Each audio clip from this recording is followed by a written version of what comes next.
Hey, we're back. We're back. Wow, what's everyone doing here? Whoa, what? We have people in the chat. Wow, that's crazy. What's everyone doing? So, good evening, everyone, and Good welcome evening. to another episode of Comic Shop Conversations. One that's a little bit different this Yeah. evening. Well, So, yeah, go. Sorry, go should ahead. should we explain what's actually going on right now? I'll let you take that if you want to. Sure. So, guys, it's my pleasure to announce to everyone watching that the reason Max has been gone for a few weeks is, as you can clearly see, he's in his girlfriend's house. So I did it, boys. I did it. Congrats. I've elevated to a new level of I've transcended, Bravo. You don't really. Cheers. Thank you. I appreciate it. Max is like, I hate you right now. He doesn't have a girlfriend. No, I do not. If you fell for that shit, what's wrong with you? No, I'm kidding. We love Max. If I did have a girlfriend, you guys would actually never see me again. Like, see, I would be we've discussed this. That's a lie, because I know where you live, so I will track your ass down and be like, yo, asshole, remember when we were friends? Yeah. Let's go get lunch.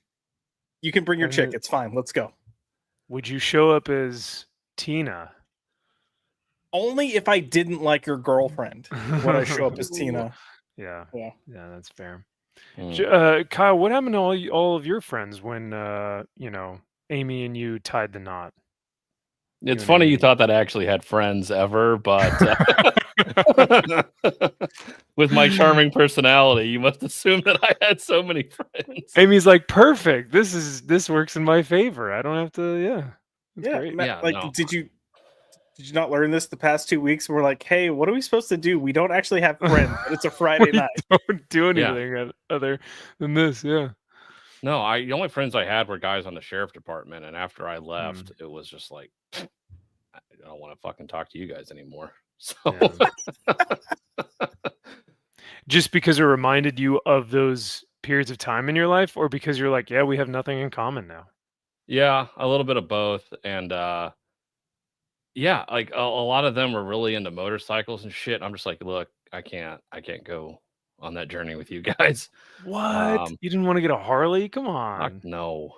Like, I'm not one of those guys. The big old ape hangers. Uh-huh.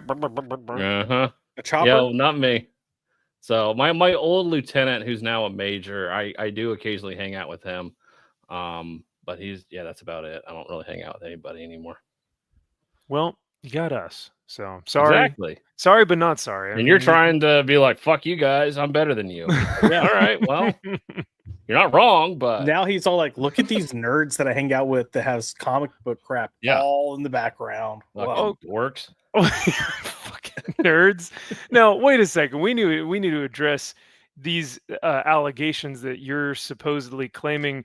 You have this presupposition that I'm big time in you, when Kyle, you're the one who's big time in me. Josh, did you hear about this guy? So he was at, where were you? You were at Chicago Fan Expo. And people are bebopping and scotting, coming out to the booth going, hey, I love your weekly comic reviews. You guys are back. We can't wait to see Kyle and Sean on the comic reviews. They don't want to see me anymore, man. It's Kyle and Sean now. I think it's all Sean, and I have nothing to do with it. I think they're paid actors, actually. He had to pay them to come to the booth. Yeah, that's what I think they were. No, that is pretty cool, though, that you guys had people come up and were like, hey, man, we missed the reviews. Like, that must be pretty freaking rad. 2 people, yeah. It's great. Hey, it's more than one. So true. Well, I guess I should preface. So what, like 2 weeks ago? Man, it feels like it's been a month. But 2 weeks ago, I posted on YouTube, and I was just like, "Hey guys, just taking a break. I won't be posting anything. life stuff, work stuff. I told the guys like, hey, take 2 weeks off. 2 weeks off. We're not going to do anything. So I even I deactivated my Twitter, my Instagram, and I really hate to say this, but actually I kind of love it. Not having Twitter is amazing. It's great. It's amazing. And I'm like, I'll come back, and I'll see everyone on Twitter, and then secretly I'm like, I don't want to. Don't. So There's a don't. part of me, it's like, I yeah, love I don't not know having Twitter. I haven't had Twitter for years, and it is Yeah. fan-fucking-tastic. Dude, I if you get it, don't, man. yeah, like if you Yeah. don't want Twitter, I mean, keep your Facebook, keep your Insta if you want. I'm not trying to peer pressure you, Wow. but keep your other stuff. Like Twitter can be a cesspool, so Yeah. I get it. It feels like it's such a time suck. Like I find myself being more productive, or I just like my head is clearer. Mhm. Because you're intaking, or you're taking in so much information at like every few seconds, and then you get off, and yet you still can't comprehend all the different things that you just saw, whether it's news or comics or politics or like sports. But I just feel like more like I said, more productive, and then more mindful. Like the day, I just feel like, oh yeah, I remember what I ate this morning. Like, because a lot of people will be like, I don't even remember what I had for breakfast today. It's like, Yogurt. oh yeah, I'll yogurt. also I'll also say too though, even outside of just all the posts, right? The random posts of people that you may or may not care about, even the messages. Like there are times where I get inundated with messages between group Mhm. chats and everything else, and it's like, Mhm. if I have a crazy day at work, and we're not supposed to keep our phones on us, so if I have a crazy day at work and then I stop and I'm looking and I've got oh, okay, I've got 60 something text messages, and then I go to Twitter and it's like, okay, I've got all these either in single messages or group messages or whatever, and I'm just looking at a list of unread. I just shut down. I'm like, Kyle's like, I know the feeling. yeah. I know. So then it's Yeah. but then you're weeding through stuff. Yeah, Kyle's acting like he woke up to 34 messages between Max and I this morning. I don't know. He's being a little bitch, but Crazy, right? I know. I know. I think it was 38, but yeah, no, it's that up there. includes reactions. Okay, that number count. That's a good point. But no, because then you scroll through and you're trying to find the important stuff. Okay, is there anything important that I need to respond to? Family, whatever. And then, okay, no, we're good. Let me drive home. So for me, it's an hour drive. Then you get home, you cook, you eat, take care of your dog. Let me work out and/or shower real quick.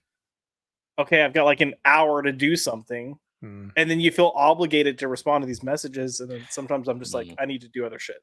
And that's actually exactly what I was going to ask you. Do you feel like that that mechanism of us shutting down is because you almost feel like, man, I'm going to be such a crap friend if I don't respond to all of these people? Yes. So it is almost 100%. obligatory that you're now oh God, now, because then you respond back and you're not in this mood of genuine, authentic excitement to respond. You're kind of yeah, okay. So what did they say here? Yeah, and you're kind of having to respond, like you said, as an obligation, which can feel tiring. Yeah. I mean, there's a little bit of that, but there's also the if I prioritize something else and then completely forget that someone messaged me and then it gets buried in messages, and then 2 weeks later I'm scrolling through it, I'm like, oh no, I never I feel like an asshole now. Yeah. And I'll say even between us as friends, there are times where I've texted you and you've taken a little bit of time to get back. You're like, hey man, sorry, I'm just now responding. And I always tell you dude, you don't need to apologize. I get it, we're busy. Yeah. And I've also told you that if it goes too long, I'm gonna be like, yo, where the beep are you at? Answer my text message, you hoe. So, wellness check. We need a wellness check on SoCal. why did you really send me this Huntress status, man? Man? Yeah. You send me the statue, you get rid of the other ones. What's going on? Mm-hmm. That's a sign. Oh boy. When people start selling off that was actually, Kyle, I don't know if you got that training in law enforcement, but we got the what's the YouTube friendly term? unaliving. We got the unaliving, PowerPoint, and it was like signs that your battle buddy might be going through something, right? And one of them was he starts selling off all his stuff. Makes sense. I know. Yeah. I've had it. I put it. It's somewhat. It's true. Yeah. Well, if you guys ever pry this Roberto Della Torre original art from my cold dead hands, then it'll be because I have gone not of my own fruition. So, all right, that's the one thing. All right, that's anything the else? one thing. Good to know. You're gonna be buried with that. Got it. Yep, Okay. yep. And maybe the 1/3 scale Prime 1 Studio Superman statue. Maybe that one too. That's a good one. I don't know. That's All right. but yeah, so all that being said, like I said, to preface, I've been gone for just a few weeks or whatever, but I think I'm gonna extend it a little bit more in terms of like videos for the channel or posts on Twitter. I think I'm just gonna take some time off. I've picked up a new job, so an additional job, not a new job, but just an additional one. But for the chat and for those who are watching, if you guys enjoy stuff like this where it is more just kind of just chatting streams or like chill streams where we get to hang out, kind of talk about any type of topic that y'all are interested in, let us know, because that's kind of how tonight's going to be, and maybe next weekend. And forget it, once we start like college football, there is I think it's like a Penn State Texas game or something. Like there's a big game on a Friday night, and I almost want to just say, let's just watch that and stream it live.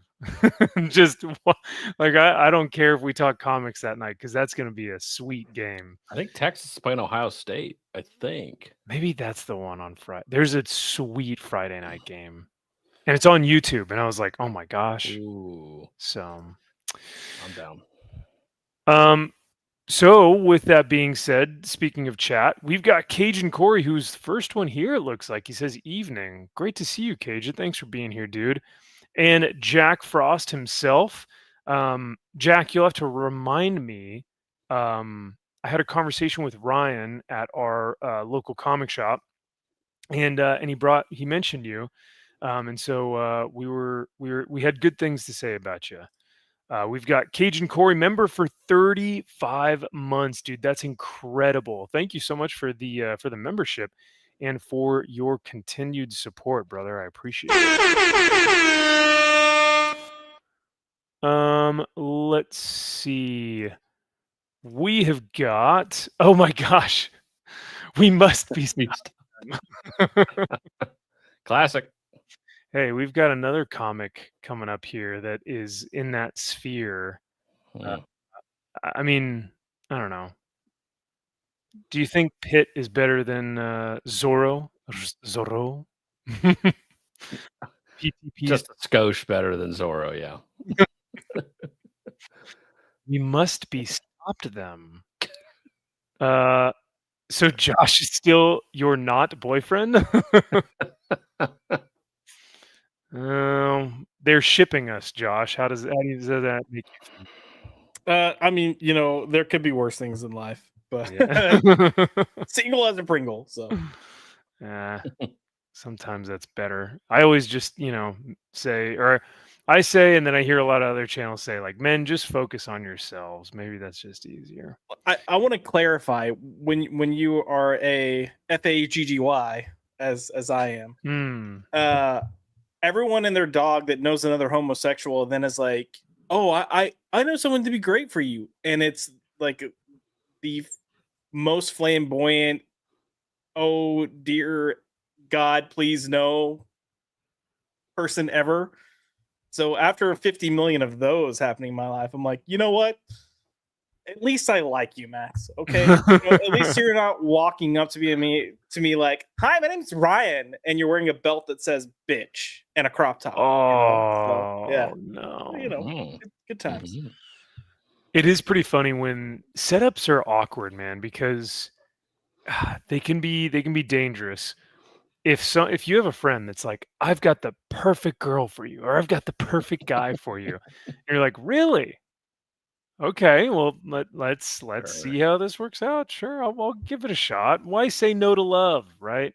And then a grenade walks into the room. And then you see them and you're like, that's who you think that I would do well with?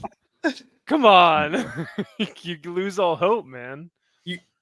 Side story, but on topic. When we were in Dallas, there was someone that caught your eye. Oh, this recent Dallas. Yeah. Mm-hmm, And I went to like wingman mode as fast as possible. Was like, who? I'm gonna find out. What, you think she's with the dude? We're getting answers. Like, you were on a mission. I was also curious. Yeah. And I was. What happened? She was with the dude. Oh. And he got defensive when I came around, and I was throwing on the gay a little strong to not be, Josh was trying to be inconspicuous. He was like, hey girl, love that purse, Yeah. and the guy kind of he was like kind of suspicious. He's like, you seem kind of straight, man. I don't know about you. So he kind of like grabbed her and like gay vibes. All right. Yeah. And like kind of pulled her closer to him. He's like, all right, let's kind of leave this booth and keep going. But I was walking, we were going through the alley, or through like down one of the alleys, and I had to do a double take, and I was like, oh, whoa, interesting. Go on. Like, you're following her down an alley. No, it was opposite. We were ships passing in the night. Okay. And I was like, oh, and that's when Josh was like, who? I didn't know it was a who. I was like, what? Because I thought he saw something cool, like nerd, like we're nerds. I mean, it could have been a cool statue or something. Yeah. Right. So I'm like, no. He's like, oh, nothing. I was like, no, we can, like, what'd you see? Let's go check it out. And he's like, no. I was like, yeah, dude, let's come on. And he's like, it was a girl. And then that was the worst thing to say, because then I'm like, what? Who? Because I was just curious, what's your type at this point? And he's like, no, it's fine. I was like, no. Who? He's, oh, I think she might be with a guy anyways. I was like, well, then let's find out. Which one is it? So I was like, the 6'4" one with the pink hair, roughly 350 pounds, has back hair. Yeah. He really would have been like freaked out if I just pulled out like a rag as I walked up to her, like, taking this one with me. Oh my goodness. Neil Cosp is my hero. Josh, no, this isn't how I wanted it to go down. Salty says, I just had to sit through a Newsom commercial. Ooh. Bruh, is YouTube really? See, I heard about this. A friend of mine tried to watch my live stream, and they had a Kamala campaign. Like, this was a year ago or so. And I was like, bro, you telling me that we can't even pick our own ads on our videos? That's as in retarded, as in ritardo, as the Italians may say. Well, they know your demographic clearly, so that tracks. They know that you're on my show, and so they go. We have to counteract. Hard in the paint. We have to balance. Yeah. Cajun says, I would hang out with Kyle, but he would be drunk all the time to understand me. He would have to be drunk. Yeah. It's very true. That's fine for me. I don't mind being drunk. Yeah. All right. We're 8 Long Islands in, so he should be able to understand Corey. Start talking to me, Cajun. Yeah. All right. Cajun tries to start talking on like the 6th one, and you're like, 2 more. Yeah. I'd give it 2 more. Scotty says what? How about a nice glass of he says zip it, right? Zip it. The only reason I remember that was because I was watching season 2 of Buffy, where oh no, I was laughing at this comment, but then I heard Buffy, and I'm like, what? Yeah, oh, Buffy. Salty, it doesn't look that bad. Come on. This is clean. It just looks depressing, and that's fine. Bachelor It's a lot of white. It's a lot of white. It's too much white, bro. You do it. But it looks clean. Accent colors exist for a reason. It helps. So, are we talking like yellow and blue and red? No, we're talking like the house in Dallas, which was like beige and brown or grays. Sorry, you're muted, Josh. So now I sound like the gay one. I'm These- These drapes don't match the yeah. The drapes don't match the carpet. Mhm.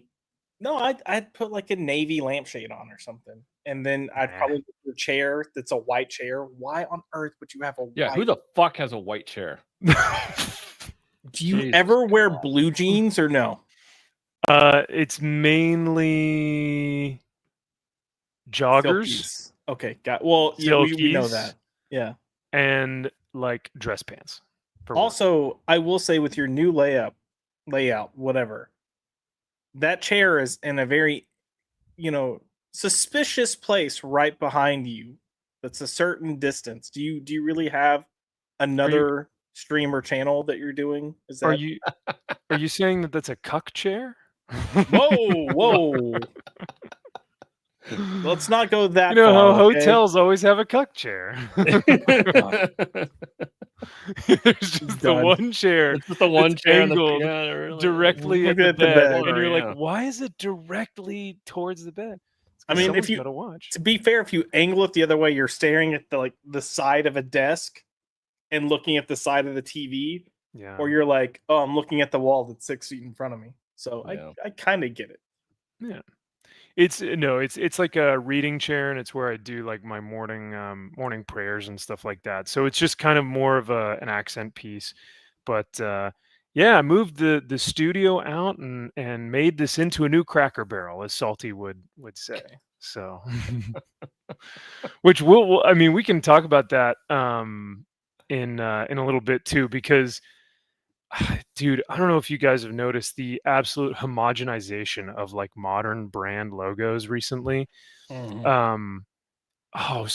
There's a specific terminology for it, globo homos, and it's globalized homogenization. Oh, And, well, that's less what exciting. globo homos are. Yeah. So, Mm. or it could be gay men going around the globe trying to have. Ooh. Did we lose him? We lost him. Oh no! Uh-oh. Someone screenshot it now. This is a great Yes. image. Perfect. Oh, hi. What's Oh up? no, Disregard. Nothing. I Hi. lost you guys. I'm back.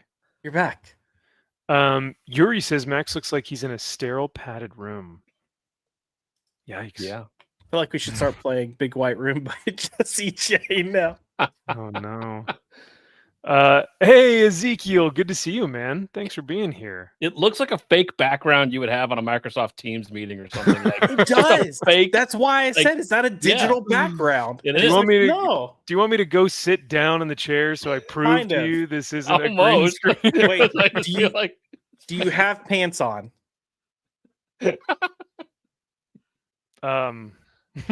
Yes. Oh, okay. Well, Shorts then no, on. you're fine. You don't have to sit down back there. then. No, okay. Yeah, Get no, those views. Jack Frost, that's crazy. Governor Hairgel is pretty terrible. I'm living under his regime as we speak. But apparently he's trying to run for president. Have you all seen his campaign? Well, not campaign ads, but he's been trying to, bolster himself in the Yeah. public eye.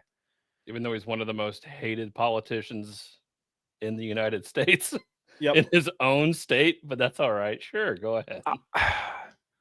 It's weird. So I totally would agree with you, Kyle, because even the liberals that I speak to here in California, even they're like, oh yeah, he's a slime bag. And yet, when he when he did the the recall or the revote or whatever, he got 70% of the votes for governor. Well, yeah, but- look who they went up. Who he went up against, like Yeah. Well, no, I thought he went up against the Tim Oh, Scott? shoot. No, who was it? the conservative black gentleman Yeah. who everyone called the white face of black supremacy, or the black face Yeah, of white black face of white supremacy. supremacy. Yeah, which makes Yeah. perfect sense. Yeah. Which I was like, you mean he's a black man? The white face of black supremacy. Oh, wait, that's Max. Never mind. What are we Yeah. talking I'm the about? black face of white. I'm the white face of black supremacy. Larry Elder. That's it. I thought. Yeah. Larry Elder. Thank you. Yeah.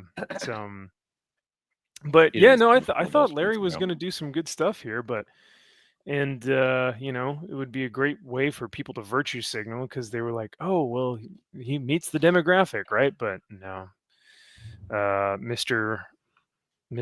American Psycho himself. Um, but yeah, I think he's so polished and coiffed and like I think there are people who just like his look Has and nothing but he's white stuff in his room. Oh, come on, disregard that. Yeah.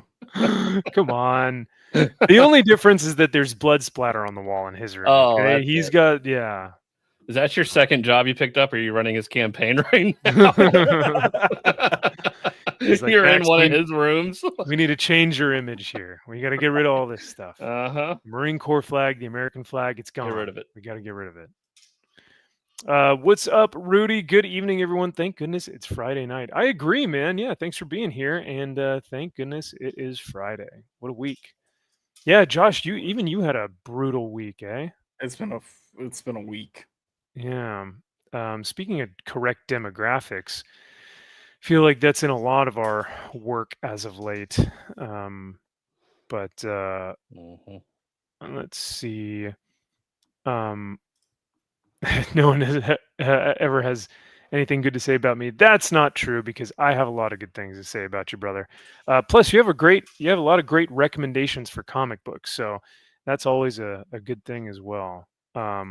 Which means that you're a well-read individual, not so much like Rock and Robbie, but you know, hey. No one is as qualified as Rock and Robbie to give picks, though. So Ooh, yeah. he is the most well versed. Gosh, everyone's calling me Patrick Bateman. Jeez. Too funny. Uh-huh. Max is about to bust out with like, so check out my new business card, guys. Yeah. Do you guys like the off-white? What? Yeah, That's I forget. bone. Oh yeah, that's what it is. Yeah. It's like embossed or engraved or Oh something. my God, Or there's even a watermark. there's even a watermark. Oh my God, there's even a watermark. Silverlock asks, why the change? So I picked up a new role, a new job, Silverlock, and so I kind of needed this space to be like my home office, so I can work on that. And you know, sometimes it's just time for a change. But I mean, I still have all the statues, I still have all my comics, I still am reading pretty consistently. But they're just in storage for now until I can either decide on a new space or just pull out a green screen and I'll be like, hey, I'm back in the room. And it'll just be the room, but just on a green screen. So You're gonna end up being like Roman, and then it's gonna be like that one time where his green screen fell down. just fell They were and like, it's like, hey, Roman, your car is showing. that's embarrassing. That was great. That's hilarious. Leave it to Cracker Barrel changing their logo to unite the left and right. Yeah, no. And Who'd have thunk hatred towards the logo. Who would have thought? Who would have thought? Do y'all have a lot of Cracker Barrels out by you? Me? Oh yeah. Well, I have a lot. But both of you guys, because y'all are, yeah, I mean, we don't have.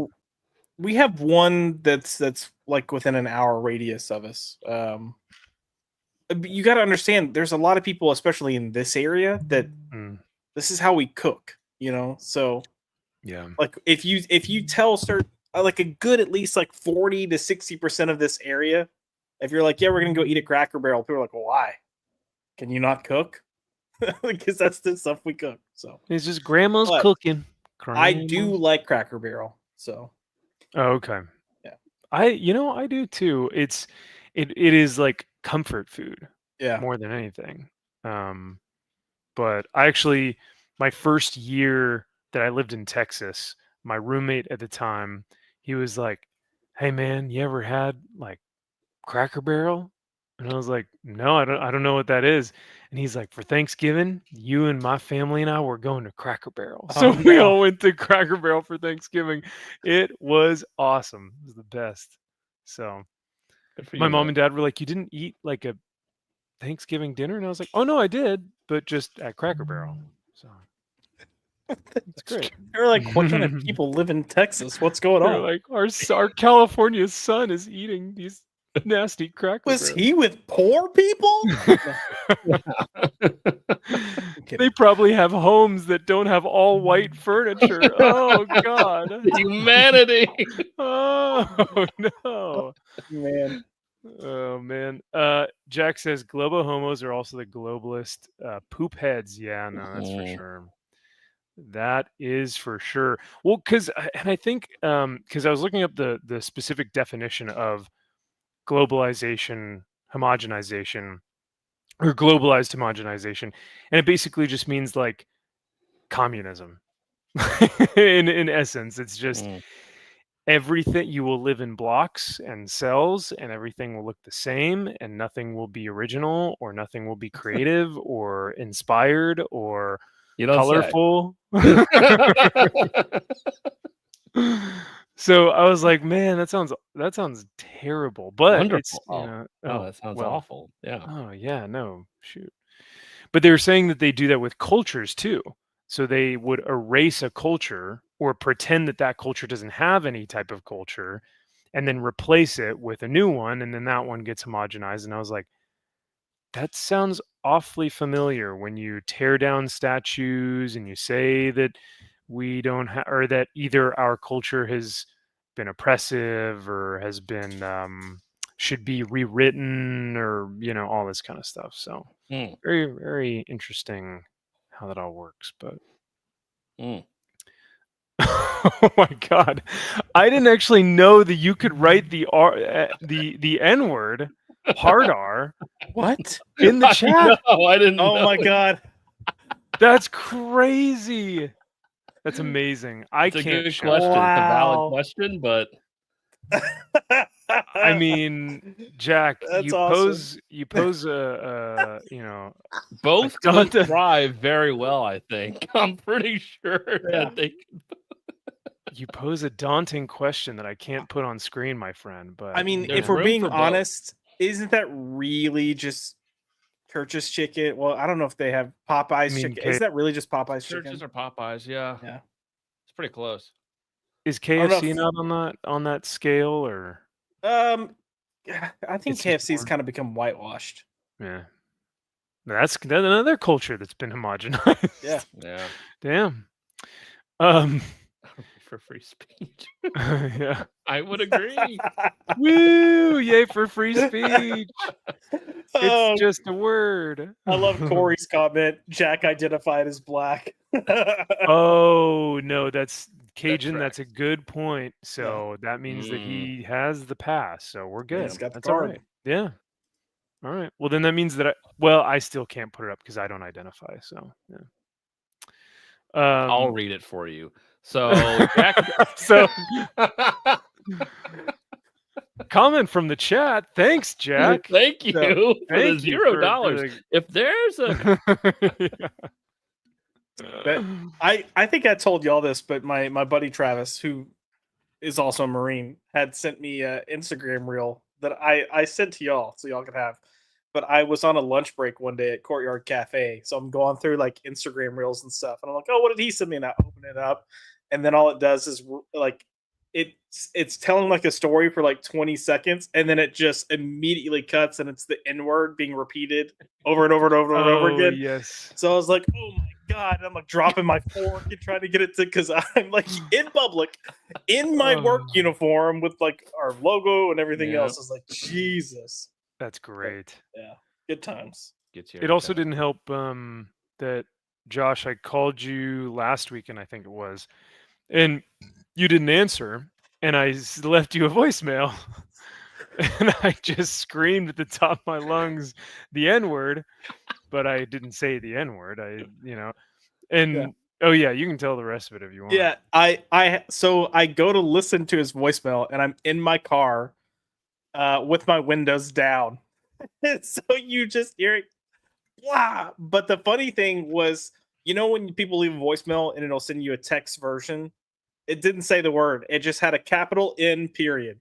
Because even iPhone is like, dang, nope. Even it's too terrified to even write it. Wow. It's like, man, I can't even write this. Wow. This Max guy, he's too much. Yeah. We're gonna automatically alert the authorities. Bro, if we were in England, I would. We all, you know what? What am I saying? All three of us would be taken in. Oh, 100%. Oh, We'd I'd be been locked Oh, up yeah. a long gone. time ago. They would be kicking Absolutely. down our doors right now, dragging us out. Yeah, Yep.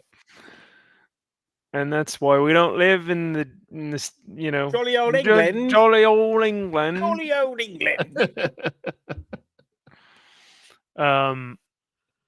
Well, you know what's even more American than England? Seeds of Evil at There it is. $65. Hey, it's gone up a little bit. $6,500. Hell yeah. That's great, man. 1 week to go. One week. I wanted to share this out and get this out there, get this bad boy pumping. Now, are you guys planning on doing a like a closeout stream? No. The answer should be yes. Oh yeah, then Okay. yes, Well, definitely. Well, then maybe we'll planning it. change that. Yeah. We're on. You're definitely doing it. It's We're a on thing. it. 100%. If not, yeah, just to have you and Sean hop on the Comics Elite channel and just pop on for an hour and just be like, "Hey, it's closing. It closed. All right, there you go. There you go." So, Thanks. Yeah. yeah, Industry. thanks. Sure. Or if it is in fact 7 days from now, and if it's that Friday, we could do the closeout stream here. But all that being said, if you Kyle's like, Kyle's "Nah, like, bro." I think it closes at noon or some shit on Friday, so I doubt it. Oh Oh. yeah, then because you guys launched it at noon, so that tracks. Yeah. Yeah. Well, if y'all are still interested in getting Seeds of Evil, which I would highly, highly recommend you do, go check out the link in the chat. And if you are viewing this later and you don't have the chat pulled up, you can also find the link in the description. Kyle's book is there as well, his Kickstarter page. But you want to hop in on this. And I myself went in and got the Lucio Parillo trade dress. Very nice. We just dropped Andrew's cover here. Ooh, and that's this guy? Okay. Yeah.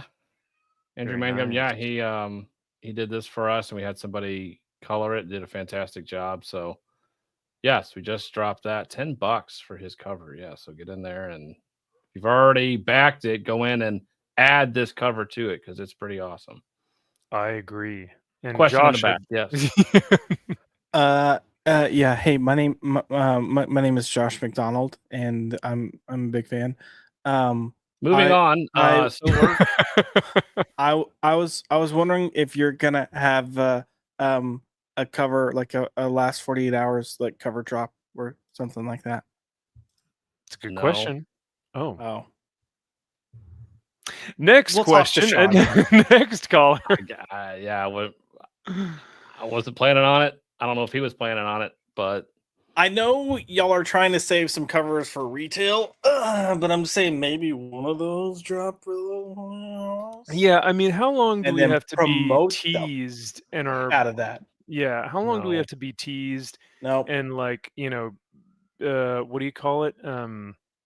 Fluffed. When you get a fluffer, teased and fluffed until we get the covers that we all want. trust me, I wanted those up front and center for this thing. And Yeah. Sean is known for hoarding everything. Let's keep everything. This is my. I want it. It's no, not put it out there. One of them at least. do I need to make a phone call? I know people who know people. It might Right? help. Yeah. It might help.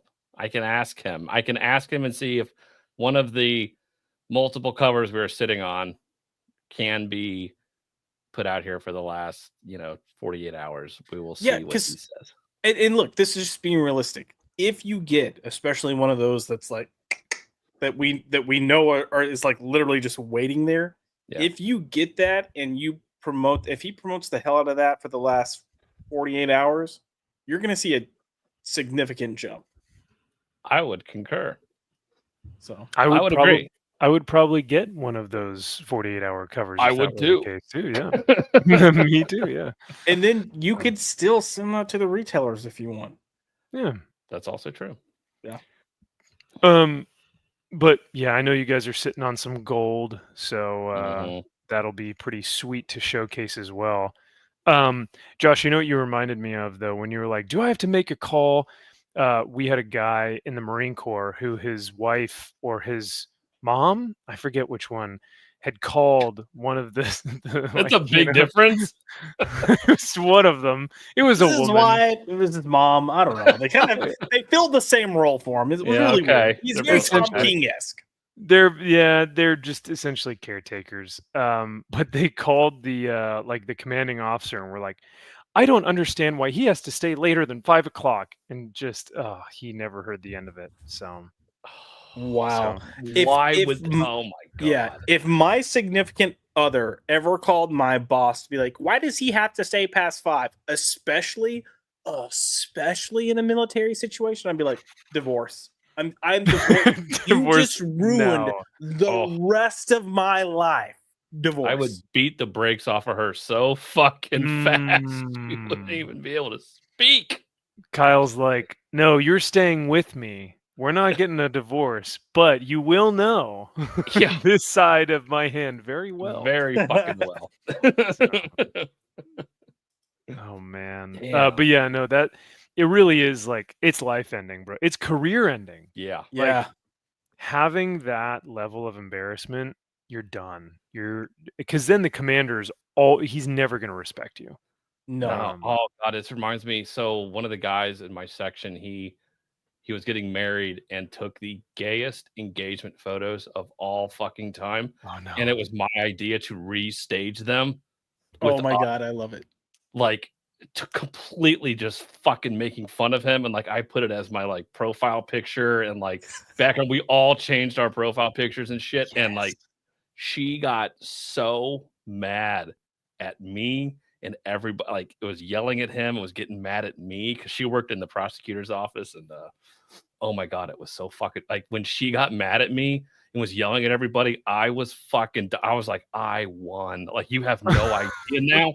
Like I was like, I want to go so much harder in the paint on you now. The fact that you're mad, like, fuel to the fire. I was just doing it just to give you shit. But oh my god, at that point, we didn't let it go for months. She was so pissed. They almost didn't get married because of it. It was pretty fucking awesome. Oh my god, that bad, eh? Yes, it was awesome. You almost broke up a marriage. How do you feel about Yes, that? just a Awesome. fucking joke.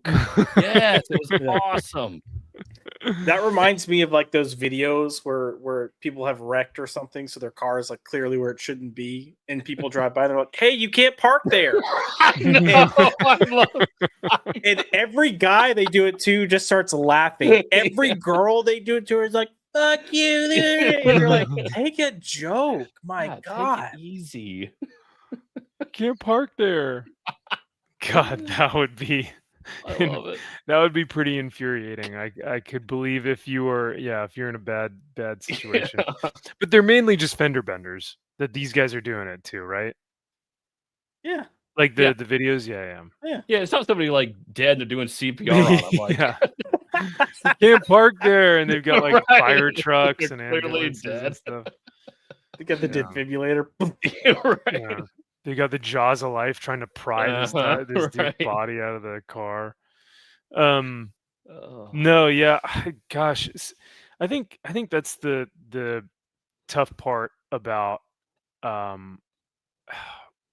I don't mean to say this in like a demeaning way, but like having females in these combat arms specialties and military occupational specialties in these combat arms functions, it's really difficult because they're boys clubs, right? And that's just the nature of what they are. But like if a member of your group or your fire team, your platoon, hears you say, "All right, Schmoopy, have a good day," or whatever over the phone, they're gonna go, "Oh, Schmoopy," and then it's over, right? You will never be not called Schmoopy Forever. Yep. And so the engagement photos, you probably saw those and were like, "Oh, I'm gonna give this guy just the worst day of his life," right? I got 5 other guys for all of us to just do this to make fun of him. Yeah. And we staged it like we were all at work and we all literally stayed. It's like all for a fucking joke because we were making fun of his engagement. Yeah. Turns out they got divorced a few years later, but Shocked. And Oh wow, interesting. Yeah. She was like, "This all started with the engagement photos." Probably, yeah. Because she would bring it back. Of course. You know. Yeah. I would take pride in it. He'd be like, "I thought you forgot about that." Never. Speaking of not forgetting about anything, we didn't forget about Seeds of Evil. So, with that being said, make sure to go back this. It is, like I said, the link is in the chat, also in the description of this video. And we'll see. Kyle, where do you think it's going to end at? I think it'll hit 7K. I'm thinking maybe, but I don't know if we'll get to 7K. It'd be cool. I was thinking like 67. We get another couple $100. It'd be cool. Okay. All right. Maybe 7. I mean, Very nice. With a if you 48-hour drop cover. a cover in 48 hours. I'll see. We'll see what Sean thinks about it.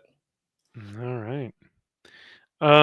I will shout out another one of our good friends from the channel, Comics League, Jared, who is a good friend of the show, and I think he's been on Wes's channel before, or maybe he's had Wes on his channel. I think he just released a book. He just sent me this message through Instagram, I think it was, and I saw it right before the show. But this is Athena, Goddess of Thunder, issue number 1. When Princess Lyra is forced to flee an intergalactic conqueror, she will join a new pantheon of heroes to protect her new home.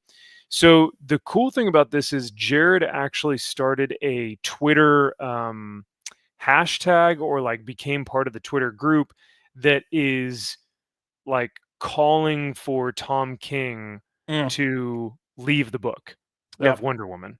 And so Jared has taken it into his own hands to be like, you don't know how to write Wonder Woman. You don't know how to write this, like, goddess of war. So I think he's pretty much going to take it on for himself and say like, you know what? I could do this better than Tom King.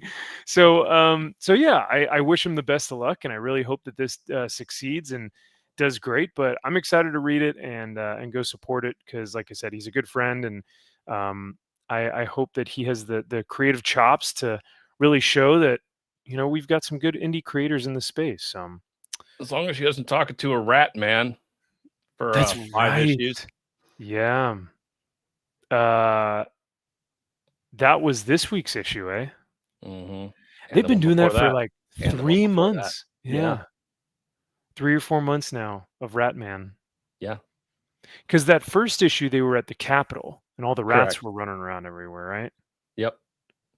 Unreal, man. Clever. Yeah. So clever. Just have them repeat the same thing over and over again. Oh my god. Makes the dialogue very fucking easy. What is it? Like, we are the Rat King.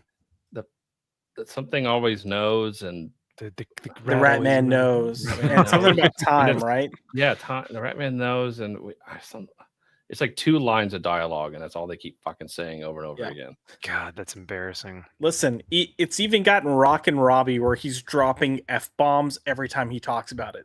Wow. He's like, I fucking hate this. Like, this is making...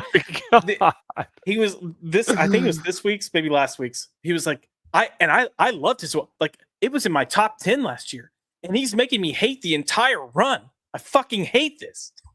Well, maybe Robbie's coming to his senses finally. Maybe something had to hit him in the head. No? Okay, all right. Well, because he's still pulling the like. Then we got this book. It's pretty good. I mean, it's all right. I didn't really like this, and I didn't like this, and I didn't like this. I hated this, and I didn't like this, but it's pretty good. And I'm like, you just hated everything about this book. Yeah. Every time, bro. It's pretty good. Yeah. Every time. I'm like, so then what did you like? Yeah. Right. Yeah, but that I've noticed a lot is mentioning all these things that don't meet the criteria for like a good book or his quality or his standard of like what he would want to read every week. And he's like, but overall, it was all right. And I'm like, no, it wasn't. You can say that it's bad. I don't know what his standards are. I don't think he has it. Yeah, that's the key. The problem. Yeah. You have no idea where his benchmark is on anything. Yeah. Yeah. Fucking retard. Well, Sorry.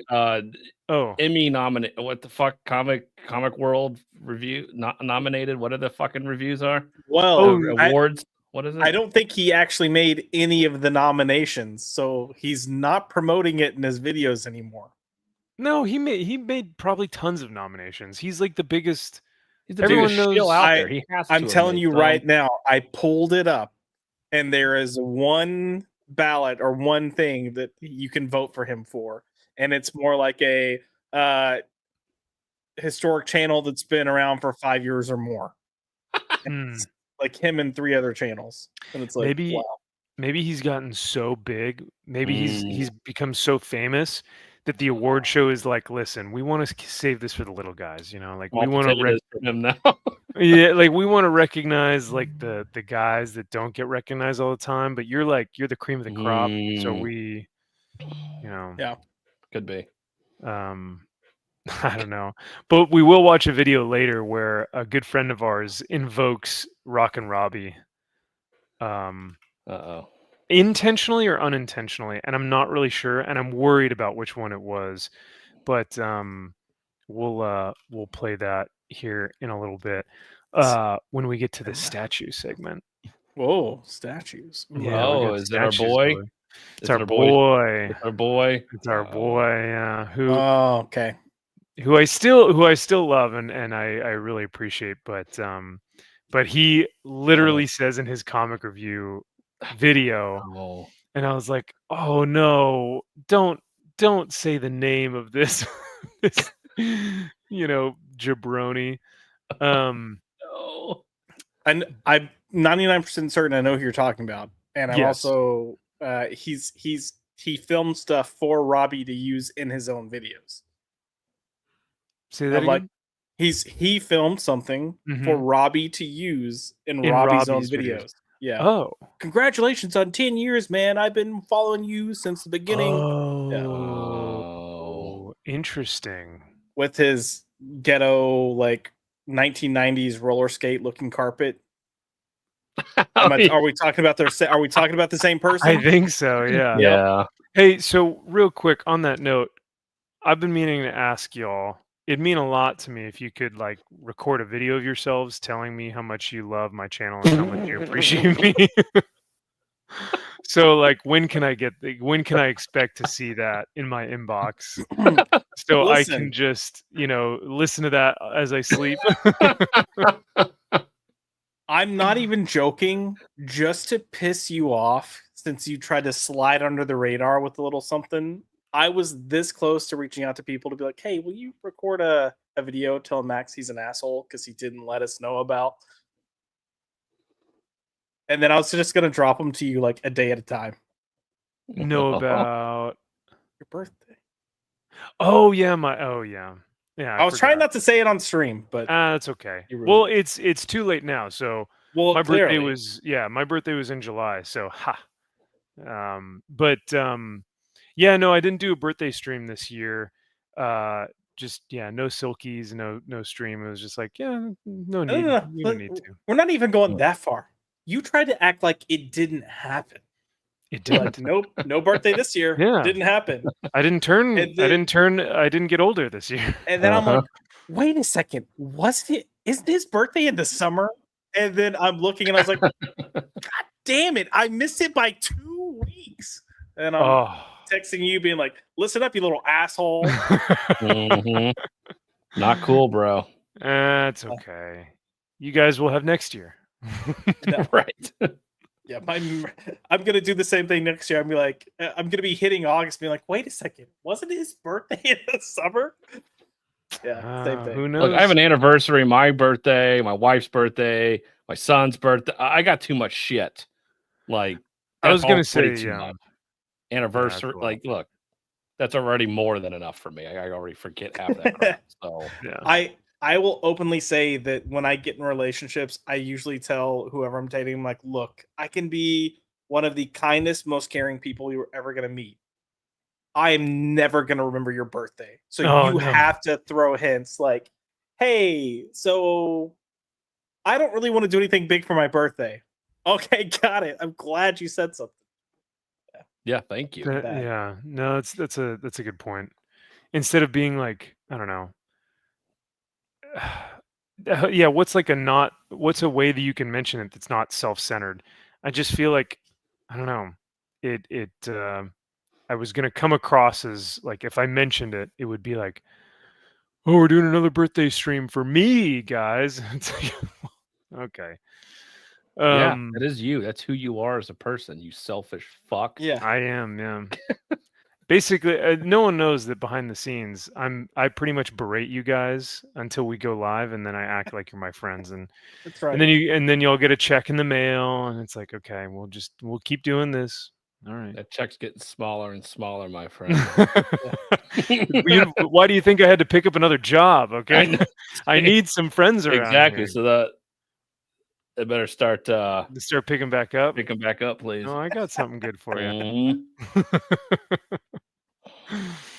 Mhm. Well, this one. So you, speaking of, Monets, Kyle, you mentioned this to me, and I was like, "Oh, cool! Like this looks rad. I want to back the omnibus." And then I realized, oh, it's just the trade paperback. And then I realized, oh, it's just the trade paperback for $45. Yeah. Whoa. It's a little high for a trade paperback. A little high, dude. You can buy a trade paperback that's like $100 or 100 pages for like 20, maybe. Yeah. I These- backed it just because I felt like I had to, That's just fair. out of spite for all the assholes who don't want this to be a thing and who are pissed off beyond belief that this exists and it's going to happen. I mean, Yeah. if we want to compare prices, I've got a few right here. So Flash Gordon, Volume 2, $17.99. How many Ooh. issues? Okay, how many issues? Oh, 5. That's more than the Pit trade paperback. Okay. Oh, wow. Wow. Yikes. Huck, $14.99. You can have $15 in your hands and buy a trade paperback. Yeah, we got some Farrell right here. Oh, look at Farrell. $16.99. $16.99. $16.99. Yeah. Dang. Fuck. Those are cheap. 45. Fuck. So- Primordial hardcover, Oh. $24.99. Ooh, that's getting a Hardcover. little pricey, but it's hardcover, so Hardcover. all right. Okay. Yeah. So was it worth it, Kyle? Was the $45 cover A volume 1, or actually did you go with A or B? I went with B, the Turner cover. Just Good choice. I love that image and the fact that it really hasn't been used other than like I think it was like a trading card or something. So and Dale Keown came out and said that is the best iteration of Pitt that's ever been done, even from him. Dude, He said Michael Turner produced the best Pitt. 100%. And you know what's funny is like Michael Turner has done a lot of characters that I think even their creators would be like, that's the best that character has ever looked. Yeah. Like It's Turner 100%. Turner was the man. Yep. R.I.P.D. So R.I.P.D. yeah. So I backed that one. All right. Well, in that case, It hurts. It pisses me off that it's $45 fucking dollars. I mean, 30 I mean, that's still kind of grubby. It's like, and you're paying for shit. It's like, look, it's not going to be that big of a book. it's like it's 4 5 issues. Yeah, 5 right? issues. Volume 1, 106 plus page full color graphic novel. The first 4 issues plus the half issue. Yeah. So yeah, Like, I mean, but but I know it's gonna be a pain in the ass. I understand Mandy is gonna have a hard time corralling Dale to get the original, like to put all this together. It will be a pain in the ass. I completely get that. I understand that. But dear God, $45 though? Bullshit. Yeah, man. I could see the 45 for the hollow foil or something. Sure. But if I'm buying a trade, bring it down to 20. Like you said, maybe 30 max, because you have to include shipping, so plus tax. So 45 total, 30 for the book, 12 for probably shipping plus tax. We're looking at 45 total. Yeah. but this is just 45 flat, just the book. Yeah, and then you're And putting out that's, several of these, and then you're going to put out the omnibus once you've collected all of the trades. You're doing the small trade, small trade, small trade, giant omnibus at the end. So you're trying to grab everybody for this, and this. You're probably going to put together a pit box or something to put all of your trades in, and then you'll have a big omnibus at the end when you have all the files that are already done and everything's cleaned up. So yeah, it feels kind of money grabbing a little bit. I mean, I get it. It's because I know that this has been a labor of love, and they have really tried to get this thing off the ground, and it just has not worked. Do you remember what the initial drama was over this whole thing? It was like A lot. Yeah, it was something where everyone was on board. They had like Dale, Mandy, PTP, and even Shane Davis was kind of in there just to kind of help facilitate. And then all of a sudden, Dale got cold feet and just started saying like crazy stuff like, drop it, kill the campaign. We're not doing this. Like, we're done with the omnibus. We're never doing this. Like, and then everyone got all worried and was like, what is happening right now? To where then I guess PTP started blaming Shane, because when all that was going down, Shane went to spend time with his family. Yeah. So there was a lot of drama there. So then they blamed a lot of the failure of that pit omnibus because Shane wasn't there to facilitate some of the communication. It's just like, God, this sounds like a nightmare. Yeah, it was PTP and his wife. It was stuff with banking and them being like, well, we have to open up a different account, but it's got to be under my wife's name instead of this. And Dale was getting very concerned, like, who's handling the money here? And I don't really know you guys all that well anyway. And he's in Canada, and it's probably a pain in the ass. So it's just a lot of the logistical things. And Dale is a fucking rock star. Like, it is dealing with a guy who he's unpredictable. And if you don't know him, it's sort of thing. It's like he just wants to fucking get high and hang out and play music and not really give a shit. It's like that's just kind of his mentality from what I gather. And they made him feel uncomfortable. Now PTP and I think his wife are trying to blame Mandy Summers, like getting in his ear, like you tried to steal this from us anyway, and then Ethan tried to steal it too because he secretly wanted to do it, and all these people are trying to get money from Dale and this, that, and the other, and it was just like, fuck no, I don't. Ethan's like, I put out my Cyberfrog omnibus. It's a pain in the fucking ass. He's like, you think I want to do it for somebody else, especially for Dale? And it's like the money's not worth it for Ethan to do it. So. Yeah, that was far from the truth. So Dale was just like, fuck you. I don't trust you guys. You're pieces of shit. And, which, probably is true. And then it just died on the operating table and nothing ever came of it. And then after a while, everyone just kept assuming Mandy was going to do it. And she was just like, yeah, fuck y'all. I'm just going to do it anyway. Wow. Fine. If you think I'm doing it, then I'll just fucking do it. Sure. And Dale has a relationship with Mandy. And so, yeah, why not? I mean, I gotta say, for all the drama and all the nonsense that has gone on behind the scenes for this book, this artwork is freaking incredible. Yeah, it is. He's a rock star, dude. And it's a shame that I never really got into this one. I never got into Pitt, but I know he's done some incredible stuff. But yeah, no, I'm happy for him. I really hope this does really well, and I'm happy to support it out of spite. It's not so much I want it. It really is out of spite at this point. So I'm happy to spite back all of these. So I understand. Good for them. I hope they make a shit ton of money, and I hope they put all these out and then to put the omnibus out, and I'll be there for it. Yeah. So does that mean when I backed Eric July's Ripaverse stuff, when I backed like the concept art book and ISOM 1 and ISOM 2, because I wanted to stick it to like all the anti-SJWs out of spite for them, does that count that I spent that money? No. Dang it.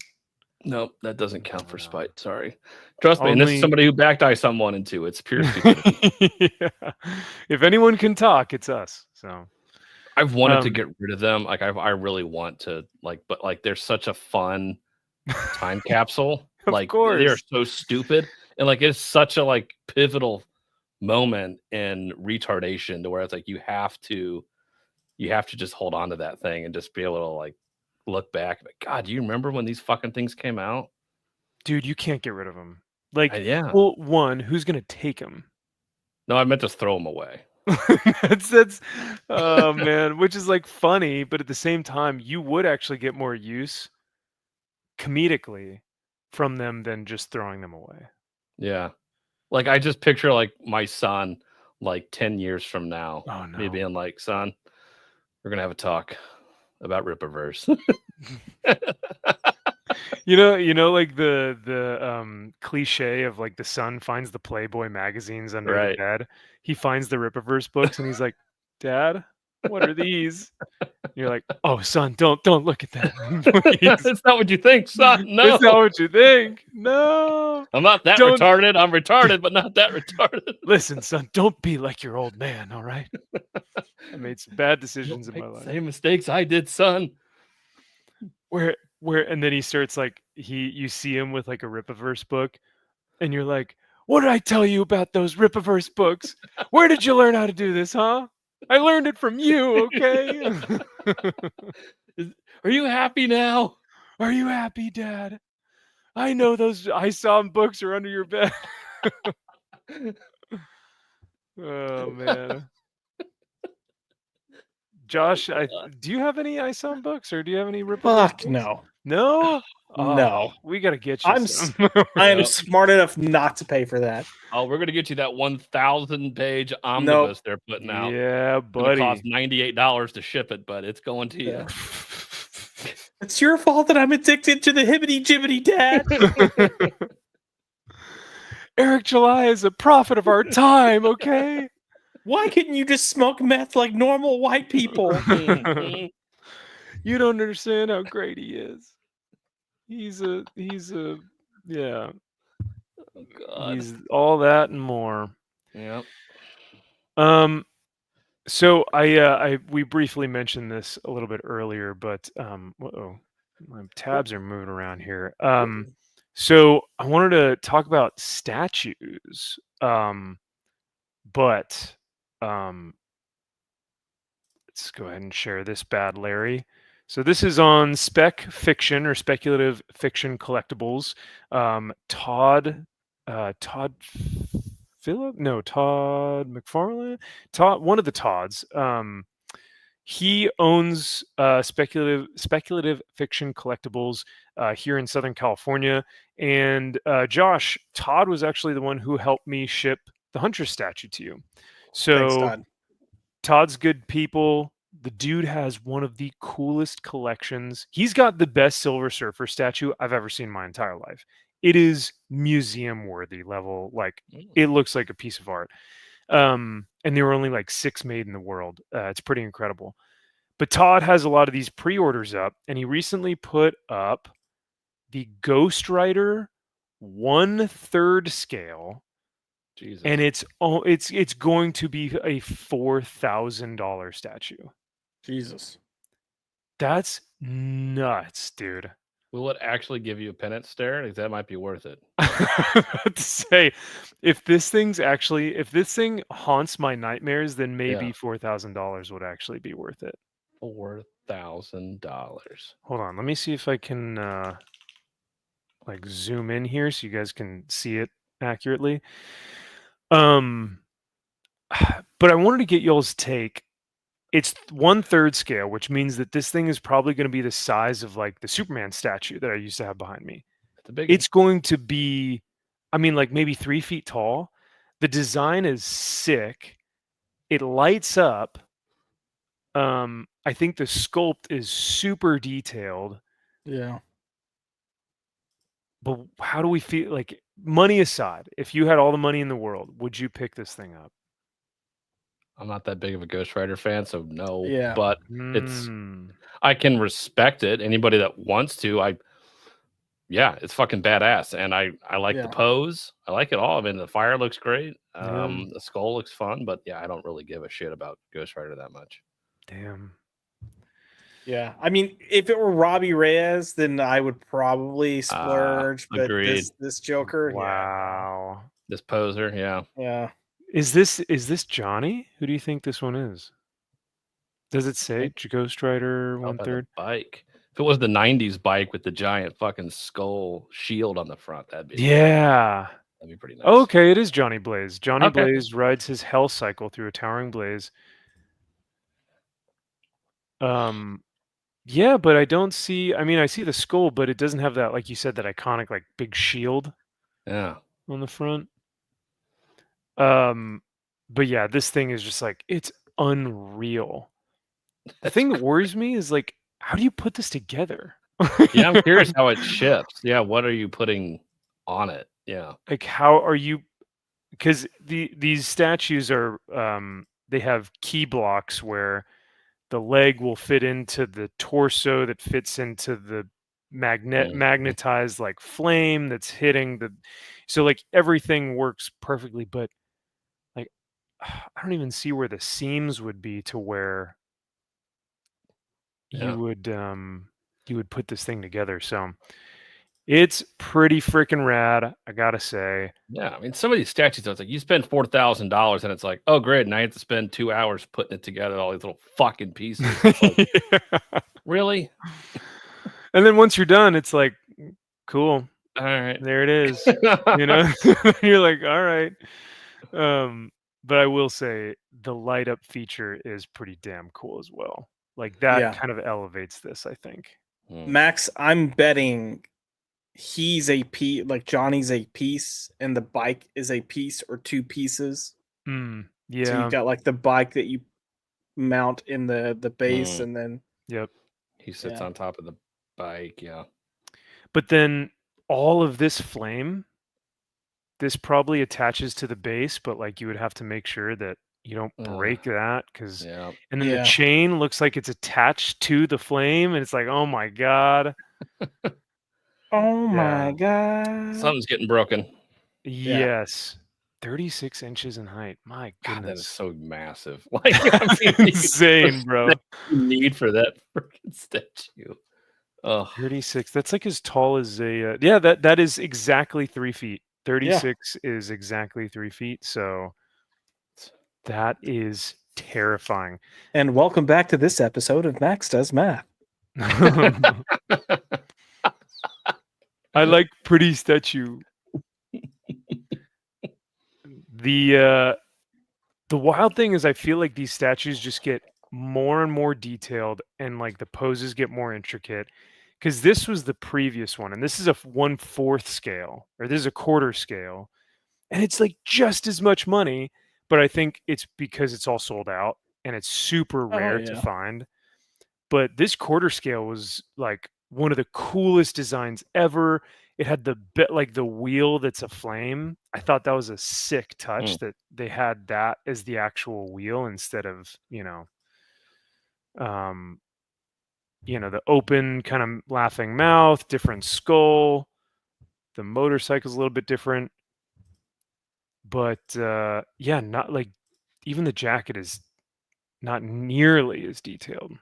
No. I think it was like a piece of shit compared to the first one. Yeah. And yet looking at this was the statue to have. Like, if you had Sean has this one, doesn't he? I think I've seen this in the Comics Elite studio. No, I love how Max has never been there, but he's like, Sean has this one, right? And Kyle, who's there weekly, is like, oh, where? Pay attention to his shit. I could have sworn y'all had this one. I could have sworn I've seen it in a video with you guys, but maybe where not. We record? Maybe not recently, but like some of the older videos in the other office, maybe. In his old office in the other location, not in the new one that we're doing it at. No. Well, he's got nothing. His fucking office is a goddamn mess, so he could fit in there. So maybe this is hidden under there, dude. You got to see if this is in there. I wouldn't be surprised. What's hiding in his he had a coffee or a soda on a Hulk 181 signed by Stan Lee. Come on, like there are things that are in there that are just strewn across the floor. There could be a giant Ghost Rider statue. Yeah. But no, I do think that this is pretty I mean, I still love this one. I actually like how simple it is. It doesn't light up, right? No. Oh, it doesn't light up. Although then it's fucking stupid. It's It's fucking shit. worthless. Yeah. No thanks. But like comparatively to this one, I'm just almost like, this is almost too much. Yeah. Like that's I mean, freaking It's a statement. crazy. That's 100% what it is. It's like, oh, yeah. But I mean, look, even the motorcycle itself looks like it's more detailed. You're right. The jacket looks more detailed. Even the face sculpt with the skull Yeah. looks Hell better yeah. because you've got some of the fire coming out of the eyes and out of the mouth a little bit. Mm-hmm. Instead of looking like here's the skull and here's the fire that looks like hair. Right. I dig this. If I were a massive Ghost Rider fan, I would want this in a heartbeat. Yeah. Even though I'm not like I don't know the big Ghost Rider lore or like the Midnight Suns is a great series and it has some of my favorite artwork in it, but still not like my favorite thing ever. If I had all the money in the world, I still probably would get this just as, like you said, the statement piece of just being like, this is a work of art. Like, this is one of the sickest things I've ever seen. Mm-hmm. But no, it's pretty cool. I really like it. It's pretty damn rad. $4,000. But $4,000 because the shipping on this is going to be easily $200 to $300, like easy. God, I do hate this Ghost Rider though. I despise this one. I think this is so ugly. It's like what the hell? It's like a medieval Ghost Rider where he's on a horse. Yeah, I don't like this one at all. No, don't like it. I think I don't like it. Poopy. Like the pose is weird. It looks like he's like not settled on the horse yet. I don't know. It just I think he's getting ready to get thrown off of it. Yeah, it does look like he's about to be bucked. Like the horse is about to buck him right off. It's a weird pose for the horse too. Like it doesn't make sense. Right? Yeah. You'd think they'd do like a Sleepy Hollow where the horse is like rearing up. Yeah. He's yeah. like I was like, holding oh, up this something. could be the Headless Horseman. That'd be cool. Yeah. Nope. No. We've got MG in the chat. What's going on, MG? He says, I'm retiring that copy of ISOM 1, Cultural War Bonds turning into meme memories. Retiring it. What does that mean for you, MG? Does that mean that you're like putting it in a glass case and framing it or what? No, he said he's retiring from that. So he's selling it and gonna retire. Oh, all right. Yeah. Big money. Eventually, Ooh. MG got the Berserker Wolverine from Sideshow. Oh. Is that the one where he's down and we look? Yeah, so somebody had that. So I was talking to Cameron Johnson, great artist, fun guy, at Chicago Fan Expo, and they had that statue sitting up between like an artist alley. A couple of guys they had, so I got to like up close and personal that statue. Is it pretty cool? Oh yeah. And it's massive too. It's big. It's fucking mad. I loved it. Yeah. It was so cool to see. That one is like, I think that's my new favorite Wolverine statue. Not that I personally own, but just out of the, because they have like a cavalcade of different Wolverine statues from different studios and like private commissions and like all kinds of crazy Wolverine statues. But the Berserker Sideshow 3rd scale is the coolest one because he's got the pose from Marvel vs. Capcom.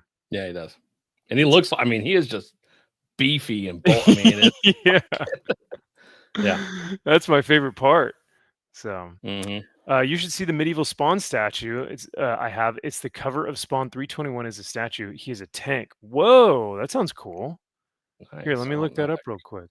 Like I say, I don't know that cover.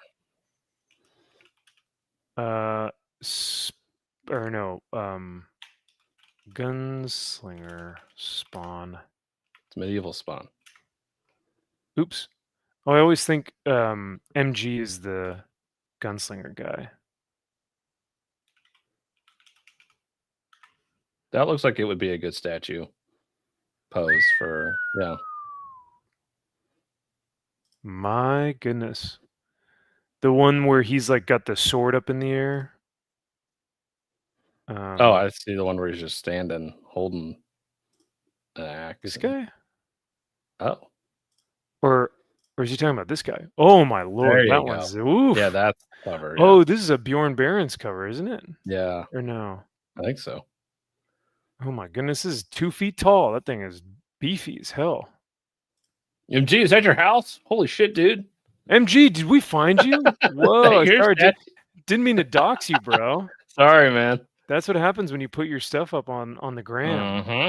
He's so see what happened was he was trying to flex and be like, guys, check out my statue. And sure enough, we found you. Whoa.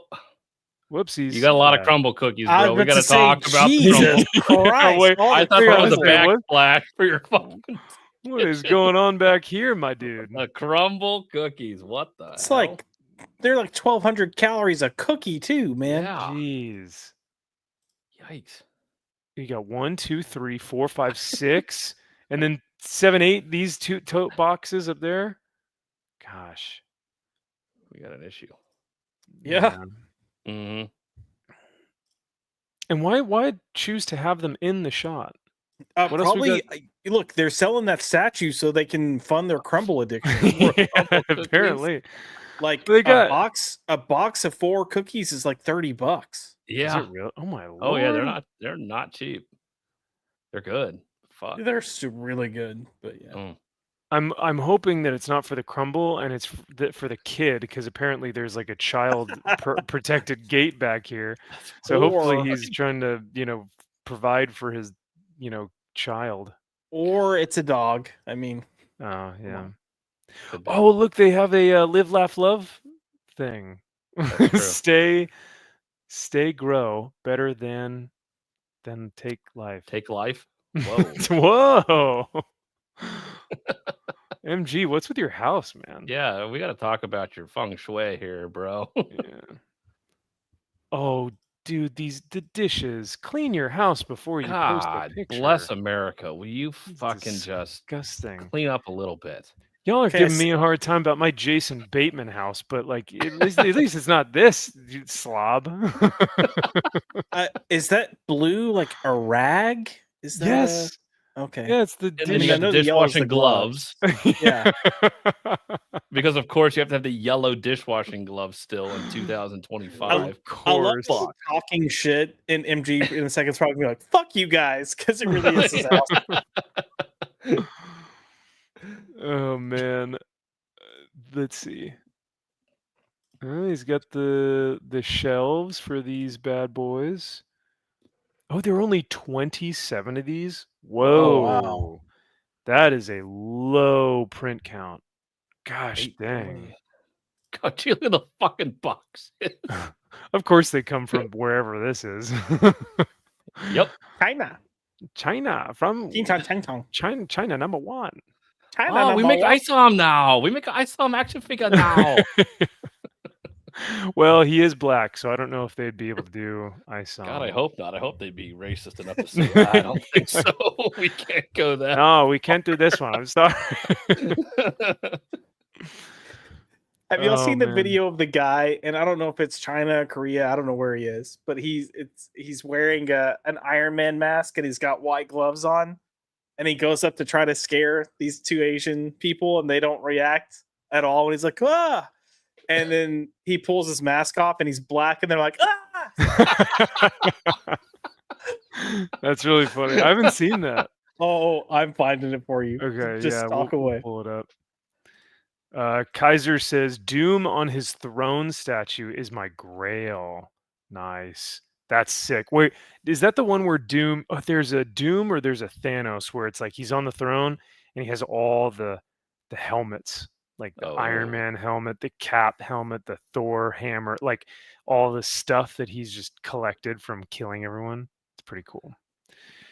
Sentinel statues are too. Nice. They're cool. MG says the price on that Berserker Wolverine is well worth it. Usually something detailed and that big is double or triple the price.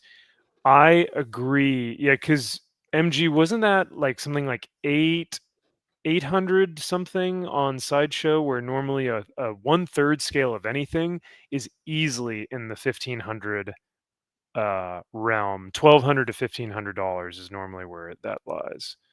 Hmm. Damn, I didn't know it was under 1,000. That's crazy. Dude, right?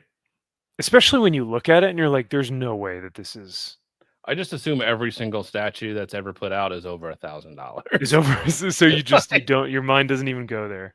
Yeah. You know, funny enough, I got my Daredevil statue for only 400, which I was like, whoa. Because normally, From them or like on the secondary market? secondary. Okay. And I think that's probably why. But Slightly used. slightly touched by another hand. All right. Was it the sexy J. Scott Campbell pose for the Daredevil? Where he's got his ass sticking out. Yeah. I heard you and Sean talking about that. Where is that cover on the comics? You type in comic J. Scott Campbell Daredevil, and it will be the first 35 images that show up. J. Scott.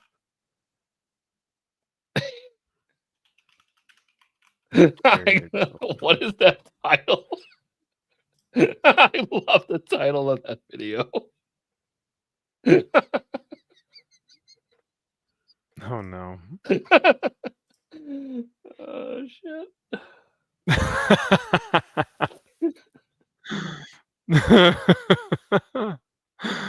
Oh, everyone loves racism, right?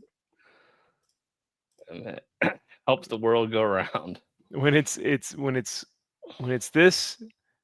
then yes.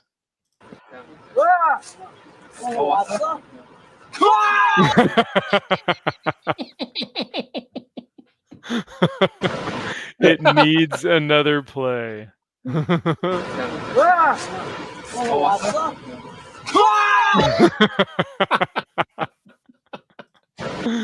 Even the man was like, "Wow!" He pulled her away. He was like, he did. He pulled the old woman away, like, "Get away, Grandma!" Yeah, not even phased. And then the look of terror. Oh! Look at that! It took no time at all. No, he didn't even have the mask off, and she was just, whoa. Oh man. So, oh no, J. Scott Campbell. What are we doing here, my man? What is going on with that? I mean, come on now. That's one of the gayest poses. Oh God, that looks awful. Yeah. He looks like awful. Yeah, that's really bad. Mm-hmm. He looks like he's one of the Instagram hoes that whenever they go into the gym, they have the exact same pose. All of them have the exact same pose, and they have to like look over their shoulder and over accentuate exactly what Daredevil's doing. He's looking over his shoulder and sticking his ass out. Yeah. Gay. Yeah. Hold on. Wait. I gotta share. It won't let me share the page. God, you would expect that just 2 weeks away would not make me absolutely incompetent at this. Yeah, that's brutal. The gluteus maximus. I mean, he could have done any pose here, man. And yeah, what makes it even worse is like the slightly translucent background image of the image almost makes it look like he's having a swish motion with his butt. It does, yeah. Yeah, especially it's the Ned Flanders. Like, it's like I'm wearing nothing at all. Nothing at all. Like, that's exactly what he's doing. Yeah. Like, nothing at all. Stupid sexy Flanders. Oh no. Yeah. That looks terrible. But then all his women look great. Yep. Well, probably because he drew Daredevil like he knows how to draw his women. So then it's like, oh, well, that doesn't work. A little light in the loafers there. Yep. Light in the loafers. You know who's not, though? This was cool. this was a new one that was recently released. They have a couple different versions of this, but this is a Legendary Beast Studio, another third scale. So this thing is going to be, geez, like another 3 feet. What are we looking at? size-wise? Do we have? Yeah, give me the size. Well, Mm, Kyle's a size king. all about the size. I mean, that's pretty sick, dude. Yeah. It's super simple, but I think that's actually why I like it a lot. Yeah, I was Mhm. gonna say I almost prefer that just sleek, simple look over the Eddie. I don't like the Eddie Brock face sculpt. The hair looks weird. Oh, really? I think Kind of so. looks like Duke Nukem a little bit. A little bit. Yeah. Hold on. Come on. I Let's just get love this that on. grinning face. That I don't. grinning That Venom one face looks with good no too. tongue. I love that. Yeah. I do too. It almost looks more sinister. Like, Yeah. it looks scarier. Mm-hmm. I love this portrait though, dude.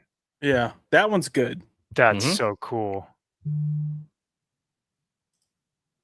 But this one you're saying isn't too great? Yeah. I don't know. It's something about it just doesn't work for me. Yeah. I do think it's an interesting concept as a statue to have Venom coming over his shoulder though, like that. I do Oh, like this. yeah, Yeah. I like it. The only thing I don't like is Eddie's face. Yeah. And his hair looks orangey yellow. Like, Not blonde. yeah, back in the day, Max, when you were a little, just a twinkle in your mother's eye, they had this hair dye stuff called Sunkissed Oh, that you'd put in God, your hair yes. and go out in the sun, and it would bleach your hair. Mm-hmm. Oh, But it yeah, I've always heard of looked that. it always looked orange like that, and that's what it reminds me of. And it was big in the Yeah. 90s. Yeah. I did it all the time. Kyle's like, guilty. Guilty. Yeah, that looks so sleek though. I love This that looks look. That is perfect. clean. I love it. This is a perfect like profile Mm-hmm. of Venom. Like I said, man, that portrait, Yeah. you can like feel the fear in his eyes. Gosh dang. The people who sculpt this stuff and paint it are just like so creative Yeah. Yeah. and talented. But yeah, no, this one's the best, and this one's the best. That Yep. is so sleek. That's awesome. Whew. Mm-hmm. I don't know. Do you like the layers of teeth? Yeah. Mhm. Like it looks like a shark where they're just like overlapping each other. Yeah. I like that. I think it makes it more terrifying. It Mhm. does, huh? Yeah. God, look at that. That base He's a is even thick cool. boy too. They made him He thick, does not boy. skip leg day. God damn. No, not at all. But yeah, this face looks derpy as hell here. But Venom still looks pretty good. The only reason I saw this was because Gem Mint actually did a video where he was like breaking it down. Oh, here we go. 36 and a half. There you go. 36 and a half inches tall, 21 inches wide. So yeah, he's gonna be another 3 feet tall, man. Mm. That's wild. It's a thick boy. I like the bell, detachable bell. I like that. I was gonna say that makes so much sense that the bell is on the base. Yeah. It's Part of the splooging out. origin. I like Yeah. that. Okay. Splooging out. Yeah. Ooh, you could get the whole set. Well, I guess these two are the same, but that Spidey looks cool. Yeah, but the Spidey almost looks like it doesn't fit. Yeah, it looks Actually, weird. He's Is- a bit too cartoony. is that the same Venom? Okay, yeah. This one is. I think Yeah. the version A has a different Yeah. pose. Yeah, because he's got his. It looks like he's eating something. Is You that a know, head? What is that? so in the first version, they had him eating a pizza, What? and then they were, yeah, believe it or not, Whose fucking idea was that? I have no idea. Ooh, yeah, that looks clean. That is just clean. I like that. Yeah. They made him a freaking bodybuilder. Yeah. That looks cool. Speaking of sticking his ass Mhm. out, he got that boy got that cake. But yeah, no, this is the first one where he had pizza in his hand. God, that's so fucking gay. What? It's like you have such a great statue and then you ruin it because you want him to eat pizza. What? Hold on, I'm sure it's on. Let's see. Venom. I know my card is empty. Hold on. Venom. Venom. Here we go. All right. So yeah, this is version A. Where he's holding nothing. He's just doing a. He's just Macbething it. Yeah, that's what he's doing. The side profile is cool. I like it. But there is a version where he's got pizza in his hand, and I think they removed it because it's fucking stupid. Because it's the worst decision ever. But one of these close-ups, this one, you can. There it is. You can go over. You can kind of. There it is. Looks like a little dingling. It looks like a little something else. He's gargling there. There it is. Yep. What do we got going on over here? Hello. His tongue's getting all over. But yeah, I might as well just go over to Jem's video. Oh, actually, it wasn't this one. It was this one. Please don't tell me he was praising Absolute Batman there. Hey, you have to praise the Absolute Batman, all right? It's saving the comic book industry. You shut your mouth. Listen, if Scott Snyder calls you and he says, I want to read you my entire script and I want to do it in the voices, you say yes. Every time, all right? You hang up. And then you go, Scott, listen, I have a family. I have to get up in the morning for my 9 to 5 job that I work and I make a salary on. I can't keep listening to the comic. And he's like, just a few more pages. And then Batman says, I am the night. And he just keeps going through the whole page. And you're like, no, Scott, I can't do this anymore. I'm sorry. I will never forget when Perch was first bringing it up. He's like, you won't believe what he did. I was like, did he read it to you in character? And he goes, yes. And he's like, did he do it to you? And I was like, we didn't get the whole thing. We just had moments given to us. Wow. And I was like, wow, okay. Oh boy. I feel for you guys. I would never be able to sit through that. I'm sorry. With his wonky eye. Oh. Oh man. Did he get scratched by a cat from Captain Marvel? MG says J. Scott Campbell's been drawing women too long. He can't draw men anymore. Yeah. Yuri Volti, Daredevil trying to pull off a Nightwing. Ooh. Nothing but Nightwing. Nothing but Nightwing. That's for sure. You know what that cover looked like? That cover looked like Marvel's like, hey, can you do a Daredevil cover for Pride Month? And he was like, yeah, I mean, I guess. He's like, sure. But then he also tried to make it cheeky, so he's showing the back, but he turned the butt around. So Daredevil's like, But it's still no. If I can't see, you can't see. It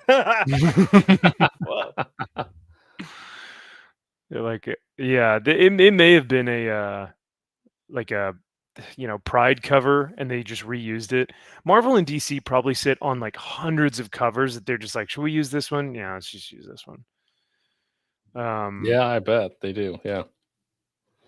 Why is he standing like that? He looks like he's crapping in his pants.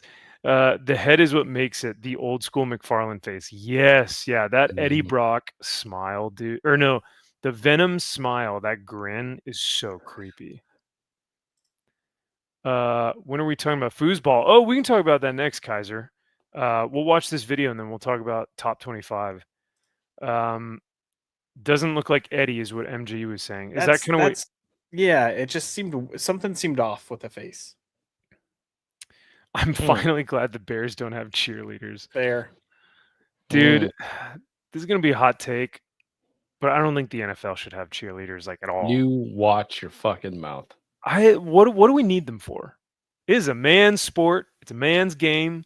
No guy is watching the cheerleaders on the sideline. I'm sorry. The hot chicks? What are you talking about? That's all I watch. Oh my God.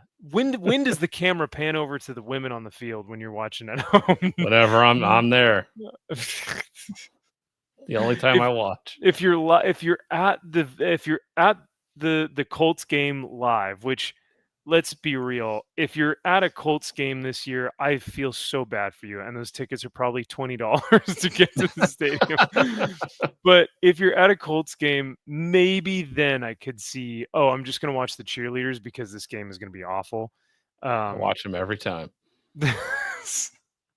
But I really don't think that the NFL should have cheerleaders anymore. It's worthless. They have no point in being there. What? They just got a pay raise, I think. They all just got a pay bump. Maybe the Cowboys cheerleaders because they're classic. So they're making a little more than minimum wage. Is I think so. Well, the Maybe- Colts were actually the first NFL team to actually ever have cheerleaders. Whoa. So then Fun it was the fact. Colts' fault that we brought women into the NFL. Okay. Well then look at Or that. to the betterment of the league. Being more Oh. inclusive, all right? Of That's what it's all about. course. Well, then the Vikings really brought it to a different level when they were even more inclusive. Correct. So, yeah. one of my old employees was actually a cheerleader for the Chargers back when they were my. down in San Diego. That's cool. Yeah. Is she good looking? She has to Yeah, be. she's a pretty girl. Okay. Nice. Yeah, I mean, I don't know. Cheerleaders at college games though. Oh, I get it. yeah. I totally get it. Makes I do sense. too. Yeah, You but get that's even more of like cheerleading than the cheerleaders in the NFL. Yes, they're dancers in the NFL. Yeah, the cheerleaders in the NFL are the dancers that didn't make it. No, They're like, well, no. tell me I'm wrong. But they're the hotter. dancers. They Potentially. may be hotter.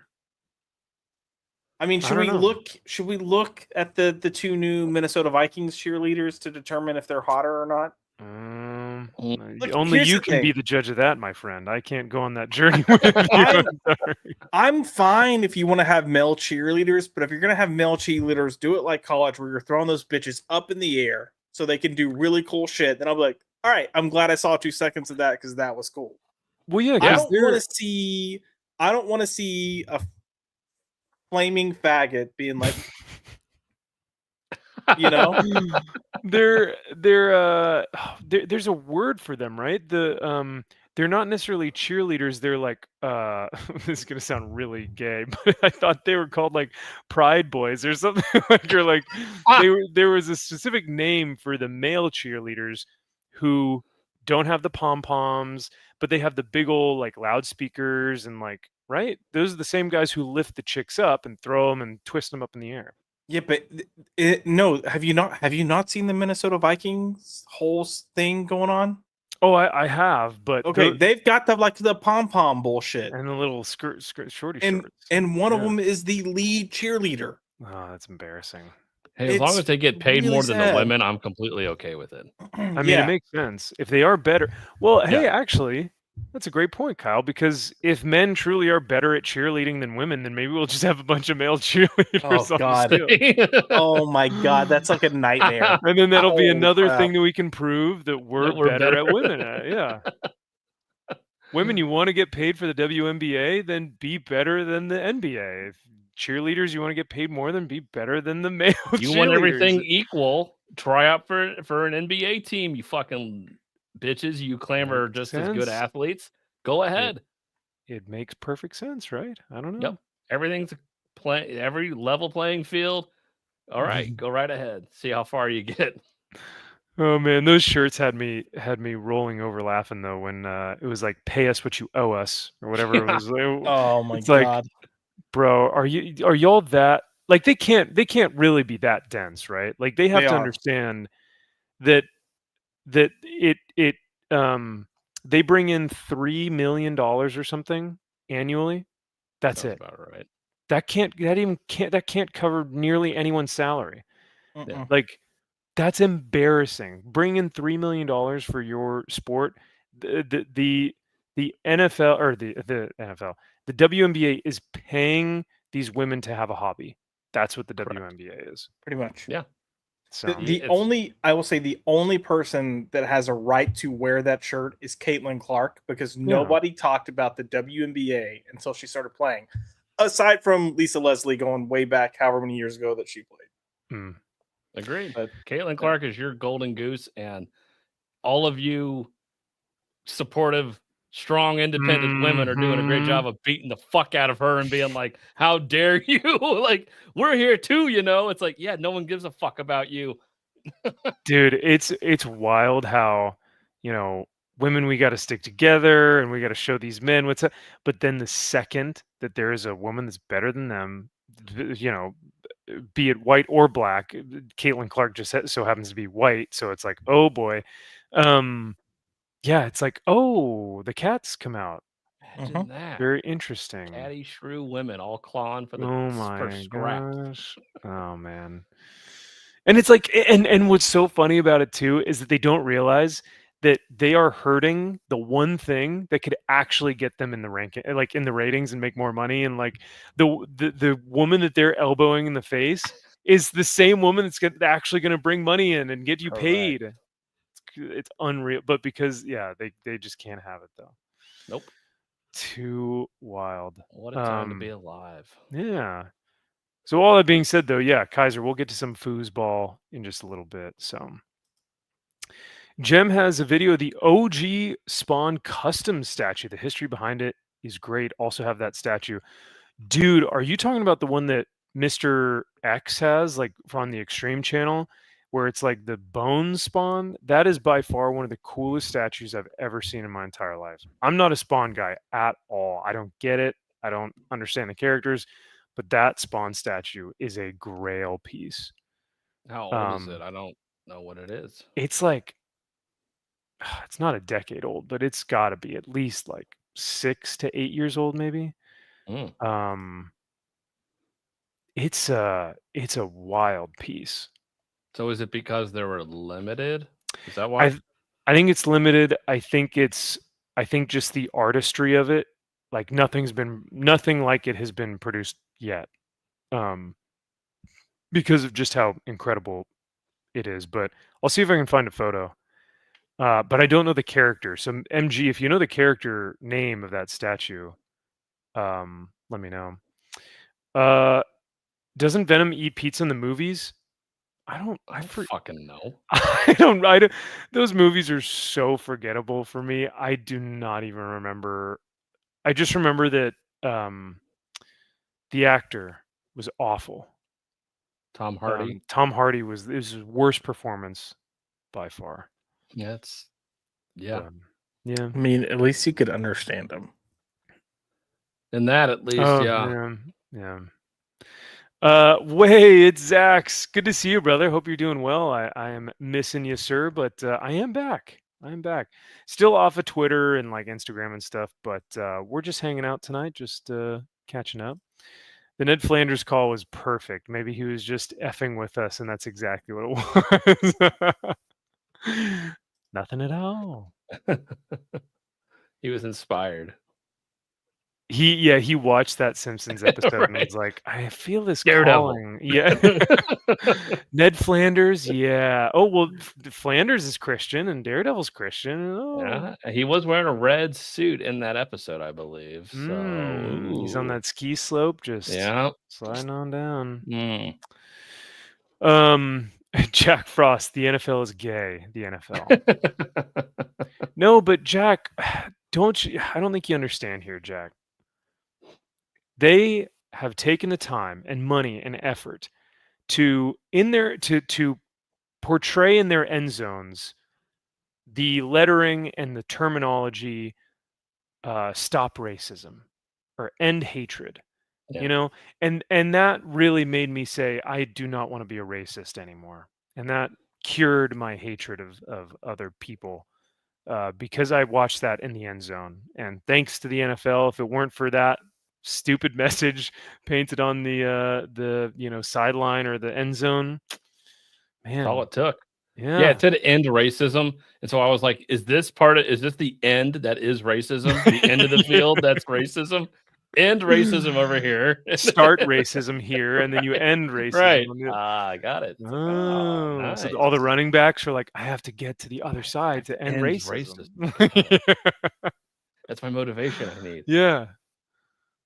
Though it is funny though to think that like the NFL is like, yeah, we're making a difference. It's like, dude, no, you're not. You guys are just virtue signaling. You paid a marketing firm and all these fucking dipshits to come up with that crap, and I can't even imagine what you paid them to come up with that shit. Same thing with the Cracker Barrel logo. You know that logo cost like $30 million for like a bunch of women in an marketing office to go like, let's just simplify it. And they're like, brilliant. Clean. It's clean. Well, I guess I shouldn't talk, but simple and clean. I heard if you get caught throwing a dildo on the floor, they make you go 10 more games. Bro, get this. They are putting up 25-foot nets at the WNBA games from now on because they don't want dildos. I saw that. Is that true? Is that actually true? I know I saw. I wasn't sure if it was real or not. I can never believe anything on the internet anymore. That's a good point. But I saw the title of the article as well, and I was like, "There's no way that's real." I'm like, "There's no way they can do that." No, that is too fucking funny. Like if they do that, you let the terrorists win. Then the what? You let the terrorists win, and it's awesome. The dildo. They're going to find a way to throw those dildos on the floor. You realize that, right? Bro, I can buy a nosebleed seat. Yep. And you bet with my arm strength, just tomahawk that bad boy. Yep. I can get over that. There are guys in the backyards just practicing all fucking like for their chance. They're trying to get it to like do the water bottle challenge when they flip it and it lands like straight up. They're trying to get it perfect, so they're just right. Yep.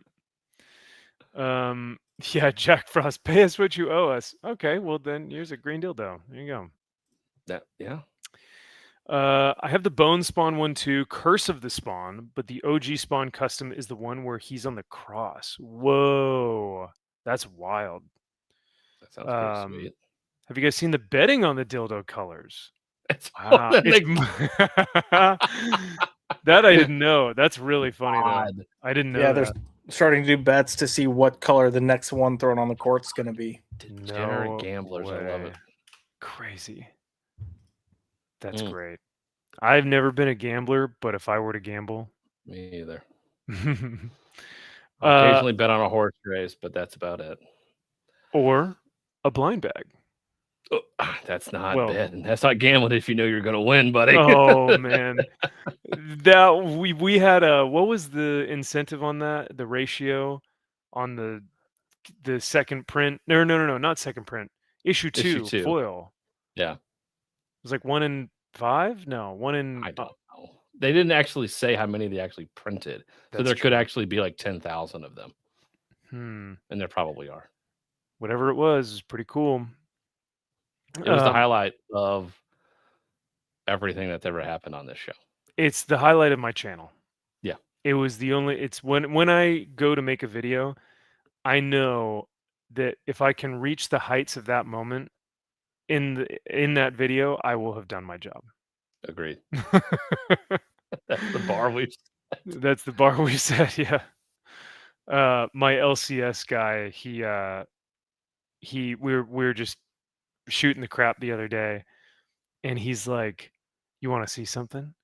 And he pulls like out from under his desk, he pulls out this long box, and he's got like 10, like maybe not 10, but like 5 blind bags unopened of the Battle Beast #1s. Oh. And I was like, "You still have some?" And he's like, "No, this is my personal collection." And he goes, "But I'm never gonna open them." I was like, "Why not? Come on, you have to open them." I have one. I have one in a short box. Yeah, that's right. But that one, you didn't you say you were thinking of getting it graded or something? Someone said in the chat I should get it graded. That's right. But I don't know. They won't grade a poly bag. They'll open it up. But it's technically cover C though. Or I thought it was technically a cover, which makes it. Well, I don't know. I think they'll have to open it. Yeah. Well, damn. Unless I am bad idea, in which case they will grade anything I say. Well, apparently, in another video that I have planned for us from Bad Idea, you can just grade whatever you want and put whatever the hell you want on there, and it's still a 9.8. So, who am I to judge? I'll But- ship it to Bad Idea and have them submit it. They'll call it something else. Perfect. Now we're talking. Yeah. Yep. The CGC slab is in a blind bag itself. Oh, you just blew my mind. Yeah. All right. Well, let me let's pull up this gem video because I wanted him to show the pizza venom. What's going on, everybody? It's your boy Gem Mint, and Legendary Beast Studios just dropped their one of my favorite Venom stats. 6 inches tall, 15 inches in width as far as the base is concerned, and 16 and a half length. Let's see what else. Okay, so there is a lower pre-order price if you pre-order between August 21st and September 20th. And yeah, it's actually pretty affordable. I think, yeah, $1,450 USD. I love that. Are you fucking it's kidding? pretty That's affordable. pretty affordable for us, rich people. Sure. Oh, it's great. That's pretty good. You know, I'm gonna refrain from making a comment, but there no, we go. please. It's mean. Oh, trust Oh. me, I'm probably thinking what you're thinking too. Yeah. And It's this, hilarious, and I Yeah. don't want to say it. Yeah, If it was somebody else, then yes, I would definitely say it. exactly. That's fair. But I think it's kind of that similar mindset of like when you look at the Wolverine 1/3 statue and you go like only $800. Wow, that seems like a good price. But it's like when you think about $800, it's a lot of damn money. But for something of value that looks like it should be in a museum, I think that's kind of like when you say, oh, relatively speaking, $1,500, that's pretty cheap. For statues, and he comes up with them back to back. Concept sketch was by, I'm going to butcher that, Harvey Garcia on the photos bust with the type of art direction, like the teeth, the mouth, the jaggedness of the teeth. But man, I like the paint around the eyes. Look at the close up of the skin. You have. Oh yeah, So here we go. So it starts off from the side, which is weird. So here's the base without the back wall. You got the symbiotes going through. LBS always does the storytelling base as well, so we'll see some of that. Symbiote coming up from the sides with the iconic bell, a nod to Venom's origin in the middle. Same texturing throughout the thighs. He's got those big quads with the veins and all of the life throughout the symbiote. So I don't know what the deal is with this piece of pizza. That must be, if I know Jay, he's a comic book guy too. He always talks to me about the omnibus and stuff. There must be some early Venom panel with him eating a slice of pizza. I'm guessing it's just something you could put in and out of his hand. What's with the pizza? That must be what it is, because that looks awful. Like Kills everything about this statue. it does. It really does. It ruins it. It takes all the goodwill, Yep. and you're just like, whoa, that does not fit at all. Everything evil or menacing or anything. You couldn't have Spider-Man's mask. Really? Oh, that would actually look really cool. Like, come Just on that, now. yeah. But I think this is where he kind of says that they removed it, so we'll see. you can pose without, obviously. I'm going to be jumping in with a few updates as I'm doing the editing here, but the pizza slice is going to be scrapped, which makes sense. I don't know who would have really posed it with that. It was supposed to show off Venom's goofiness and zaniness, but it will not be included in the piece. Venom emblem on the... Thank the Lord. They That was probably smart. had someone play test this thing and was like, what's with the pizza, man? Anybody within 2 seconds of the Venom fans, like, get rid of the fucking pizza. Yeah. You would hope. My gosh. All right. Okay, well, Um, that's good. So at least they have some quality control. Thank the Lord. Yeah. Mm. Because they probably release like the mock-up version, and then Mhm. they probably get feedback from the statue collecting world, and then probably say, oh, okay, all right, Yeah. we're ditching the pizza. Ditching the pizza. Let's see if Jim has that spawn. Oh, these are old. Oh, What's going on, Geminites? It's your boy Gem Mint. We're here with the custom spawn statue. We're gonna do it. We'll talk more about that later. All right, so we got all the Oh, it looks like there were only 50 made. Fitty. Simmons on the bottom. Prototype out of 50 and a Henry Stewart. Oh, damn. So he didn't even get a numbered version. He got the prototype version. That's what he must have been one Wait, of like the does he have to first ship ones. that back? No, I think like the prototype is either like a number 0 or like an exclusive thing. Like Jim must have gotten in on the ground floor of this thing to get the prototype. In my opinion, that's what I think, but I So could be wrong. your prototype should be the actual like manufactured version you get, and then you will decide to make final adjustments based on that. Like, oh, let's make the red of the cape a little darker. Like, Yeah. so if he still has that, it's probably worth a shit ton of money. Yeah. Holy hell. If there were changes. 100%. Let's see. I think we have to take on the corner. Spawn actually is. Then you have the port. Fucking cool. That's really cool. So just for context too, this was 6 years ago. This is how he made his empire, or as he calls it, his Gempire. I mean, he would do these statue reviews where he just kind of, opens them up, unboxes them, puts them together, and is like, all right, there you go. There's the statue. It's pretty cool. He made his he bought his house with this like, what would you call it? Style of like YouTube videos. And then I think just over time, either the statue collecting got way too priced out and people just couldn't buy it anymore, or just people just stopped getting interested in comics and statues and collectibles, and they're just like, yeah, I'm done. Yeah. Because I don't know, but yeah, this is one of his OG videos, like MG said. Yeah. Jesus, that's crazy. Richard, I really like that statue is fucking cool. It looks really rad. Like I said, I'm not the biggest Spawn guy in the world, but even I can. Oof, they got the switch out head. Yeah, that cape is sick too. Picture. So, man, that's it with the switch outs. Now, the moment you guys have all been waiting for, I'm going to tell you how this statue came to be. It's back with his rest of the money. He just blocks. What you're going to do, man, which is good for something like this. I mean, look, the width of this thing is incredible. So, speaking of which, we'll get the measuring tape out just to see how wide it actually is. Then you have the portrait. I really like the lime green eyes. It gives a good contrast to the rest of it. Yeah, that mask looks really rad. Nice statue. Yeah, I don't know if he still has that or not. He better still have that. Well, he probably, I don't know. But I was about to he say, should still have it. And that's one of the tough things. It's like if you were to sell your collection, it's like what are the ones that you keep? Like what are those ones that you're just like, I can't get rid of this thing? And that's MG said he sold it. Fuck. No. Oh, and it's the prototype too. What idiot sells stuff that they have only to get it back later at a higher price? Dang it. And Fucking multiple stupid. times. Multiple too. times. Yeah. You not learn anything? Idiots. God, fucking morons. Mr. Extreme, or is it? Or no, it's Extreme Channel, right? Like Mr. X, I think is his name. Bro, this one. Have I got some? This thing is wild. So this is This 5 fucking years guy ago. needs to chill the fuck out. All right. First off, he has said one word, and I already don't like him. This one, it's the eyes. I was about to say the eyes say I'm coked out of my mind. Yeah, he needs to chill.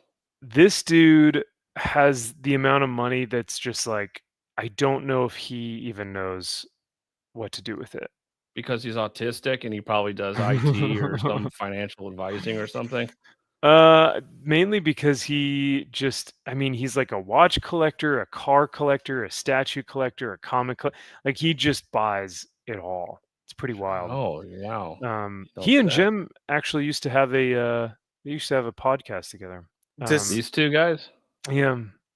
I don't know how. Isn't speculative fiction like a statue retailer? Is he part of, or is he just a fan?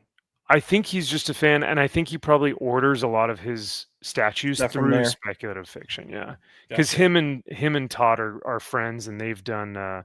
They did a video where they unboxed I think it was 3rd scale Balrog head, like from the Lord of the Rings, the Balrog.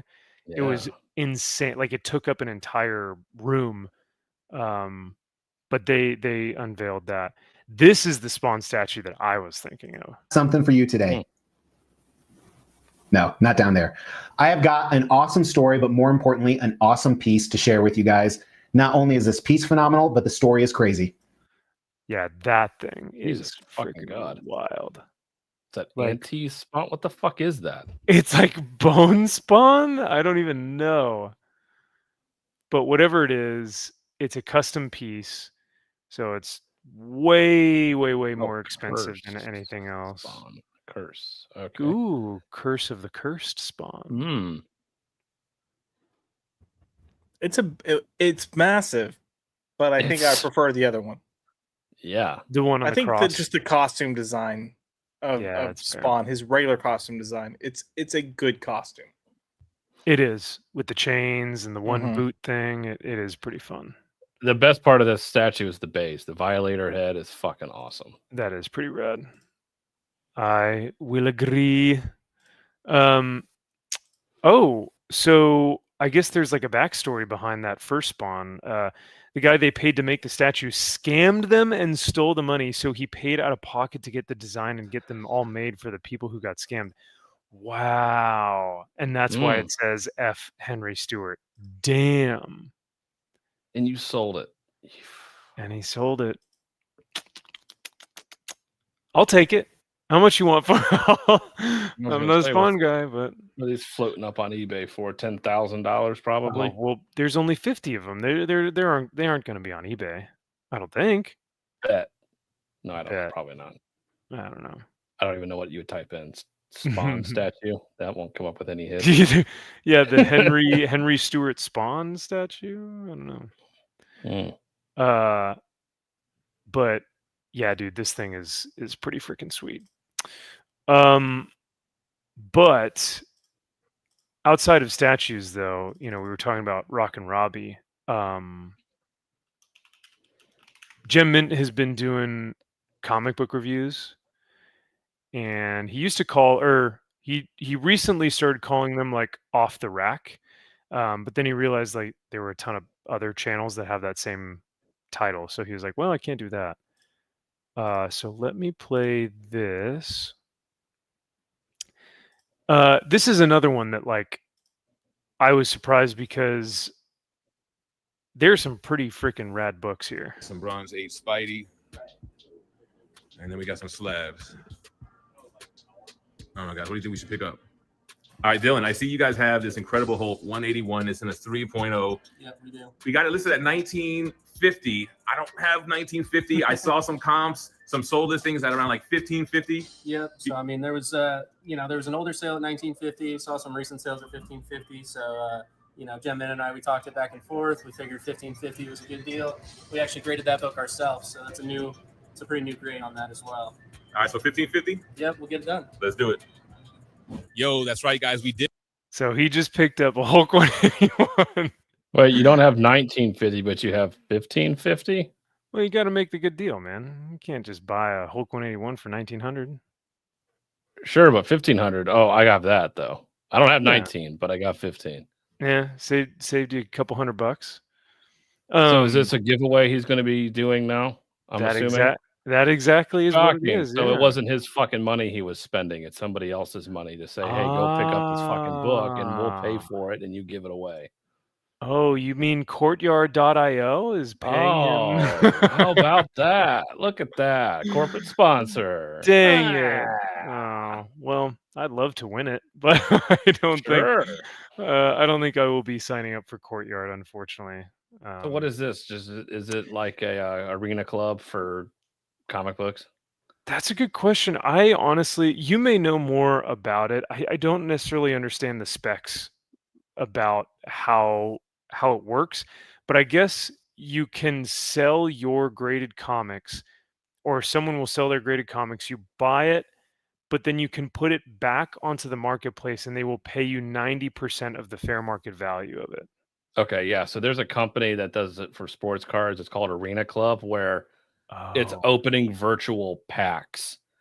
It's an old like you'll spend $400 and you can see it'll be like gold tier or it'll be $1,000, but there'll be chase cards you can get, and then there'll be a list of all the cards that are available, and it'll show you the odds of you getting that card. You open it virtually, you then have a chance to either have it shipped to you. It's a real card.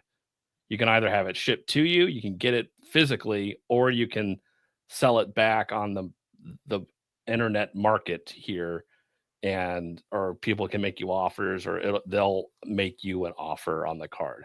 Oh, okay. Have So that's you? probably what this is. I haven't done it. No, fuck no. No, you wouldn't do it. No, something weird. I don't know. Just something really scam. It just seems really weird. Like there's just something odd about it. I don't know. Yeah. I don't know, man. I agree. There's just you feel like you're removed from like you feel like you're not going to get either the cards or your money. I don't know. Yeah, like it seems like 10 times out of 10 you're going to get fucking scammed. And especially when I see all of these assholes promoting it, all of these people. That's like, you're all the influencers and you're like, hey, I bought 5 of these packs. Let's go ahead and open it. This is sponsored by Arena Club, and I'm not definitely being bought into this bullshit. And I may or may not be, what are the odds? I got this really expensive card. Oh, I never thought I'd get one. That's crazy. You guys can win one too. It's like, fuck off. No, you can't. That's the tough part is like, yeah, when you do see those unboxings or those like, unveilings or whatever, and it's like, oh, I got this. I'm like, how genuine is that? Because that's pretty rare, right? Impossible. Now, granted, we opened a blind bag and got the issue 2, but we're not sponsored by anyone. That was I just wasn't you going out and Battle buying Beast. it. Yeah, exactly. No one or knows like who the fuck I am. Image or Skybound or Robert Kirkman or something. Like they weren't like, Kyle, we need you to open this on Max's channel that no one watches. And I would then be 100% honest and say, hey, this is sponsored by this. This is probably going to be a loaded pack. You guys probably you can't expect you're going to get this, whatever comes out of here. Yeah. And so I sports card market is awful for it. And of course, influencers will tell you like, everyone thinks, we're being bought and paid for because we're doing this and we're influencers. It's like, yeah. Well, yeah, I guess so. Yeah. Why wouldn't you be? Yeah. That's what the sponsor gets out of it. Is by paying you, they would hope that you, represent the brand well. So they're going to reach out to Jim Mint and say, hey, go look to your local comic book shop and see what they have. And he's like, they have a Hulk 181 here. I think we can do this. And they'll say, offer him this. And they did. Hey, we'll give it away. It's like, so Jim Mint's not paying for this fucking book. Yeah. It would be cool to own a Hulk 181, though. Someday. If I sell all of my comic books, I may be able That's kind of where, I'm pretty sure my LCS owner has one. Raw or graded? Raw. Do you think because the difficult part about 181 and just a lot of Silver Age and Bronze Age keys is like, people are now starting to sell raw books at graded prices. Yeah. Mm-hmm. To me, dumb. But I don't know. So, I mean, look, here's the deal. And Kyle, you might be able to explain this a little better than I did, because this is where my LCS owner was slowly taking select books to get graded so he could then try to sell them. But when you go to do this or you go to ship them in, you have to send an estimate of what you think it's worth, because that's what you pay. And if it comes back different, like you could just potentially be out money. So if it looks like it's going to score a relatively good score, and that's kind of what you're paying for, and then you send it in and it comes back with a lower score, you just kind of like fucked yourself out of money. Potentially. Yeah. And you have to put the proper fair market value for the book in there. Right. So and you have to say like the tiers, like the big tiers, like the big Silver Age and Golden Age books. You can't put in there like it's worth $100. It's like, no, it's not. Yeah. Because he had what was the first appearance of the Justice League? Wasn't in Justice League. It was in Brave and the Bold. Yes. So he has that, and he has a copy of that, and then he had taken it to Dallas to be like, hey, before I like send this in and everything, I wanted to just get another set of eyes. What do you think the price is? And they're like, so the CGC people are there looking at it with him. And they're like, oh yeah, no, I'm definitely thinking this is around like a 6 point. And he's like, sweet, that's about what I was thinking. He was like, so let's just shoot a little below that. Well, it came back even lower than that, because I guess under Blacklight or something, they saw that there were they were saying some type of a touch up happened. Restoration. Yeah. Oh and he no. bought this years ago. He's like, I've looked at this book over and over and over and over, and I couldn't tell you where the touch-up is. Purple Damn, label. it got purple label. That's a No. Yeah. fucking kiss of death. Oh. Yeah. So he was like, that turned me off to wanting to do more stuff. He's like, because Yeah. Yeah. Dude, grading can be finicky, and that's the tough part, because I know for me personally, and I know for a lot of people, they'd rather have a lower grade blue label than a higher grade purple. Yeah. Like 9 Yep. times out of 10. Unless it's Action Comics #1 or Detective Comics Yeah. 27, like one Yeah. of those books. It's like, no, I No. would. Now, it depending on the type of restoration and the level it gets. If it's like a C, you could potentially crack it out, have the restoration removed, and still be down a grade or two, maybe a Mhm. half, depending on how much color touch or whatever's on there. And it may not hurt that bad, but it's a gamble. Yeah. Have you seen dudes that trim books, where they will they'll take one of those, those things you see in classrooms and office supply places, where you have Yep. the big, almost like chopping block, and they will take a comic, and if it has like a spine Yeah, roll or the or if marble it has a chipping. tick, with yeah, yeah. a little chipping, they'll just shrink and slice, what would that be, like a fraction of an inch. Yeah, fraction of a centimeter almost, to where they just get rid of that. But some guys can catch that, and they're like, "Oh, this has been trimmed." So Yeah, that's impressive if you can find it, because it could Yeah. just be a book that was just off center, cut wrong. Who the hell knows? Like, Mhm.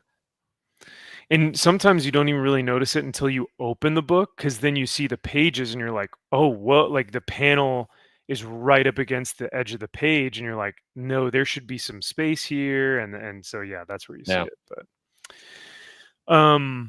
But yeah, so he got a brand new Hulk 181. That's pretty cool.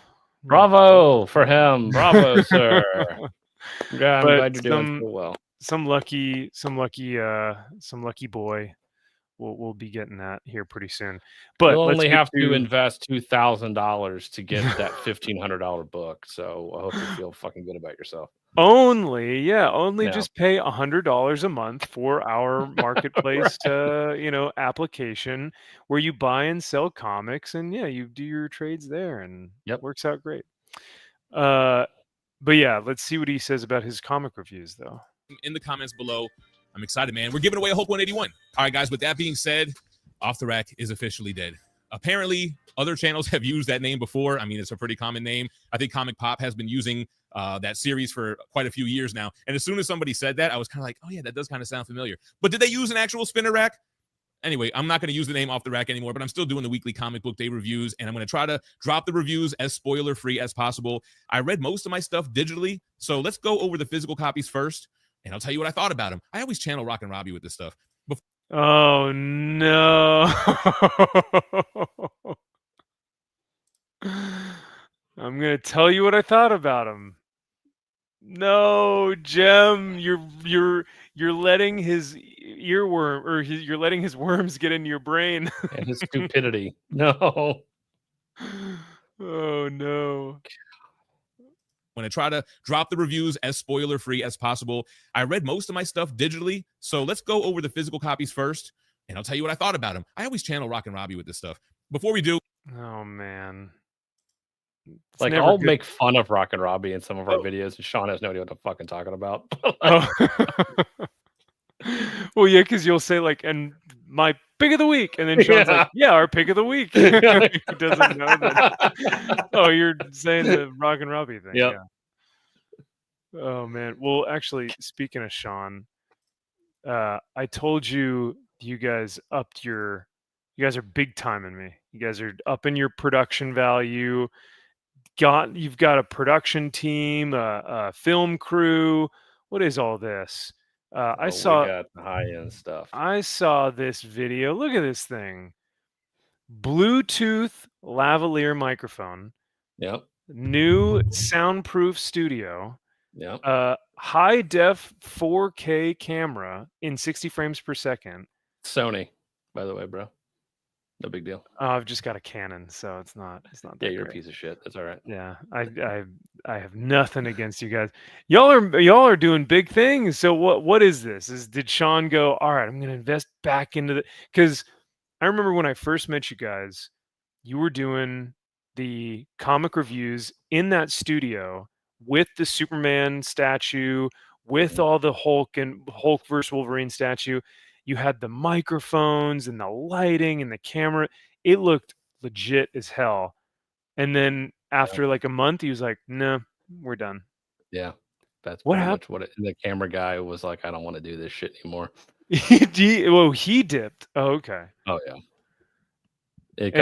it was a lot. It was just too much, and he was having this guy do other things that he didn't want to do, and I don't blame him for being like, this is what I signed up for, and I don't blame it. And so so he was talking to a guy who does, he'll follow around bands and stuff and do their, videos and stuff, and so he was saying, hey, I want you to help me kind of build out this other room he has in the giant space that he has. And so he was like, I want to make this a little studio. I want to start. So eventually we'll probably do our reviews in here. And he's like, I want to have lighting up. And but he wants to use this space. He wants to film other things than just comic book reviews. Like, eventually, kind of bring people in and, do side by side. Like he wants to have, he and I wants to talk about something, we can. If he wants to do his own thing, like I didn't know he was doing this shit. So it's cool. So yeah, it's kind of a new space he's trying out. All right. Okay. Well, I respect it. It looks pretty damn impressive. So looks nice. The guy put in a lot of work, sound stuff, and he painted the wall, the room, and got all the equipment. Yeah. It really does look legit. So I like it.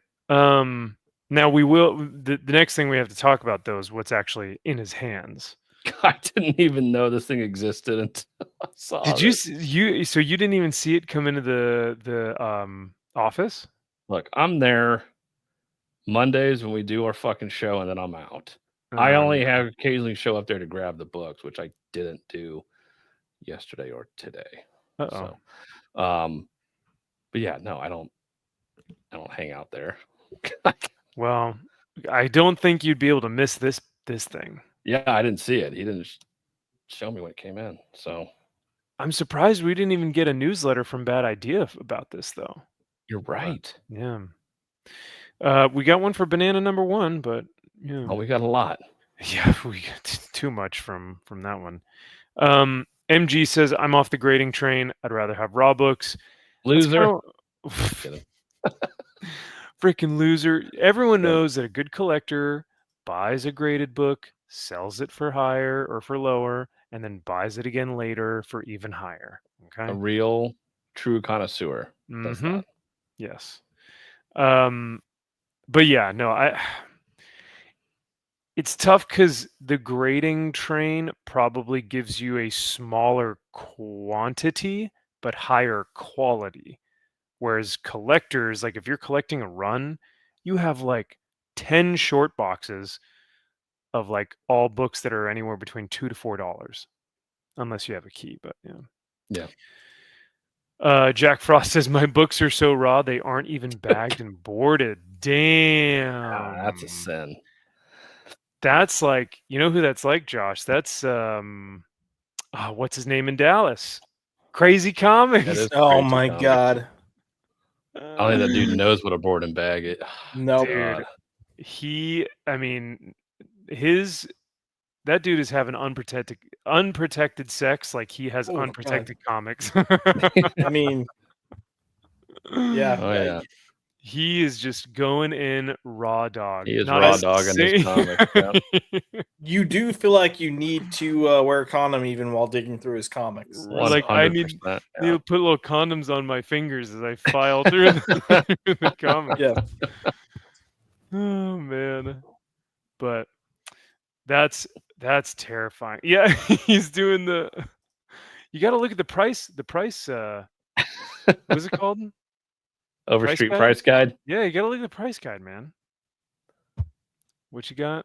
Oh, Max, you got what number 1? Yeah, that's right. I think it's you have it marked. You don't have it marked here. I think it's like a $2 book. He's like, you sure about that? Oh, this book. Oh at, man, I remember this. Oh, I don't know if I could let this go for less than I don't know, $20. 20 bucks. Like what? It's an X-Men 1 from like Jim Lee X-Men 1. Just beat the He's shit. Like, yeah. I don't know, $20. Wow, it's a hot book right now. You don't even know what that means. But you know that some poor kid is probably going by there and he's like, oh my god, X-Men number 1. Yeah, it's like the first one ever. And he's like, yeah, kid, I'll sell it to you for only 20. Only $20, kid. Oh, yeah. I'm kidding. I love Crazy Comics. I'll buy from him every single year. I was sad we didn't see him until like literally the last like 15 minutes of the con. Really, like we saw his booth and then we left. Like that was the last thing we did that day. And I got waits because I was trying to go through and find like my Buffy Angel stuff. I was like, yeah, I'll go through and see if he's got any Buffy Angel stuff. So I remember I went and grabbed the box of beads and they were like up high on a shelf. So I'm grabbing it as I'm trying to pull the box out. I just see the entire bottom of the box go. And I was like, go back up there. Ooh, boy, aren't you heavy? We'll just get that right back. I'm gonna watch Max look through books real quick. Yeah, nothing happened. Nope. To see here. But you know that it's just been rotted away by like termites in old age. Yep. Oh, it's never been moved or like inventoried or sorted through. I love it. I should have been like, hey man, this box, like it's kind of, falling apart on you. He would have been like, oh yeah, that was on a shelf that the cat peed on in the store. You're like, good to know. Thank you. Thank you. Yeah. All right. Yeah, this is pretty cool. I always remember that you I always have to remember that you ran a store, Jack, for a decade and lost interest in doing it. Some key books are bagged, but not much. But yeah, as a store owner, man, I feel like you'd have a pretty rad collection in your back stock. So, and we've got the beautiful, lovely Ash Lauren. Hello, Ash. Thank you for being here tonight, and hopefully you're enjoying just kind of hanging out. CGC is collecting gay comics. I mean, you would know all about that. Kaiser would know all about that. Yeah. He's got all the Pride issues. Yeah, that's his thing. Kaiser also shops at Rock and Robbie store, so that's true. So just by that metric alone, every book there is going to be a little gay. Totally gay. All gay. Okay, all day. Speaking of all gay, let's check out Sean. No, Speaking of gay. No, but this thing is wild, dude. So I don't know if you guys have seen this, but this is the new graded cul-de-sac comic. Now, and Kyle, you actually liked the book, right? Like it was fairly good. I forgot to bring it in. I left it here at the house. I forgot because I was reading it upstairs and I had the books and everything downstairs. And so when I went to leave to record, I forgot it upstairs. And then we were talking. I was like, fuck, I forgot it. But it would have been a meh for me. I thought it was okay. Art was fantastic, but the story is just it seems to be Bad Ideas MO. Is like really great art. And it sounds like a cool concept, and then you actually read it, and it's like, Yeah. Vampires. Again. Yeah. But I guess they did something unique in that they said, hey, if we are going to do vampires, we have to do it right.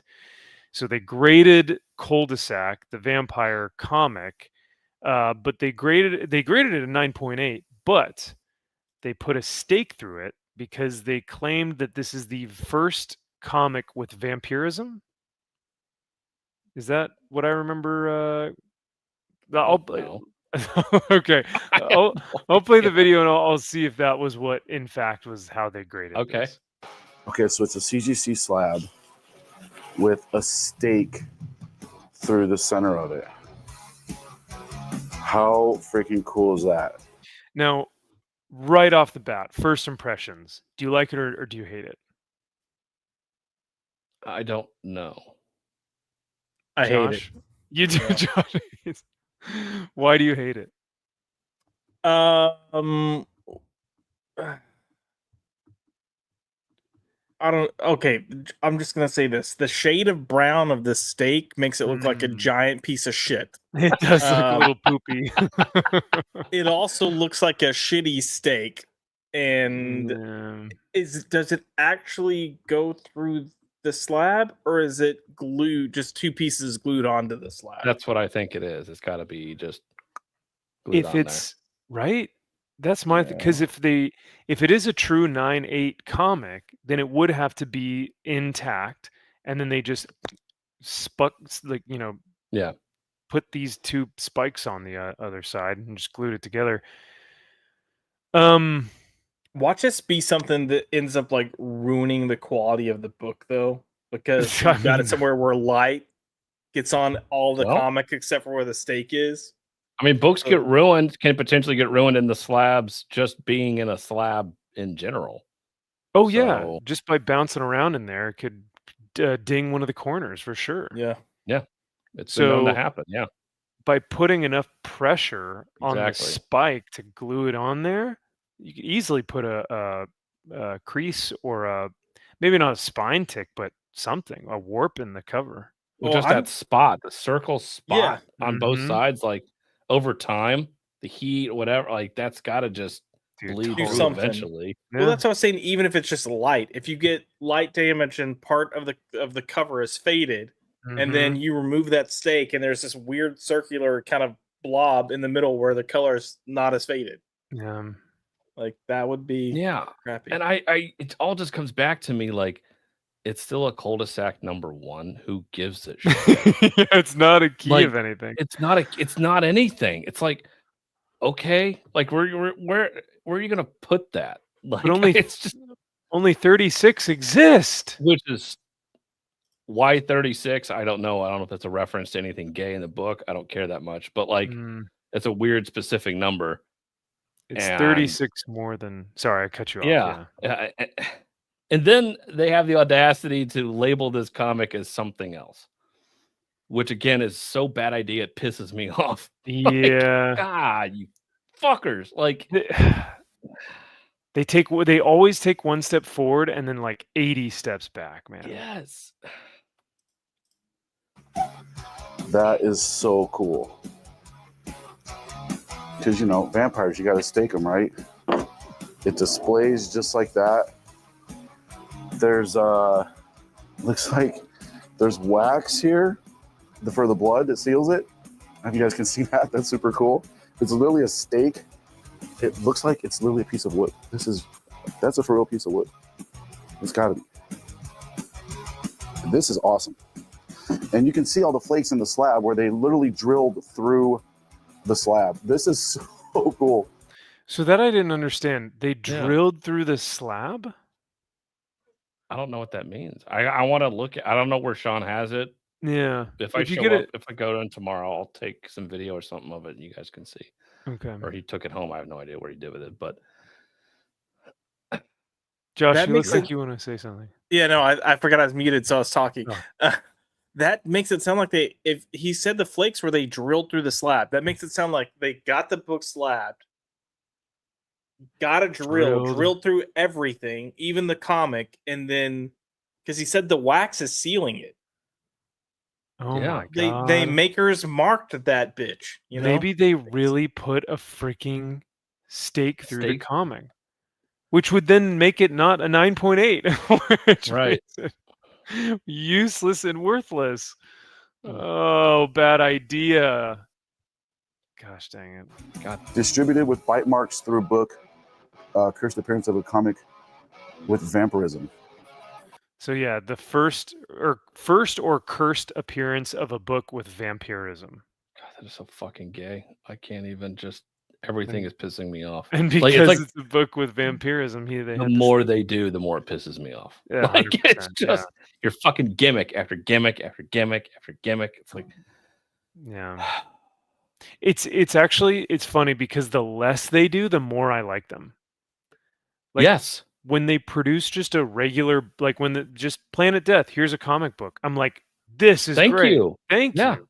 That's what I wanted. That's it. Just stop. Okay, you're done. Stop. It's like, okay, Yeah, no more. you're done. Done. Do the next book now.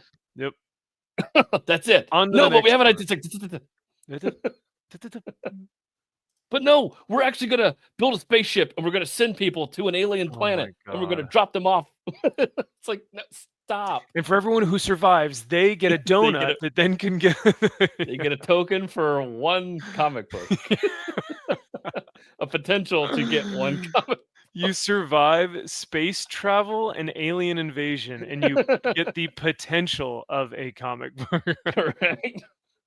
You have to make And it back to Earth alive. Yes, yeah, and a token of our appreciation that can Yep. get you one bad idea comic. God, it's so ridiculous. Oh, But So sorry. I'm reading about this, Oh, and it says the monster ID. Oh, hold on, wrong paragraph. Shit, where'd it go? Oh no. the Gavin please. says, "Is this something they're selling or just a promo stunt?" I don't know. That's a good question. I don't know. I know Sean knows the people at Bad Idea very well. And I don't know if they shipped it to him to promote or if he actually was able to order it through. I don't know if they're through Lunar or Penguin. I have no idea. Mm. I don't know. Yeah, I was gonna say this says this blood-soaked collectible masterpiece turned fine art installation took the two companies 7 months and required solving a very serious engineering challenge: how to drive a stake through a CGC holder without cracking the case or shattering it into a million pieces. Wow. 7 months to do this. So they actually did it. I guess so. Like, So then they drilled through it to make it look like bite marks then.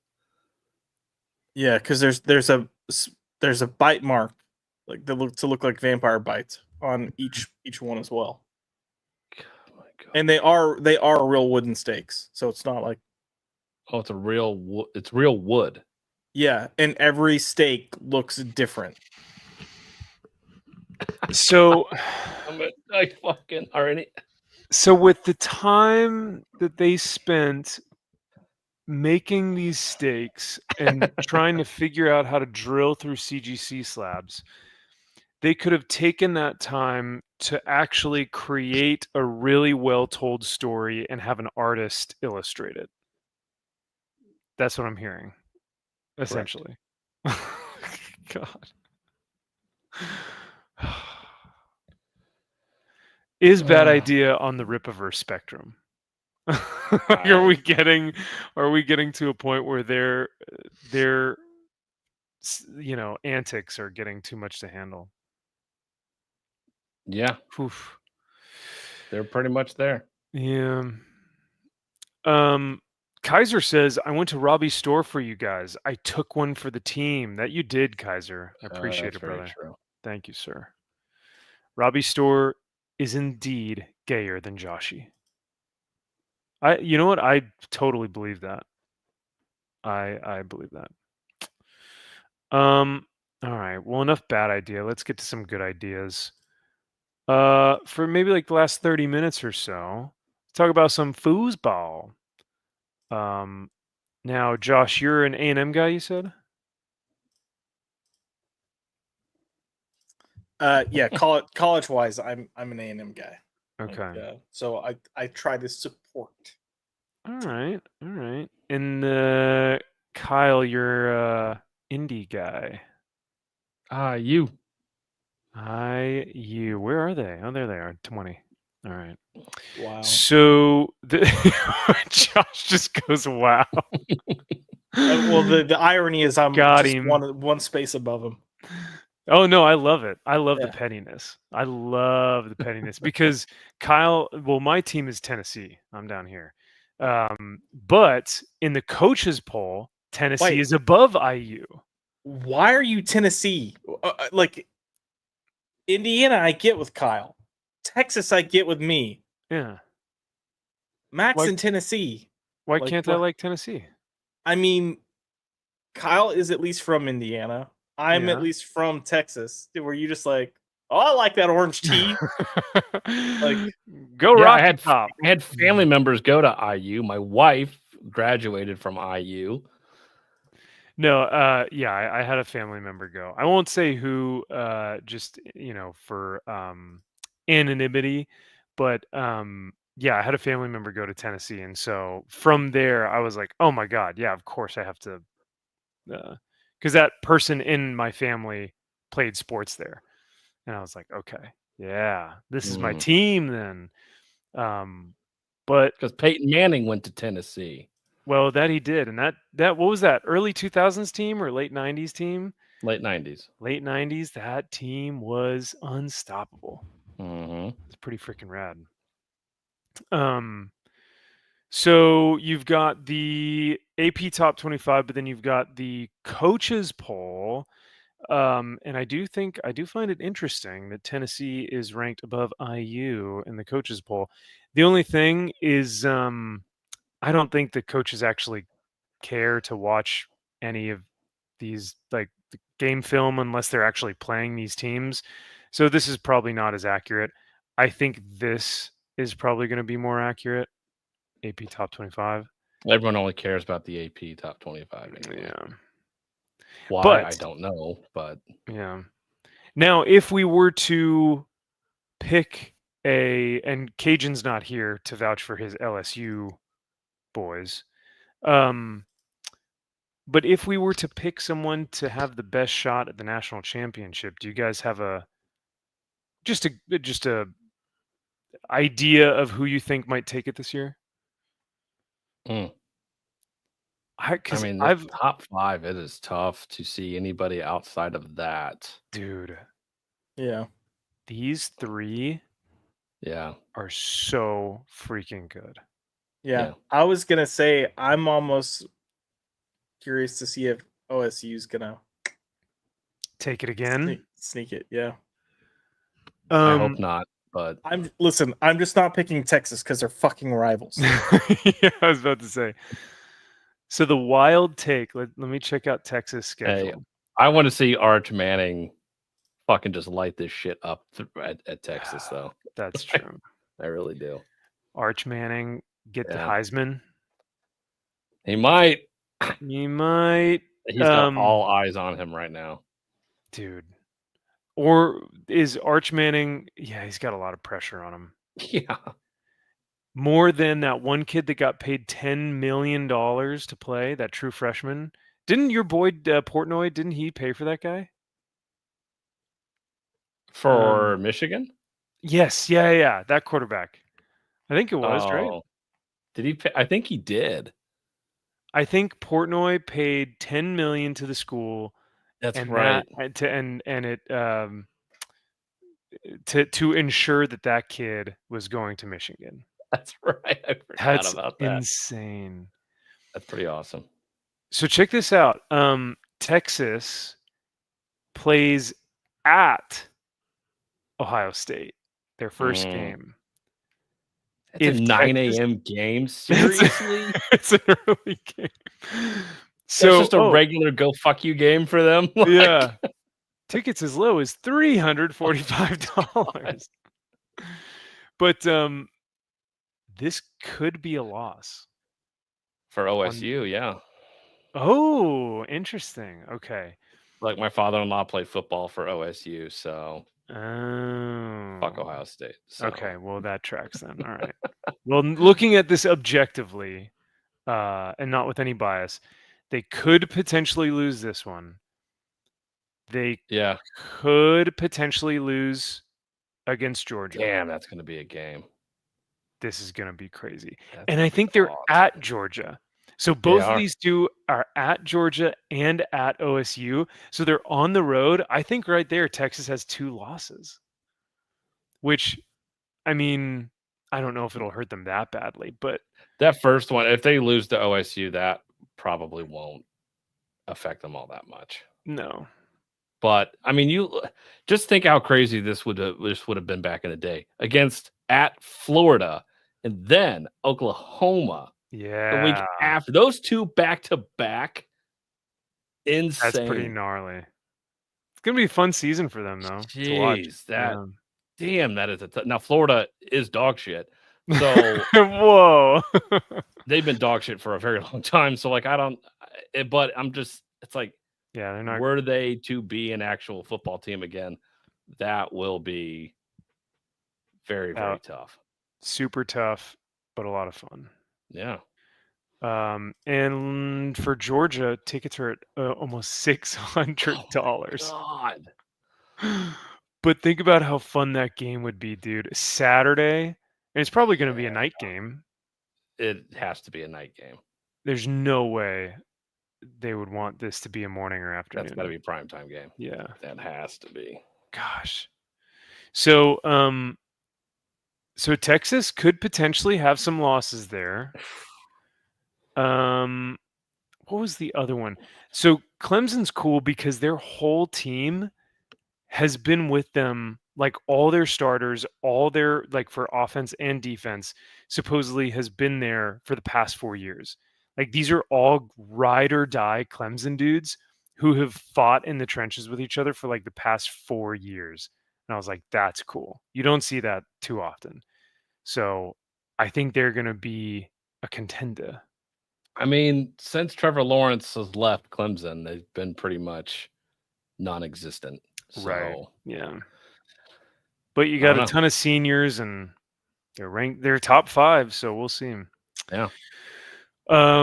Notre Dame, this is inconsequential. I don't know why they're Notre Dame should never be allowed in the top 25 ever. Unless they prove themselves in the playoffs, which they always go to because their schedule is Charmin Shaft. Yep. Get into a fucking division. How about you actually play in the Big Ten, or how about you actually play in the AC somewhere where it's, significant, where it's like, nope, we're not going to. It's like, fuck you pieces of shit. Gosh dang. Yeah, nobody. Well, they got. I see right here though, Josh. I'll be rooting for your A&M boys because I do not want Notre Dame to win this. No, and they changed their logo. Did you see it? Notre Dame? Yes. From the Fighting Irish? It's not the Irish guy with his dukes up? Oh, he doesn't have his dukes up anymore. What's he doing? Holding his dick. No, he's holding a football. That's so lame. Yep. Yes. Talk about a Crate and Barrel logo redesign. Exactly. After like 60 years or some shit of the leprechaun putting up his dukes, he's now like carrying a football. It's like, God, that's so gay. Why did they change it? Well, it was too mean having the fists up. Oh my God. It looks 10 times worse. Yes. That looks so bad. Hold on. I'm going to pull it up. But now you can't like realistically call them the Fighting Irish. Like, right. Yeah. They're the football Irish. Running Irish. Running away Irish. This looks infinitely so much cooler and way more fun. Yeah. Agreed. Yeah. His stupid little shoes are bugging me. It looks really bad clip art. Yeah. Oh man. And you have a drunken leprechaun who has no idea what he's doing. He's just fucking pissed. 3 sheets to the wind, wanting to fight anybody. And you got this dipshit. Watch this end up being like one of those Mandela effect things in like 35 years. They're gonna be like, no, Notre Dame never had the knuckles up. Right? It was just a parody in this one thing. It's always been the football. It's always been a football. They're gonna try and gaslight us. I believe it. No, he's always done this. Yeah. You didn't say the magic word. No, I really hope they get lambasted for this. Max, what movie is that? Dinosaur. Yeah, Jurassic Park.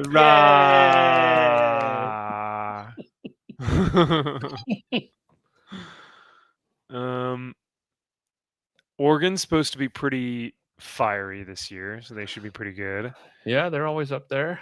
Bama, why are they up here? They should be down here somewhere. They're done. Fucking done.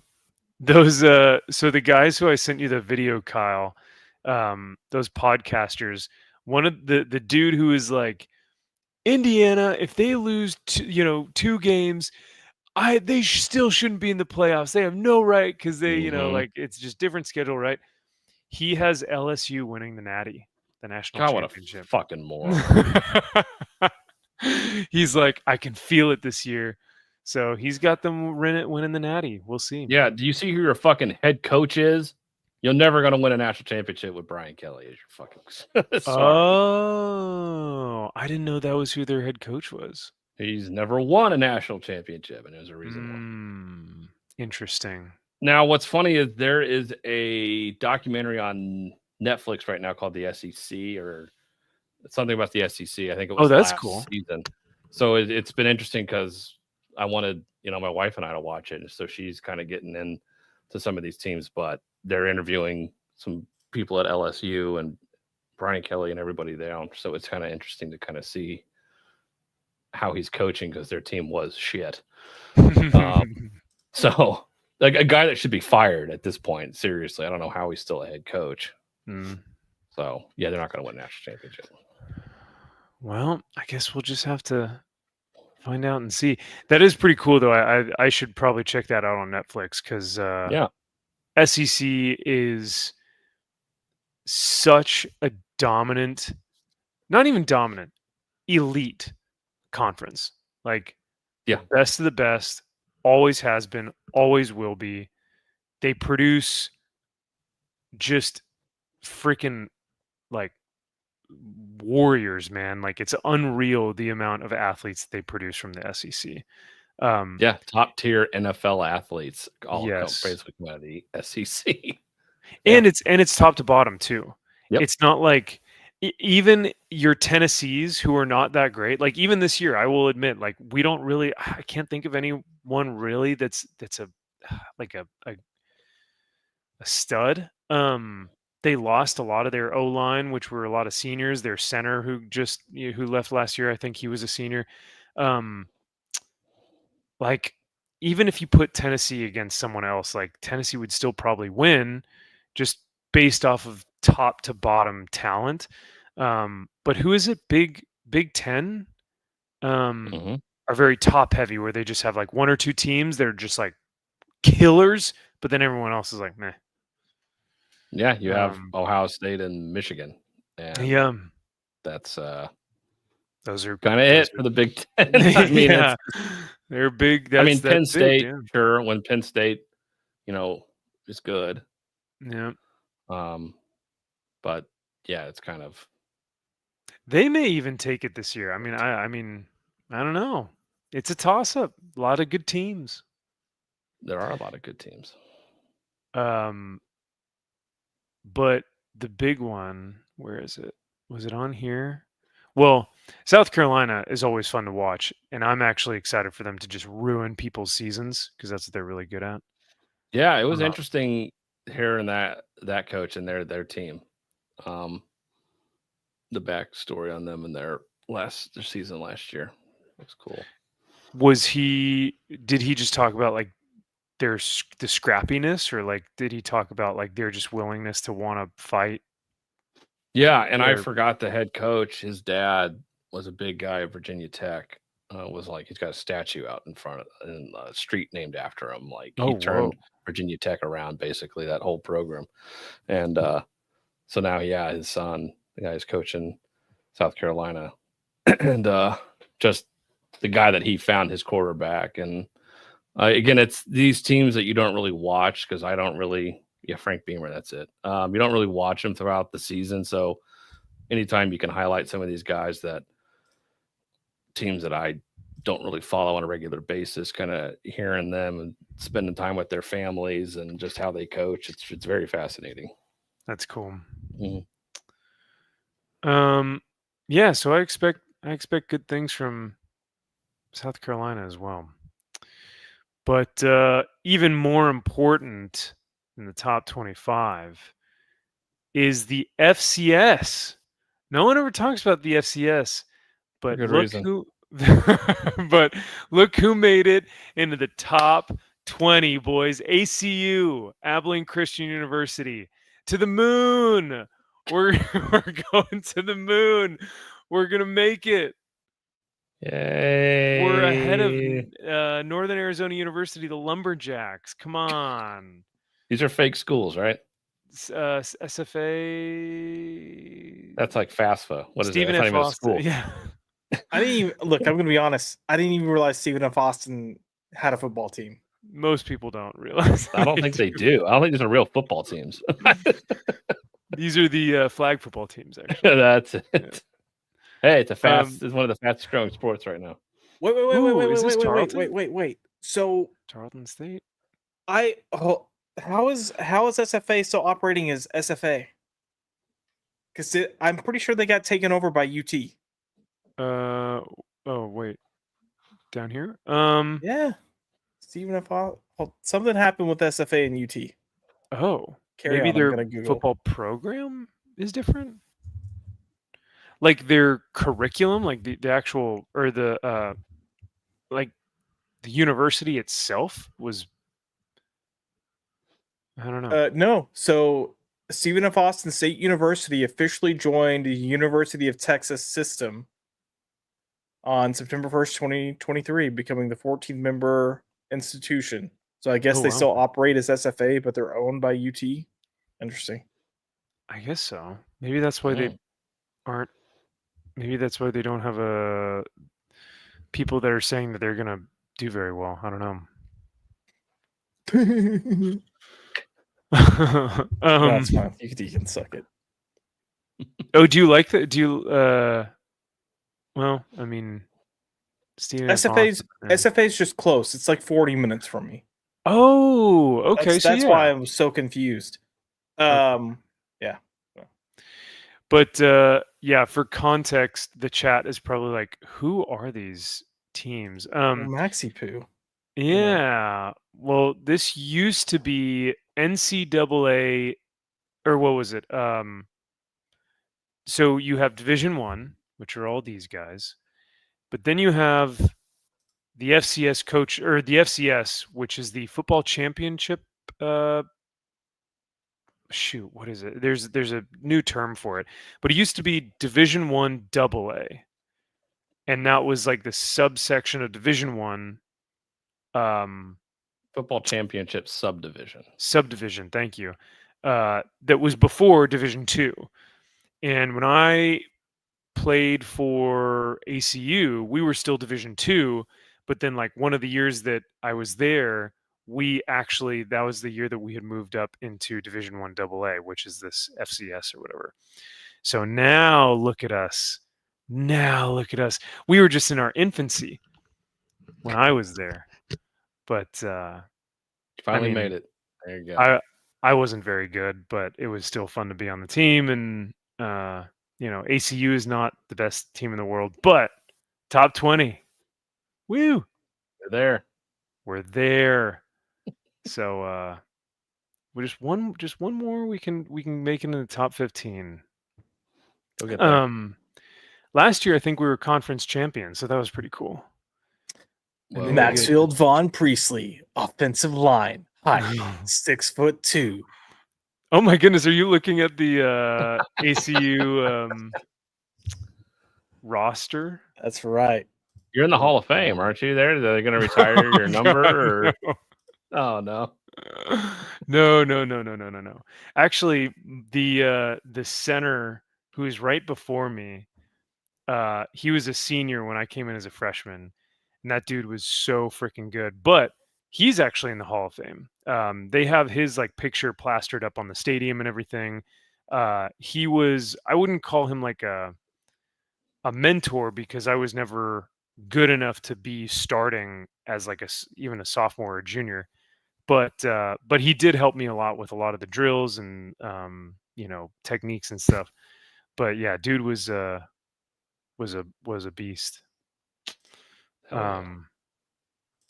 He was like a Jeff Saturday, fast, strong as hell. Not the biggest dude on the field, but could just like leverage and like topple people. But yeah, he's in the in our ACU Hall of Fame, but definitely not me. That will never be a thing. Hey, donate enough money, brother. They'll put you up there. They could be like, oh yeah, the prestigious starting center for all 4 years, and I'm like, I didn't, and they're like, zip your lip. Thank you for your $3 million donation, Mr. Priestley. We greatly appreciate what you've done for this school and your contributions. You are a true, whatever your mascot. You are a true Wildcat. That's it. Yep. Meow. Wildcat is really, that's the best. Man, some of these mascots, I tell you. Wildcat is what you get like at a high school. Yeah. Wildcat. And plus, I feel like Wildcat is very generic. Like, there's so many different Wildcats. Yeah. But at least I'm not a nut like a Buckeye. That's for sure. That is pretty pathetic. How is your mascot a literal nut? Yeah, I couldn't tell you. USC is at least cool because they've got like a Trojan. It's like, okay, that makes sense. I like that. It's awesome. Even though they suck, but I know. When do you think USC is going to be good again? I don't know, man. Pete Carroll fucking ruined USC for almost 20 years now since he's left almost. So it's just been downhill ever since he fucked them. And college football is better when USC and Nebraska are better teams. Yes. Like, that's just when college football is just at its best. And those two just haven't been good for a very long time. Yeah. And it's a shame. It's like when Marvel is good, the whole industry like just apes off their success. Yeah. Speaking of Nebraska, did you see the punter from the UK crying at the press conference? No. The punter for Nebraska? Yeah, the Nebraska punter, because he's from the UK, so he came here and started kicking, and so now he's the punter for Nebraska. And I guess they asked him, like, oh, do you miss being back in the UK? And he just started, like, weeping. Because he didn't? Because he's like, thank God for free speech? Yeah. Thank God Muslims aren't killing me on the side of the I street. don't want to get stabbed everywhere I go. Thank God the police, the bobbies aren't taking me out of my home for my Twitter post. Like, I'm around people with guns. Now I can be here where I can buy myself an automatic machine gun. They called an AR-15. An assault rifle 15. Yeah, that's exactly what it stands for. Yep. Oh, man. It shoots 15 rounds a second. Yeah.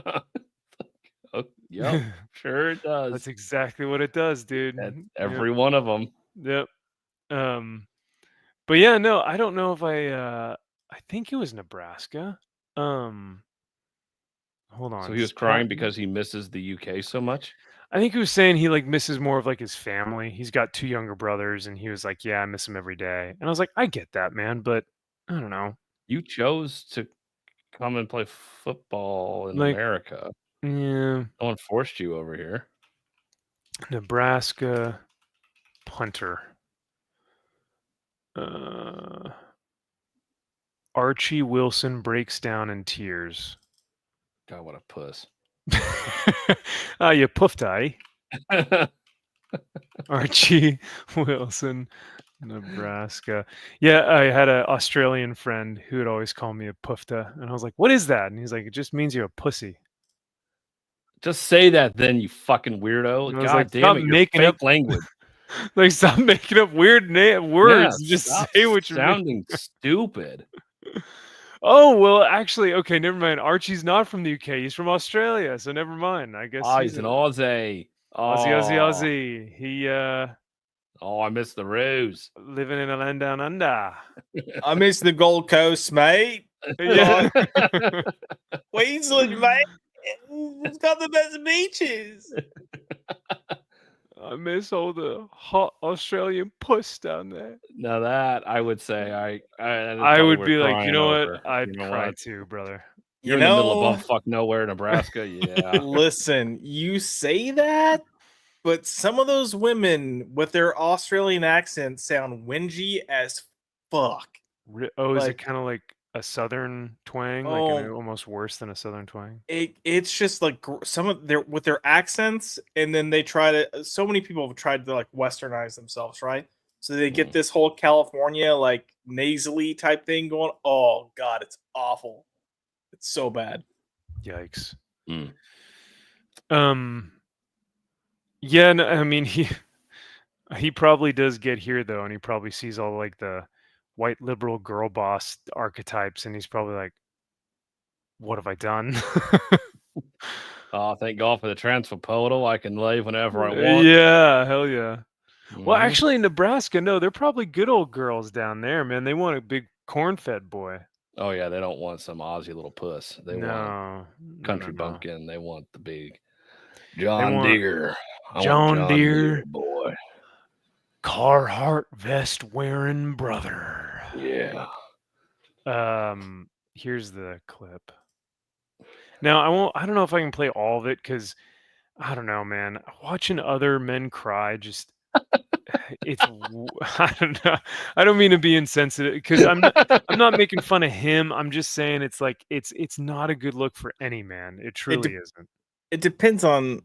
I mean, it depends on how the cry is. If he gets a little teared up and like there's a tear there and he wipes it, like what, the man misses his family. All right, totally. That's fine. Good kid, pure heart. If he starts crying like a little bitch, if he's like has like full breakdown. Yeah. Yeah, it's tough, man. You got to navigate it because then you look at Jordan Peterson. Jordan Peterson's crying on every clip now. Yeah. So you're like, oh man. And so, yeah, I get the passion behind it. Men have a lot of passion behind the purpose and the things that they're called to do. But the second you cry in front of people, people lose all hope and confidence in you. If you're especially the football player, the coach is like, "Are you crying for your mommy?"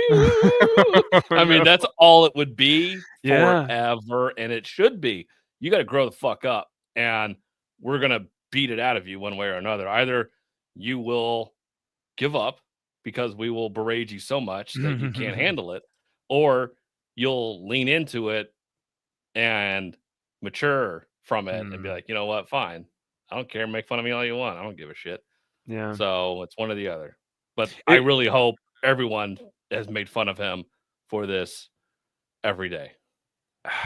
It could give him thicker skin where he's like, yeah, man, I had a moment of weakness and I was being a little crybaby. And, I miss my parents, but I don't know. But like now, you can't do that. The second you do that, he's going to fucking tattletale on you to somebody in the athletic department, and the next thing you know, you're fired. And TMZ's, yo, this guy fucking, he's like a transphobe or something by calling him whining for his fucking mommy. It's like, oh, you fucking hate gay people, don't you? It's like, he's not even gay. Wait a second, when did I say he was gay? And he's like, I'm not gay, mate. I just like to cry. Yeah, I just really miss my family. Like, we assumed you were gay. Yeah, well, you cried in front of an entire audience. So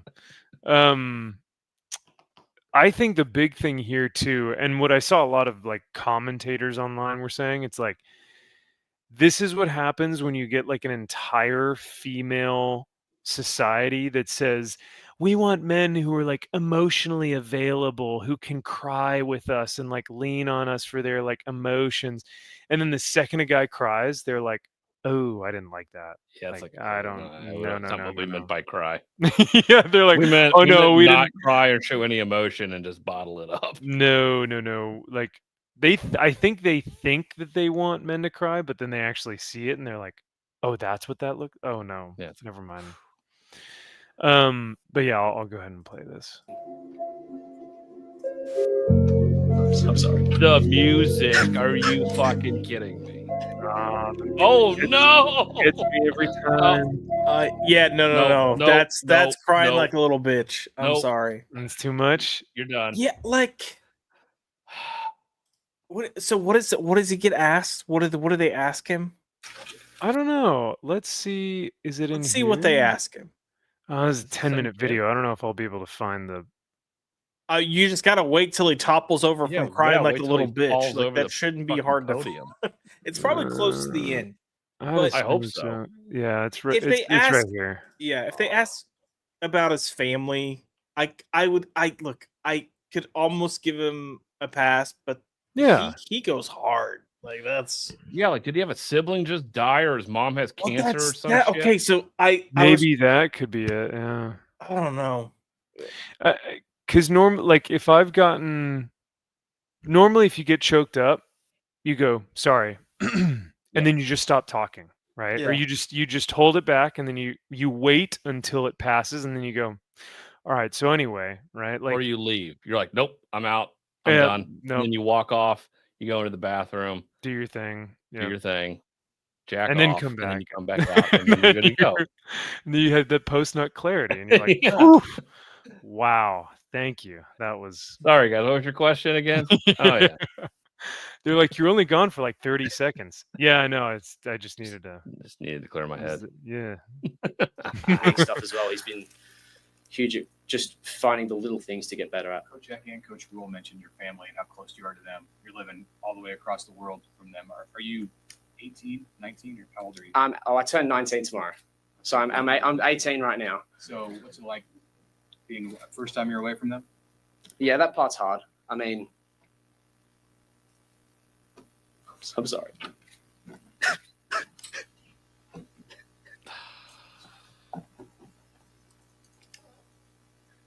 Yeah, man. That's like a full on.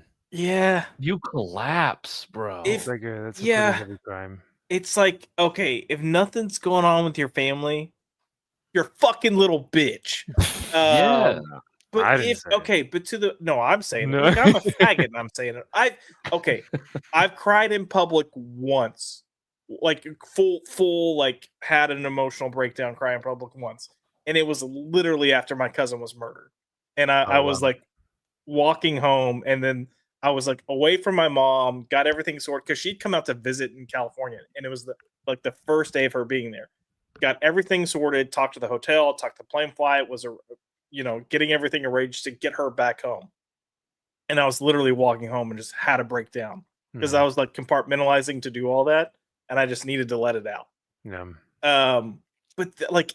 Unless his family, like his dad or something has cancer, kind of like Paul was saying, like this is extreme. I'm That's not trying to be extreme. an asshole. Yeah, It I is. didn't cry this hard when my brother died. Yeah, I mean, I would have been a little bitch in that moment. I'm Not not like gonna lie. that. Well, Not like that. This is, yeah, I don't know. It's a lot. Again, if it were less of a cry, if he'd gotten emotional, gotten choked up, cried a little bit, and then like, I'm really sorry, guys. It's just Yeah, it's like, sorry, guys, I birthday's just missed my family. tomorrow. I am missing my family like crazy. I would have given this way more of a pass, but Yeah, oof. but the full on just down. It's like, Should we play some more? Yeah, I want to see what he says to recover, if he Okay. even does recover. I think he does. Yeah, I loved it a lot. Yeah. Wow, y'all are laughing at this poor dude's pain. He misses his family. His family. Yeah, but I Family, left not home sure. at 18. I didn't do this shit. Like, You on. have. I remember leaving for college, and I think it was like I was a month in, and you're gone from your family for the first time. And I remember breaking down, being like, "Man, this sucks. Like I miss them a ton." And then the next day at football practice, I got a black eye from one of my buddies, like from doing drills and stuff, and I was like, "Oh, I'm back. We're good." You kind of get the crap beaten out of you, and you're like, "Oh yeah, that was a moment of weakness, and we're good, right?" But it just maybe this kid hasn't dealt with that yet. I don't know. yeah, he needs to toughen the fuck up. yeah. If I was the head coach and I saw this kid crying like this, God fucking damn it, you'd be kicked off this fucking team so fast. I would be like, you're in my office the next fucking day, and it's like, all right, listen here. I'm going to show you this video. We're going to fucking put it up on the big goddamn screen. Oh no. And I'm going to be like, look at this fucking pussy. I'm going to be like, is this what you want to be? Is this the kind of man or woman you want to be? Well, you could also. Oh, Go sorry. ahead. Go ahead. No, go. He could also say, "Listen, my dude, your brothers on this team are going to be looking to you to kind of lead that punt squad or to let you lead that special teams unit. And if that's the case, you can't be doing this, right? I know special teams. So I mean, and that's just the nature of like, if you're in a leadership position or if you have a position where you are going to be of higher status or whatnot, like that's something you got to keep in check. But at 18 years old, I don't know. What am I saying? How do I know what's going on? I know. I don't But know. I just, if you're trying to establish a culture as a head coach and say we're fucking tough motherfuckers, Yeah. and everyone that you play is going to be showing this video and saying these are the fucking pussies that we're playing on Nebraska. I mean, come on, what do you have? It's like, oh shit. You know, this coach is like, what the fuck? Whose idea was it to get this soccer bitch asshole? Yes. You know that's what it is. And look, I know it looks like I'm sounding mean, but again, if he had just been a little emotional, gotten choked up, and like, sorry, like I love my family and I miss them. Yeah. I would have been like, you know what, dude, good for you. But it's too much. It is. It's like a 10-year-old. I'm just being honest. Mr. T94 says Urban Myers would kick his ass. Yeah, he would have. Man. And then fingered some chick at a fucking bar. But yeah, that's all right.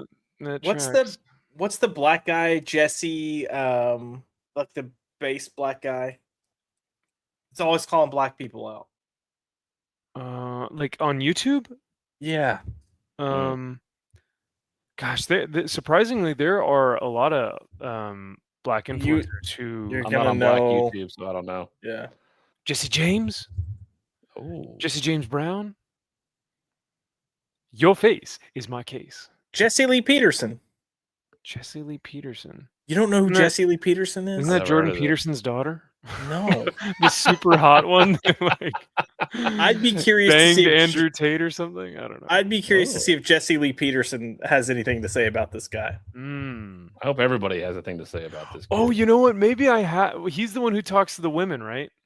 He talks to all sorts of people. He wears like a really, like, he wears a nice suit, and he'll be like, yeah, he just tells women how it is. He's got no filter for anyone. Yeah, I think I know who exactly who you're talking about now. Does he dip his face in Saratoga spring water and possibly at 4:02 in the morning, and then journal from 3:52 to 3:53 in the morning? Yeah. We got to do $10,000. We got to do at least 10,000. At least 10,000, man. We got to do the hibbity and the jibbity to get the 10,000, man. Come on. Hell yeah. Dips his balls in the Saratoga water.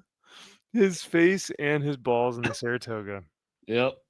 Makes sense. That's what you a got to man. do in order to be a champion. So that you make sure you don't cry. No shit. That's Yes. how you do it, man. He's not crying. Jack Frost says, "Hey, speaking of foosball, anyone hear that kid named Noah? Can I say this? Yeah, it's his name. That is a real name that you can buy on a hat, by the way. If the hat wasn't like almost $50, I would have bought. I want to buy that hat. Yeah, Josh sent it to us. Oh, that's right, Josh. You did send that to us. Yeah, Noah. I think Noah is going to be notorious. Is he on the Chiefs?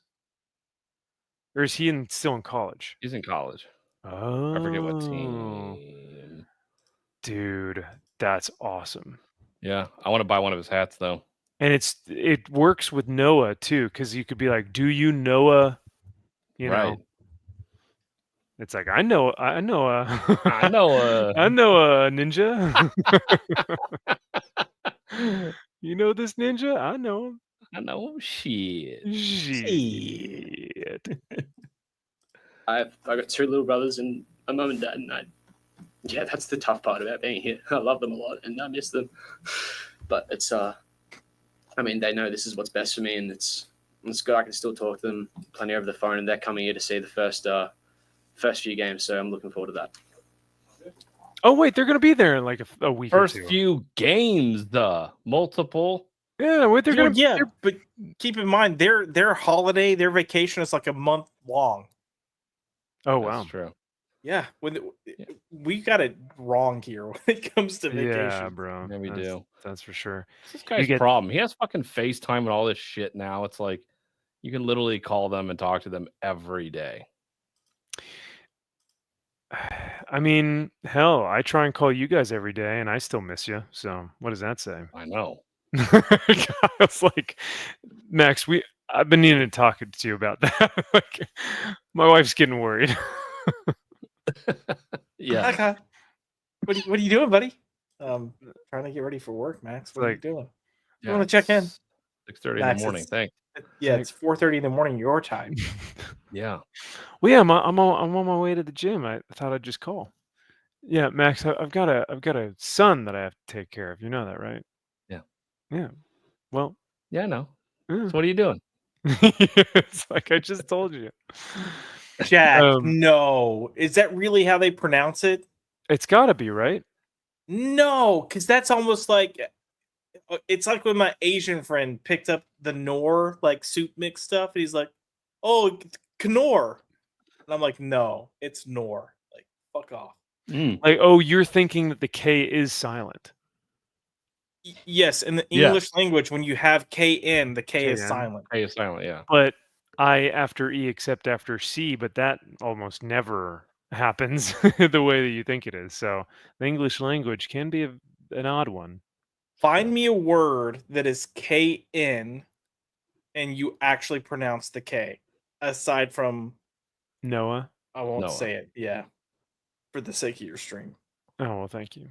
You're welcome. Well, I just want to do it for the sake of you, so that someone doesn't clip you out of context. You know what? I'll take a 6-month paid vacation at this point. I'm fine with it. That'd be nice. But I don't know any other words starting with KN No.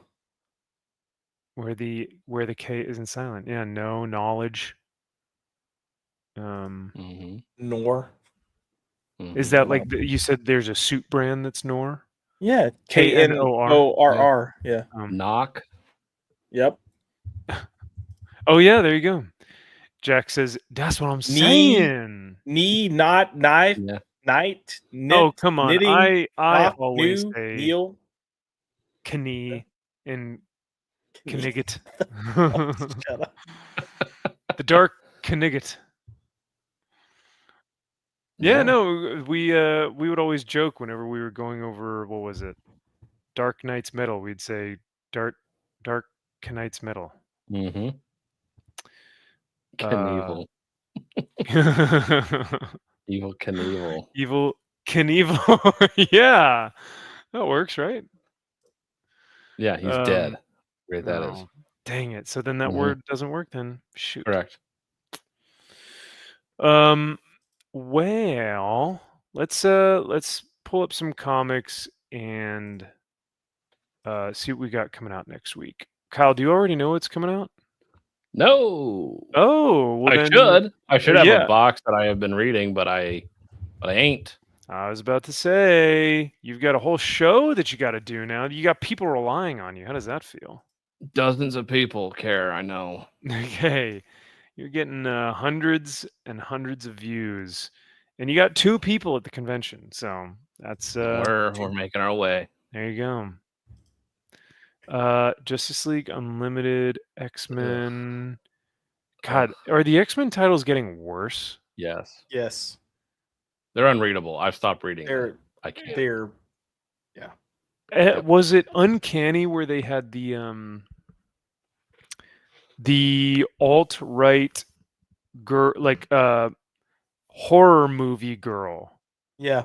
Yeah, Mhm. unreadable. I mean, just drivel, man. Yep. Wonder Woman. Wait, Wonder Woman just came out. Oh, all absolute Wonder Woman. Thank Oh, God. and I remember you saying in the last video that Martian Manhunter, you stopped reading that one too, because that was another one where you're like, it's just written for people who think that they're intelligent. Correct. It's artistic douchebaggery. is what it is. Yes, Well said. Well said. Ultimate Spidey. Maybe something will happen in this issue. We can hope. We can only hope. Every issue. Wait, I'm what issue waiting. is it? 20. Oh, so like 4 more left after this? Yep. They're Getting down to the wire. Or the whole Ultimate line is done, right? Yeah. No? No? I mean, think. yeah. Wolverine ends at 12, so Oh, that's such a bummer. yep. Mm-hmm.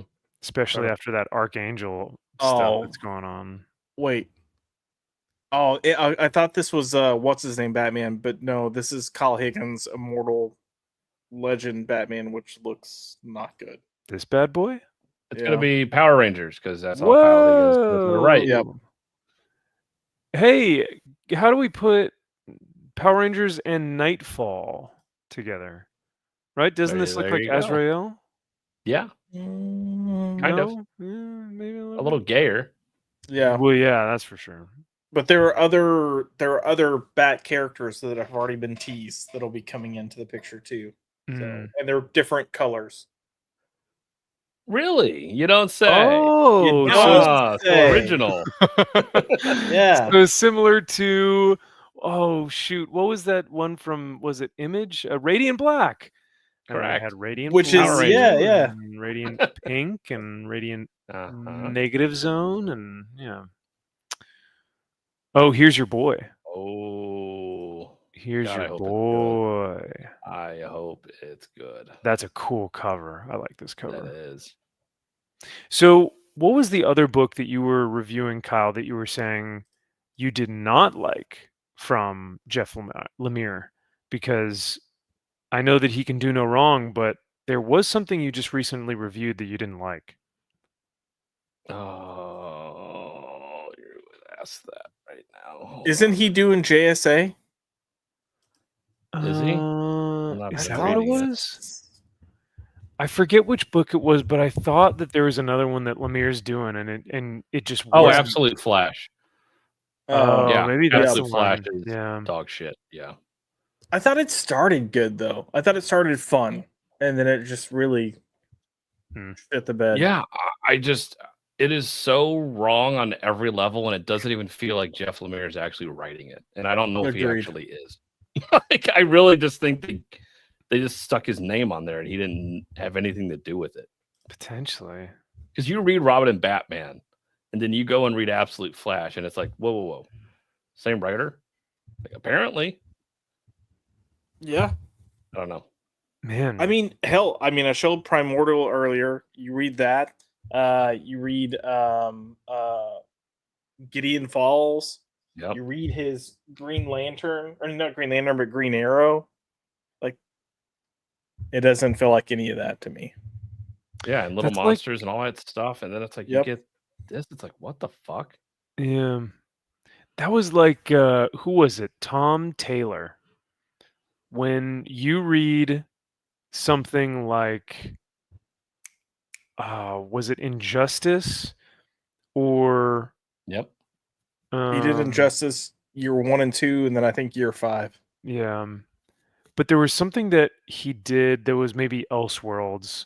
Deceased. Yeah, he did Deceased. Dark Knights of Steel. No, That's fuck the off one. with that right now. Yeah, that was the one that was unreadable from him, and you're like, "There's no way this is him, right?"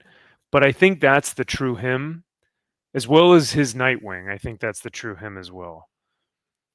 Get that Tom Taylor BS. Yeah, and Yeah. then you got Gay Superman. Yep. Oh God, Jay Nakamura is the worst thing ever. The Phoenix. I don't know what that is, but One knows. I'm kidding. Death of Silver Surfer. I still can't believe they're trying to Fuck that book. make this thing happen. Can't This wait is to just read it. Worthless. So Yeah, you're gonna bad. have to. Yeah, That cover fucking sucks. it's not With great. what's her name? Kelly Coe or whatever. Like, that's really the Yeah, book. Kelly Coe. that's right. It's Kelly Coe's book. Who's the bestest ever. And everyone has to tell you in the first issue. And she even has to kill Silver Surfer in the first issue. Yep. I'm the best. I'm the best at what I do. And what I do is Mhm. being a girl boss. Hell yeah.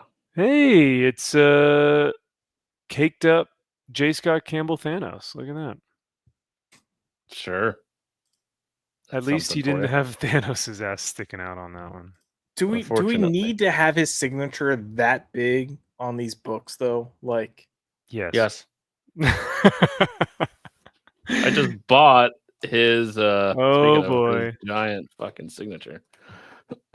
Oh yeah, I didn't get a chance to help you. Boom! Look at that. Wow. That's what you need, boys. Wait, he didn't do a profile or a remark or anything? No. He just signed it? What's with all the white space? yeah, I was going to say that seems kind of retarded. Because it's a blank. No, it's for him to do artwork. Eventually. Okay, Oh, so the goal is man. to get him to do it The at some goal is point. to get him to do something on Okay, there. okay. I will So allow he that. sent that to you with the signature on it. Of course. You didn't go to the convention, have him sign it, and then go, thanks, and then just walk away. No. Oh, I didn't.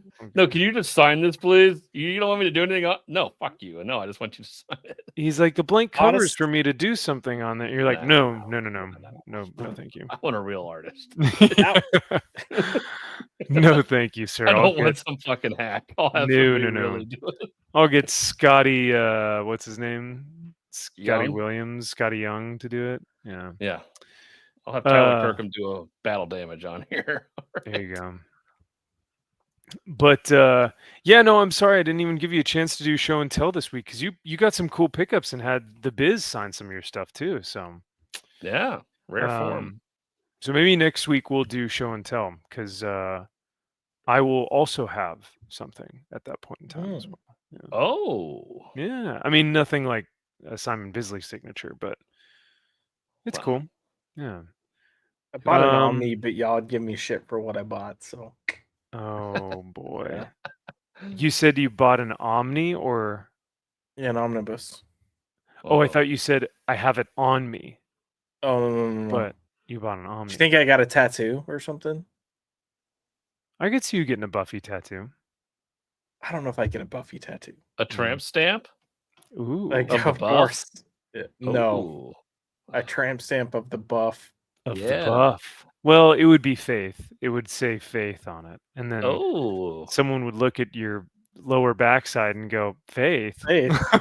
Wait a second. You gotta have faith.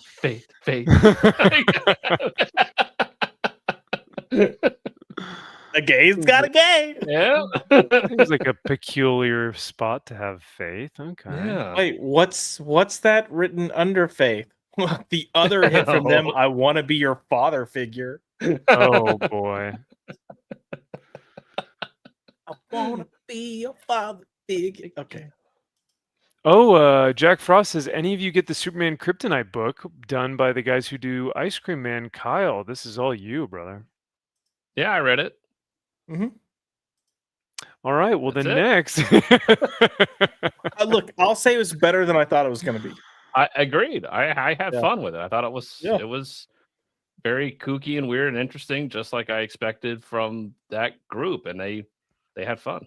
So And I will say that I do feel like this first Kryptonite that we explored was purposely not over the top, I guess. I feel like we're going to have a gut punch come with one of these Kryptonites. agreed. Okay. Yeah, I agree. It's interesting. Kyle, I think, is playing it close to the vest because I think you gave it your number 2 that week. I did. It beat out a lot of other stuff. Only Josh, because I was pleasantly surprised and I was going into it with low Ah. expectations. Just because I Same. know W. Maxwell Prince has turned into a fucking piece of shit. So yeah, has turned a corner. Yep. Yeah. But Josh, you enjoyed it as well. It was it the wackiness of it or the inventiveness and the creativeness of the different types of kryptonite? You know, I think I'm kind of with Kyle in my expectations were so low because even though I like a lot of what W. Maxwell Prince has done, I just didn't see him writing Superman. And I was like, Oh God, yeah. it's gonna be a shit show from like the word go. And then it really wasn't. I hated his Batman. Like his Batman fucking sucks. But Yeah. I mean, that didn't design-wise, work. Batman, yeah. Yeah. Well, even better than a surprising book from W. Maxwell Prince with Superman. We get Jeff the Landshark with Wolverine, though. That should be That's good. that's the team up we all wanted. That's a winner. Green Lantern Dark. How was that piece of yeah. shit still a thing? God, every time I see these books, there's some on here that I go, "That's still going," or like that's still Yeah. like alive. Beneath the Trees Where Nobody Sees, Rite of Spring. I know that's a hot book.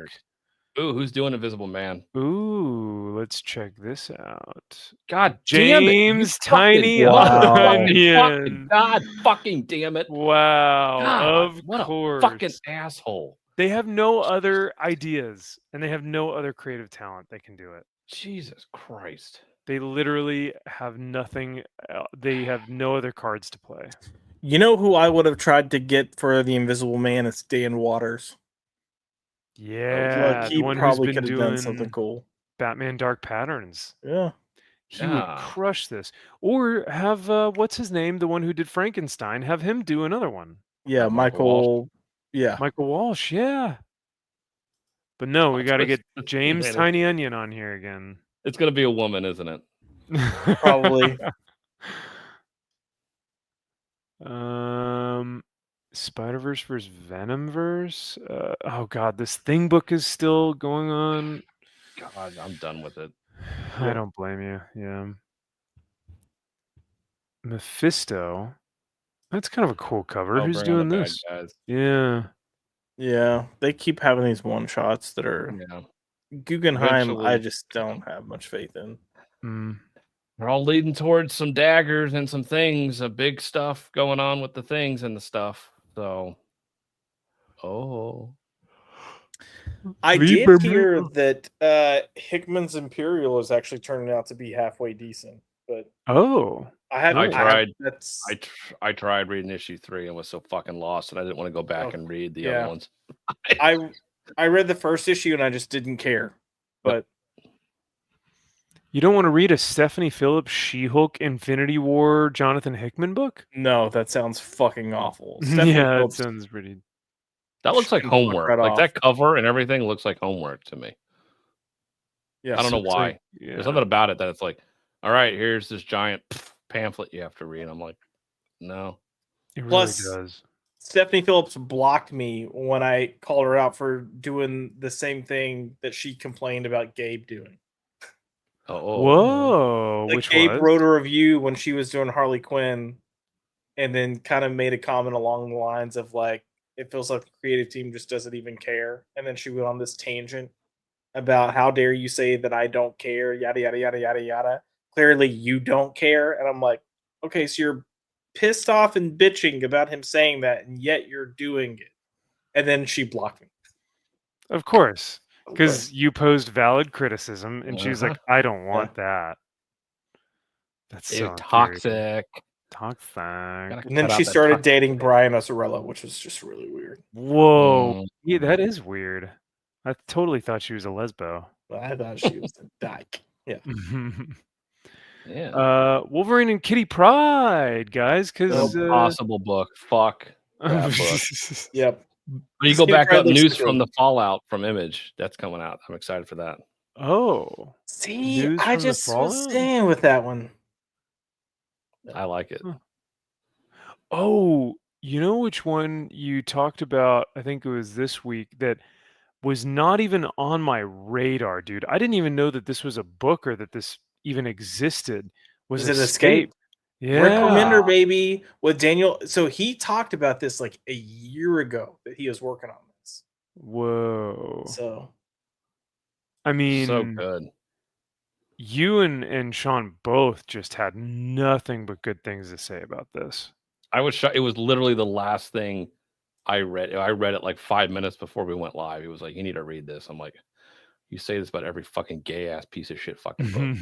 That's not a quick read either. Like it wasn't. Yeah. I was like, "Oh damn, this is good." I was like, "Okay, I need to like focus on it because I thought it was going to be really stupid." Yeah. Like, oh, okay. I was very impressed. But Um, oh, sorry, go ahead. No, I was gonna say Rick Remender talked about this like a year ago. Kind of, I think it was around the time that Grommets was launching, and people were like, "Well, what else do you have planned?" And he kind of referenced a few things, but he was like, I can't remember if Napalm Lullaby had come out yet. Seasons definitely hadn't come out yet, and then he mentioned this, but this was the one he was like, "Yeah, we got a fantastic book." He's like, "I've got Daniel Acuna on art, and like at first we were gonna push to get it out by a certain time, and then once I saw the art, I was just like, no, no, no, no. How long do you need? And let's get this in the bag, then we'll start releasing." So they've kind of just been sitting on this book, but yeah, That's awesome. Yeah, the art is unbelievable. yeah. That's super cool, man. I like I said, I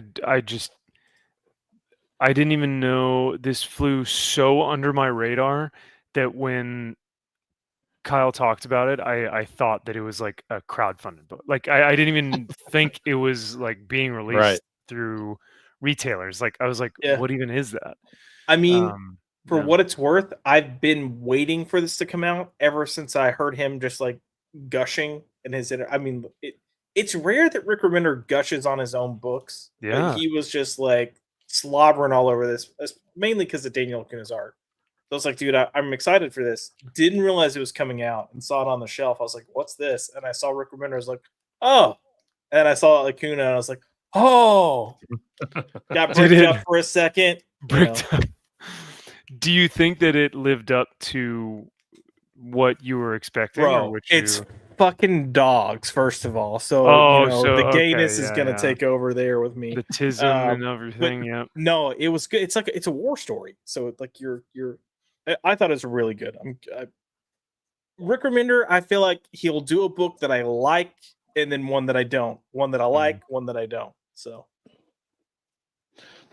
no, I thought it was great, and I was comparing it to Exquisite Corpses, where we're 4 issues in right now, and I don't know shit about fuck when it comes to any characters.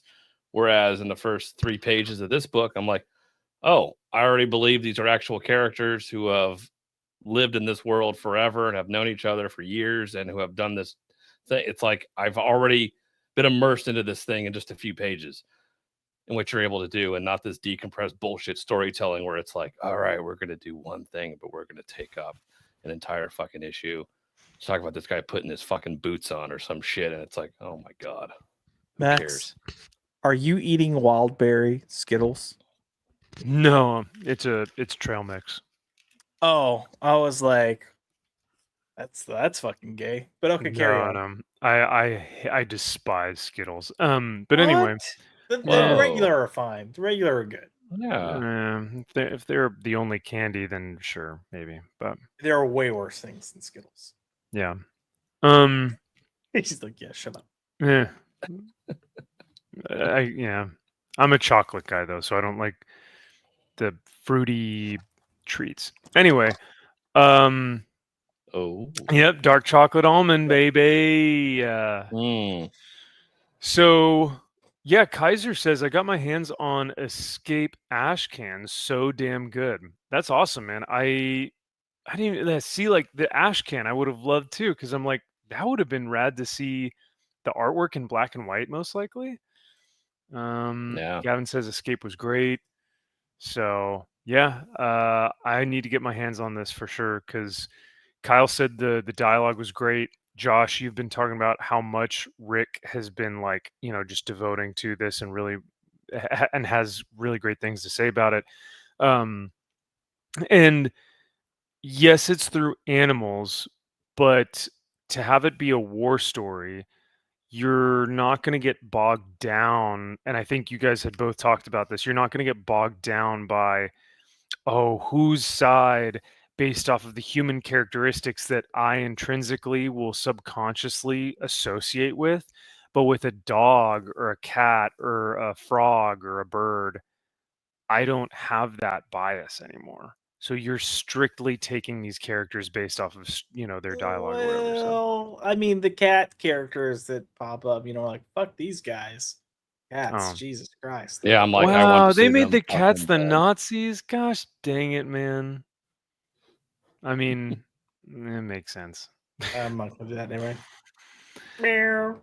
Meow. Meow. Meow. Does he do a little Zieg meow? I'm literally just making shit up. I'm cat- trying to tease you. Yeah, the cats aren't the Nazis, by the way. Yeah. No. Damn straight they shouldn't be. Well, yeah, Escape was that your pick of the week? Was it? I don't remember. I think so. Was it? I forget actually. I don't. It had to have been because I don't know What else was would your have been. pick of the week? Yeah, I don't know. You know, it wasn't fucking Absolute Batman. I'm so over this. I know Kyle liked it until the last page. I didn't even like it up to the last page. As far as Bane, now I didn't get a chance to talk about it, but like the fact that somebody is being tortured and put into prison and you somehow gain 280 pounds of fucking muscle when you're apparently being starved and like beaten. It's like, how are you gaining all of this like time out? Your brother brought this up too, and it was something that I was like, that's weird, but I didn't think much of it when reading it because I was thinking other things. But the fact that they're in prison getting tortured and they somehow magically get a laptop snuck in and then are somehow keeping it safe at night when it floods, I'm like, wait, what? Yep, it's like you just throw that away in a line of dialogue, like, all right, we happened to smuggle in a computer once. It's like, whoa, what? What? It's prison. How and who and what? And you can't just say that. Yeah, and as much as like, oh damn, this is intense with like the arms getting cut off, which yeah, sure. It was when they smashed the face that I was like, I'm like, right, he's fucking dead, over, right? I was like, really? His face is crushed to the point that his eyeball has popped out, but is still connected and is down by his teeth. Yeah. His brain he is fucking dead. Yep. He is mush. And I was like, okay, this is clearly a joke, or this is clearly a vision, or something that doesn't actually happen. Because I'm just waiting for the I'm under Scarecrow hallucinogen or some shit. I'm like, there's no way they bashed his fucking face in and he's dead. And now I'm like, nope, they just turned him into absolute Batman Bane. Yep. Bane Bat. And he looks like he's gonna be like Bane from Batman and Robin. You know, all he's gonna say is burn, monkey work. Yeah. It looks really stupid. It looks like a stupid Todd McFarlane action figure that he would put out. And then fucking Sean had to be like, oh, I think this is great. They should get rid of this. Like, needs to become the status quo. Listen, motherfucker. One, if you don't do one of these great 48-hour covers for Seeds of Evil, I'm gonna fuck you up. Two, I'm gonna fuck you up anyways for saying this bullshit. Yeah. He's on the train. He has drank the Kool-Aid of all the absolutes, and God help me. No, I can't. Hey, Kaiser wants to know what oh, you're back. Never mind. I was gonna stall. I didn't. Oh, sorry about that. So yeah, Absolute Batman, I hear, is the best thing ever. So we'll move on. Ever. Yep. Sorry about that. I had to speaking of cats, I was like, oh, we just talked about cats, and I was like, I should probably go feed him his dinner. Poor Gideon. He's like, what the fuck, man? It's 10:30. Feed me my dinner. Bro, it's an hour and a half past my dinner time. So as much as I am shitting on Absolute Batman, though, you have that page where it's Bane and then Batman. Like it was that was a bomb page. I loved that page. Agreed. Even your boy Zach had posted something on YouTube, and he was like, "This is awesome," in like all caps, and I was like, I mean, okay, take it back. I don't want to be. I'm down. Yeah, it's fine. Like, that's cool. If you don't say that all this stuff is great, then you're just a fucking shill and you hate everything. It's like, no, there's nuance to everything, you dumbass. Like, he's so anti them now, where it's like, you have to love everything they're putting out now. See, that's what bugs me. I think that's what you hit the nail on the head with that assessment, is that it's just essentially anti everything that everyone else does, like everything that they do. So it's, even if it's to be a contrarian for the sake of being a contrarian. Correct. So Yeah, if oh, sorry, go ahead, Josh. No, I was gonna say I hate bandwagoning no matter which way you're going. Exactly. I'm gonna hate on this because it's cool to hate on it, or I'm gonna love this because they're hating it. Like, I don't care. You're both wrong. And just because we get a couple good books doesn't mean the entire industry is now saved for some reason. It's like, whoa, how did we get there? How did you make over 5,000 videos on your YouTube channel saying how the comic industry is dead, and then after a good book or a good series like Battle Beast or something, we're back? It's like, we're back, boys. Has he fallen to the point of retardation where he's saying the X-Men books are good, though? Like, do we know? Ooh. See, I think he's cherry picking on what he's reading now, and he's only reading quote unquote good books. So then he's like, well, everything's good. Everything coming out's great. But they won't talk about it. It's like, well, people do. But again, nobody cares. Like, that's the problem. Yeah, I think he's going like, oh, well, I don't want my channel to focus on that stuff, so I'm only going to talk about the good stuff. And because there's so much good stuff, I'll have plenty of things to talk about. And that's kind of how his approach to it is. It's like, okay, Chris Stuckman, see how that works out for you. It's like, all right, buddy. Chris Cuckman. I've been Stuckmanized. I'm only going to review good things. Dude, I liked him at first. I was like, all right, he's giving some fair assessments, and then it just, Yeah, well, then I'm like, oh. Yeah. You're putting out your own things, and now you don't want to be mean. Yep. Yeah. You realize then, oh, wait a second. Like, I don't know. He had a distinct personality, and he was, quirky, and he had little skits. And then the second he started making movies, everything was just felt like bland and corporatized. And said movie that was made on this date by this person was good. Thank you.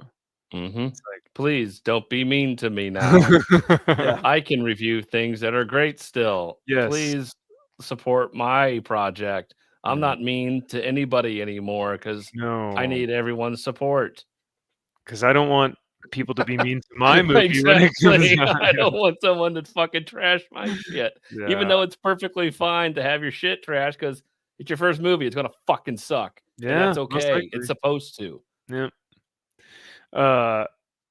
Yeah, Cuckman is pretty interesting. The EFAP guys did a really big deep dive into his Madam Web video where he was like, I'm not going to talk about the Madam Web video because on this channel, I don't talk about anything negative. And then they were all like, so you think that it's shit then because you just you just subconsciously said, or not even subconsciously, you just inadvertently said, you're not going to review it. Yeah, because you're not going to review it. Yeah. But there was a moment in there where he did a Factor 75 meal prep advertisement, where they send you meals every week and you just microwave them and eat. It's kind of like a HelloFresh. But as a filmmaker, you think, oh, I'm going to make this really cool, fun, like creative ad for their, cinematic, like thing for their food, right? Like I'm going to show it like steaming coming out of the air fryer or like nice lighting. Yeah. Have some sort of like smoke thing and then blue light and have it like all cool. No, it's like made from his phone and all the food looks like crap. And he like slops it onto a plate. It's like, oh, Cuckman, why are you like? You would think you would take pride in your work, even like the littlest thing of like an advert. You would think that he'd have the creative like juices to be like, I'm a filmmaker. I want to be a director. Why not do something fun and creative with Factor 75? And it's how about I try something out? Let me try this angle. Let me try this let me try this lens. Let me try practicing something in my craft that I could get better at maybe. And who gives a shit if it's a fucking ad? So it's at least giving me a chance to get paid to try this out. I don't know. I would take it as homework and be like, okay, how can I make this fun, or how can I try out something? I've always wanted to do this type of shot, or I always wanted to do this. How can I incorporate that into this? I don't know. Something. And literally anything other than just taking his phone and being like, so here's the food, and then just like, you know, just as he's filming it on his phone, you're like, how little effort did you put into this? About as much as you put into your film. Yeah. Or his reviews. He puts little to no effort to towards his reviews either. So,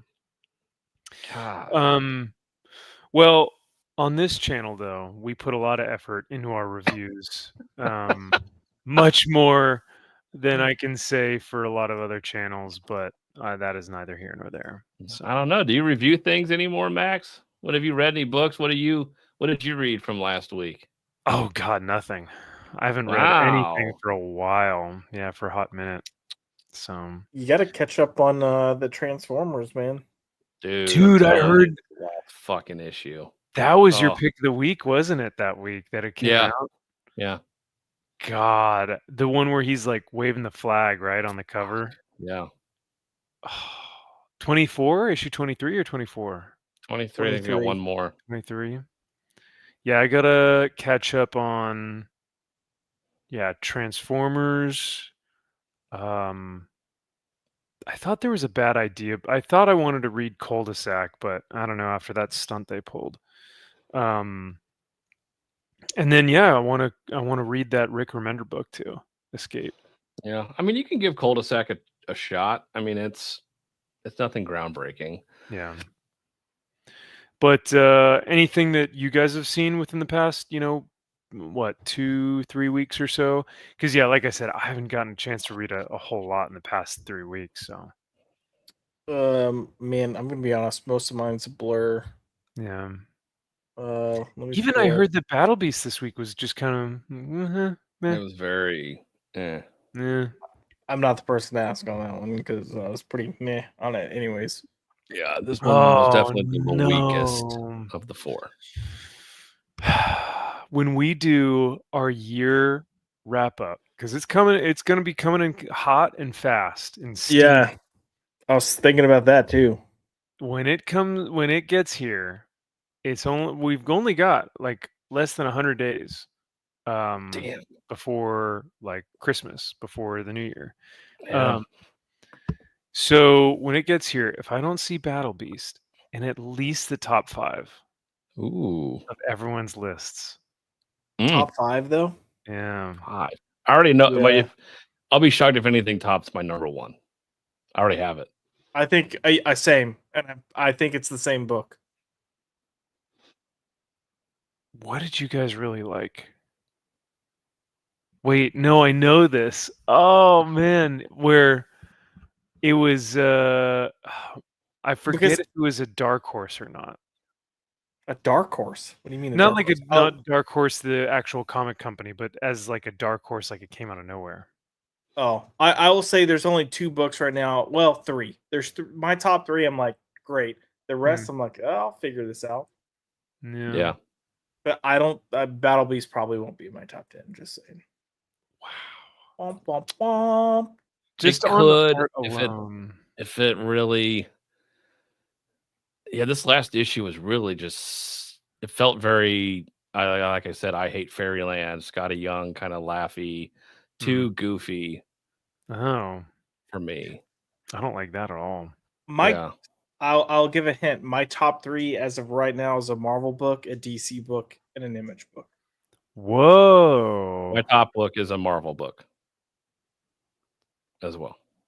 Oh yeah, of course. Wait, what am I saying? Yeah. Yes, of course. Okay, yeah, and yeah, okay. That is my number 1, unless my DC book creeps it out. Right, and it's probably the same DC book that I have too. So yeah, I'll be shocked. I guarantee you it is. Yeah. Those 2, we'll see. Oh yeah, I know what that. I don't see anything coming out. I might be surprised. We literally just went over it. Because the DC book is still ongoing, whereas the Marvel is done. But that's the one I need to read the Marvel book that you guys are talking about because I never finished it. And You didn't read issue 3? Mm-mm. Bro. Yeah. I don't want to overhype it because you're like, I know. It's probably gonna come back and be like, you guys didn't escape You or really? something." This guy? Really? This book? I did look at the beginning of it, and I did have questions though. So I mean, it's late. I'm sure. Spoilers. Why does Bullseye let Punisher off the wall? Because he doesn't have arms or legs. Yeah. What the fuck is he gonna do? He's like, Why so wouldn't he just- what? Like, Is he doing it as kind of like an insult to injury to be just like? Well, you no, he tells do his your guys to go worthless. kill him. yeah, he's like, He yeah, they're lets, gonna go he kill lets him. Frank off the wall, and then he tells his lackeys to go kill Frank. Yeah, And then, don't underestimate Nobby Frank. That's all I gotta say. right. Well, I mean, that's the great part about it, but I fail to. I think my fear is that, and like I said, I looked over the first few pages. I didn't read everything, but my fear is that Bullseye underestimates Nobby Frank when all he could have done was just like keep him on the wall just to make sure, yeah, we're gonna kill this dude, but gives him almost a chance at escape.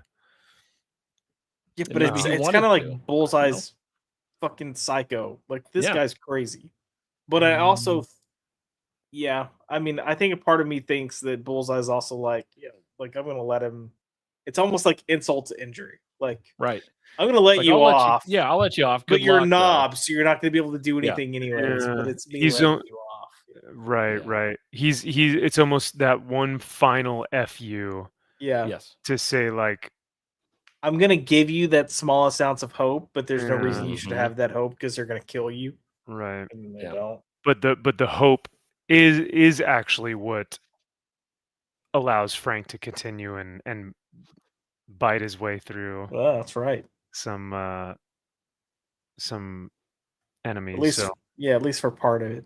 yeah. Yeah. Well, and then I also think that Bullseye did have every intention of also dying. So even if Frank did somehow find a way to get Eds, it's like, what does it matter? Like, you're not going Mhm. to kill me because I'm going to be taking myself out along with everybody else. So what? Ooh. Yeah. All right. I do Well, think it gave the perfect message at the end of the book too. Agreed. Yeah, I think I saw, or maybe you guys had said that the message of the book, that the kind of underlying theme, and something that is a through line throughout Daredevil's story in this 3-issue arc, was that God has a plan. Yep. And I think that's kind of the overarching theme there, but which, if that is the case, is going to be so sick. So I really want to read it. That's how I interpreted it. When Okay. they were underscoring God and not capitalizing it, this was a world that was without God.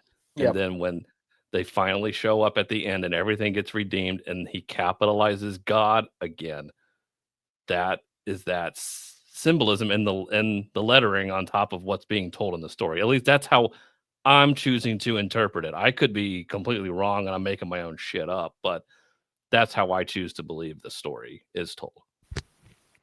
No, I think that seems intentional. I hope They- so. They wouldn't just do that as like an editing mistake. So Well, it's Marvel, you never know. But I was gonna say. if I get a chance to ask Charles Soule, I will ask him. But you have to. But yeah, I'm still completely blown away by that book. Wow, that's cool. Well, I can't see anything that comes out in the next 2 or 3 months that would potentially top that. So I guess we'll just have to We'll have to see. We'll have Yeah. to see. Escape is good too. So yeah. The interesting thing with me this year, as far as the top 10 goes, is last year I was like, oh my God, there's so many good books. I've got to figure out Mm. what will actually be in the top 10 and what I'm going to have to like really, praise for my top 10 to 20. This year I'm like, I feel like I'm going to struggle to do my top 10, but for different reasons. Like, I guess this one beats this one out. Last year there were so many books that I was really excited by. So, Agreed. Dude, the top 5 last year was stacked. You had like Frankenstein, Transformer. Well, Josh, I don't think you had Transformers, but Frankenstein, Nottingham, Prairie Dog or Prairie Gods, Prairie Gods, yeah. Prairie Dogs, Prairie Dogs, G.I. Joe. What else was up there? Duke, Nemesis, or I think Nemesis was last year. Yeah. Yeah, stacked titles. Bear Pirate, Viking Queen. Yeah. Did you see his cover for Cul-de-sac? No. He did one? Jonathan Marks did a cover for Cul-de-sac #1. Yeah. I did not see that. Holy fuck. It's an homage to the Jock. No way. Yeah. Oh, that's cool. Mm-hmm. That's rad that they got him to do a cover. Yeah. That's awesome. That's like good. He needs to be doing more fucking Yeah. covers for damn sure. Dude, for real. I don't know why they don't have him doing more work, but oh well. I don't know. He's doing a lot of indie stuff. Yeah. Well, how interesting that our top 10 might actually have Marvel and DC books, because I remember last year I did not have many. So No, yeah, it's crazy. 1, 2 could potentially be, probably in all likelihood, Marvel and DC. yeah. Yeah. Wow. Which is wild. It's great. I was like, there is no way a Marvel book will ever come near a fucking best of list. Sure enough. Yeah, this has been a weirder year, and even in y'all's review, I think both Josh and Kyle, I think you guys both said like, man, it's just been a weird week for comics. Yeah, I was telling Sean, and yeah, I was just like, it felt very odd. Yeah, I'm like, I could go either way on a lot of these books. Like there was very few definitive, like this was great and this was dog shit. It just felt like, and I don't know if it's just because I'm giving fewer fucks. Like I don't know. I don't know. I couldn't tell you. I don't know. Tough to say. I Yeah. feel as well though. That's kind of across the board in the industry right now, I feel like. Well, unfortunately, we will kind of end on that note, because that's pretty much all I have for us to talk about tonight. There was a article that was released by Variety that talked about like Disney is now looking for new IPs because they have lost the male audience, and so they're trying to gain back Gen Z males. And I was like, you don't say. So I was going to touch on that, but like everyone has made a video and covered that at this point. So I was like, we don't need to, talk about that too much. So, but it is very interesting that, that's happening now. That everyone in Hollywood is behind like a whole couple years to everything going on. Oh, they've lost an entire generation.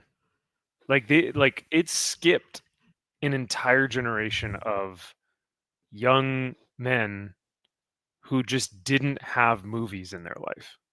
You know what I mean? Or like even if they did, they just probably were like, no, it's not for me. Yep. I'll play video games instead. Yep. 100%, dude. Oh, that is, and the article even says that these are young males who have turned to video games rather than movies. And I'm like, yeah, rightfully so. Like they get much more immersion, interaction, better storytelling, more heroic masculine characters. Like, yeah, Totally. I get it. So, but the article poses it as it's like an incel thing. So it's like, Of course. lonely men have turned to video games and secluded themselves to their mom's basement. And I'm like, oh boy, yep, here we go. So you're berating them and saying we need you back. While saying, well, we're talking also shit we- about you. yeah, also we need your money, but like Yeah. we hate you too, though. Yep. So it's like, man, you guys really are retarded or evil or both, and I just don't know. Fuck you, but come here. Come here, but fuck you. Fuck you. What's that from? Wait, I don't remember that. Oh, Chris D'Elia's stand up when he's talking about Oh, Russians ordering fucking coffee and they're like walking like, fuck you, but come here. Come here, but fuck you though, but come here. I'll have one of those, but fuck you. Was that pre or post cancellation of Chris D'Elia? Oh, this was a long time ago. This was Ooh, okay. pre-cancellation. Wow. I mean, I never thought he got canceled anyway. The dude is still very popular. So was He's gonna say- insanely popular. Yeah. I was gonna say, when did he get canceled? I mean, it's how do we not? How does anyone not see this happen anymore? Or how do people not see this happen like from a mile away? Good-looking, young comedian. Every stop he'd hit on his tour, he'd bang a new chick, right? So he'd go to these shows, he'd bang some chick, and then he'd leave, and then he'd go to the next show and do it again at a different hotel. And then I guess all these women got together and canceled him, quote unquote, online because they were like, Chris D'Elia used his like fame and influence to like get us into the bedroom and would utilize our naivete because they're young, they're young girls. They're probably 19, 20, right? I don't know. Yeah, playing somewhere underage or something. And I don't even know if Weird. that was actually true or not. But that was the claim that I think for me, I was like, can they prove this? And if they can, it's Right. weird and it's not okay, of course. Right. But I didn't hear I anything. mean, but if it happened, legal action would be taken, right? Right. Exactly. If it were And- my daughter and you did Right. this to her and she was underage, I'm hunting your ass down. Right. Well, and ironically, at that time or close to it, in the show You on Netflix in season 2, he played somebody who was trying to date rape underage girls in the show, and it was just like, That's ooh, right. bro, like it was super just bad the timing. worst timing. of So all is this you saying you watch You? Yeah, I watched every season of Oh You. God, no! Wow. I tried watching like 3 or 4 episodes of the first season, and I couldn't. I don't know why. Because- I was just, I liked it. This last season, no, but Oh, okay, yeah. I thought the chick in that first season was dumb as fuck, but yeah, This song low key slaps, and this will be the song that plays us out for tonight. But this is by a artist called Crack Amico, and he did a song about Chris D'Elia called Predator. oh my Jesus. God. Yeah, so but it like actually is a real like I get down to this song, dude, because it's actually well produced. It's just really funny. This is what Max plays on his way to worwork. All Oh, right. God. No, Go along not with the at all. Patrick Bateman. Yeah, oh gosh. Perfect. But yeah, no, you'll once you see it, you're like, oh yeah. But a lot of the clips in this video are from that thing that you were talking about, okay. from You. So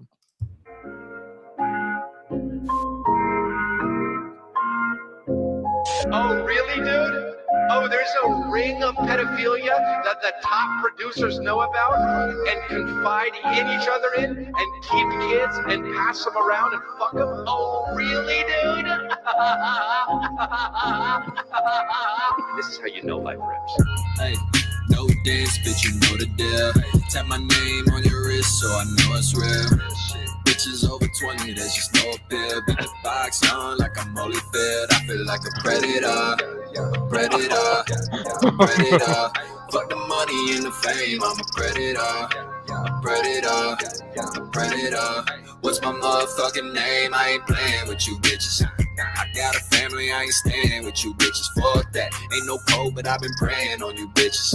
Pull up with daddy's milk and spread on you bitches. Let my wife don't know the difference. What's your Snapchat and what's your OnlyFans? Oh, you only 16, what's your Instagram? Baby, where your bottle at? I hope you like to drink. I'm mostly sober, but I brought you this Moscato pink. You don't even gotta think, I can do it for you. Move you in a house with 30 bitches and record you. If I get caught, I'll apologize on video and lie to my audience and wife as I live my double life as a predator, predator, a predator.